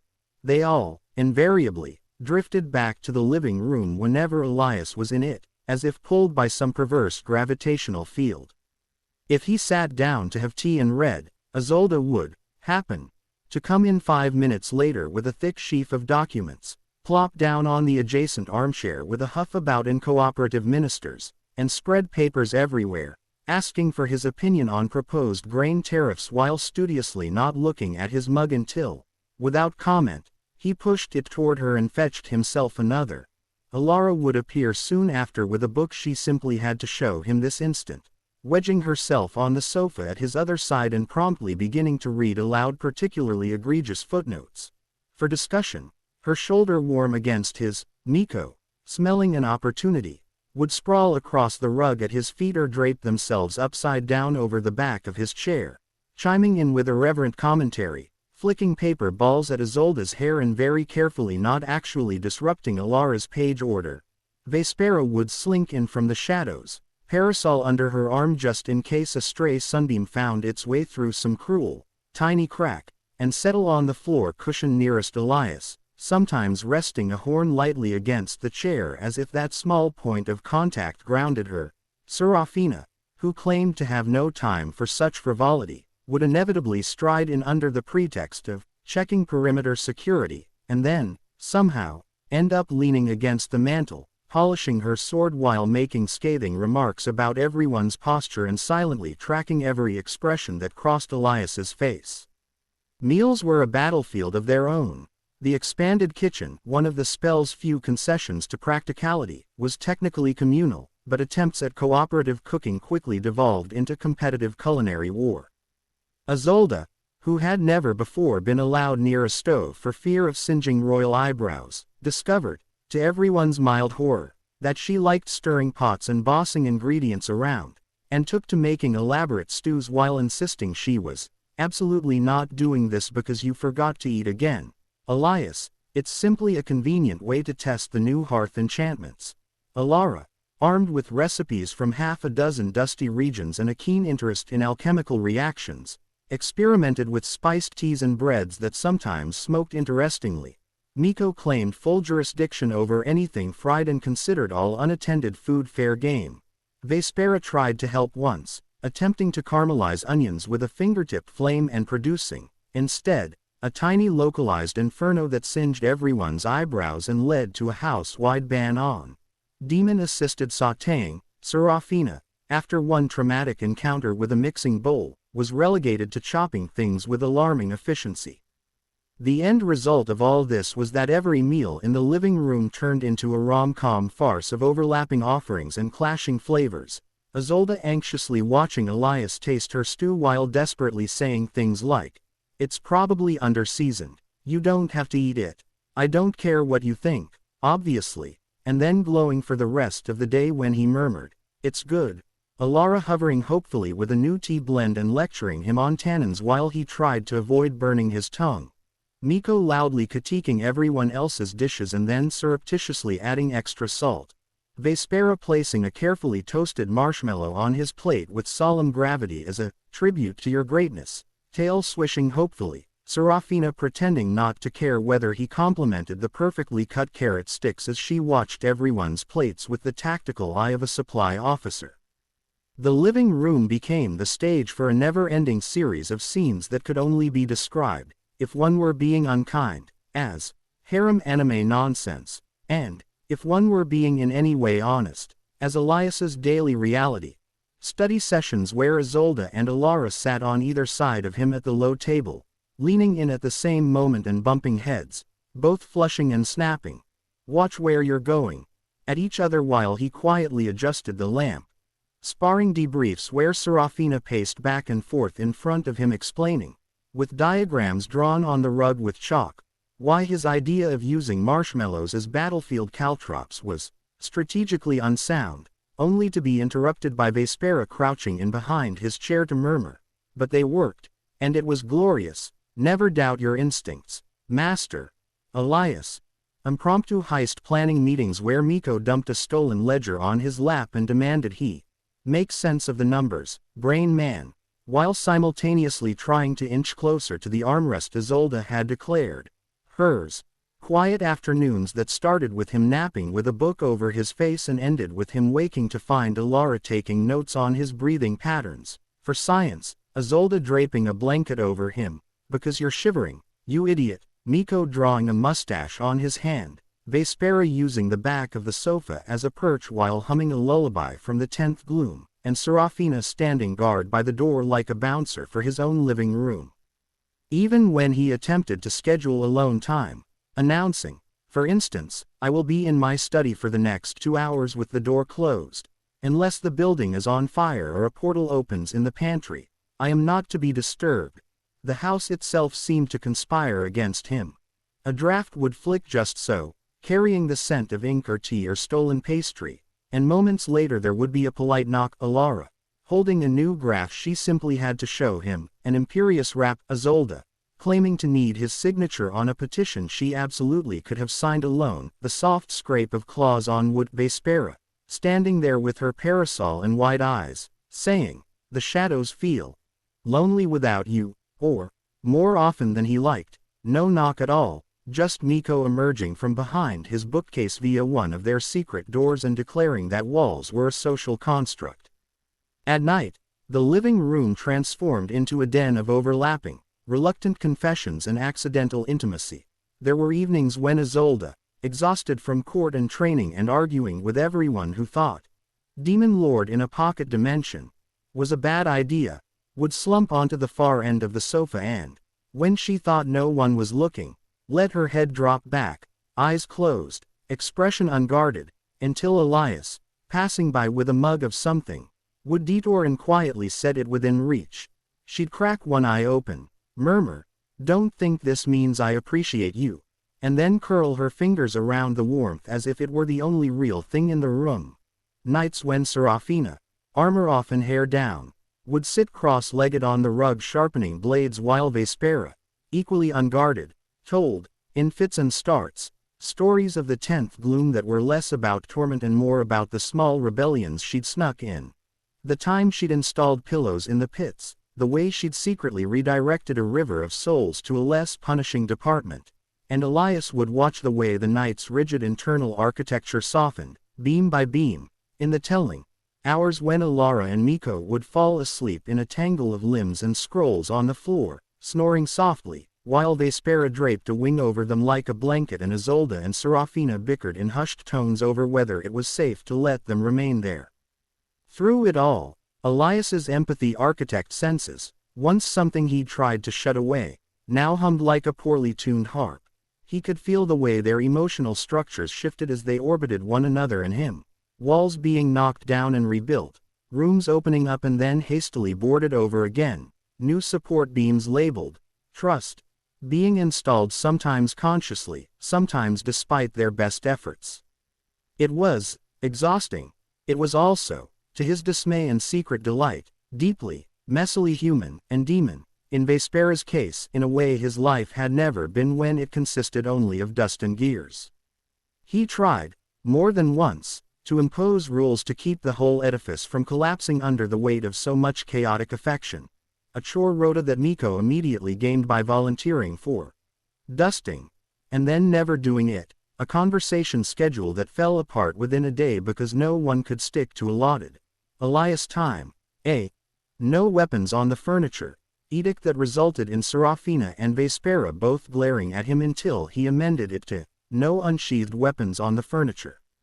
In the end, the house found its own rhythm, one that looked less like the stately, ordered life he'd once imagined and more like a never-ending sequence of utterly ridiculous, occasionally heartfelt vignettes.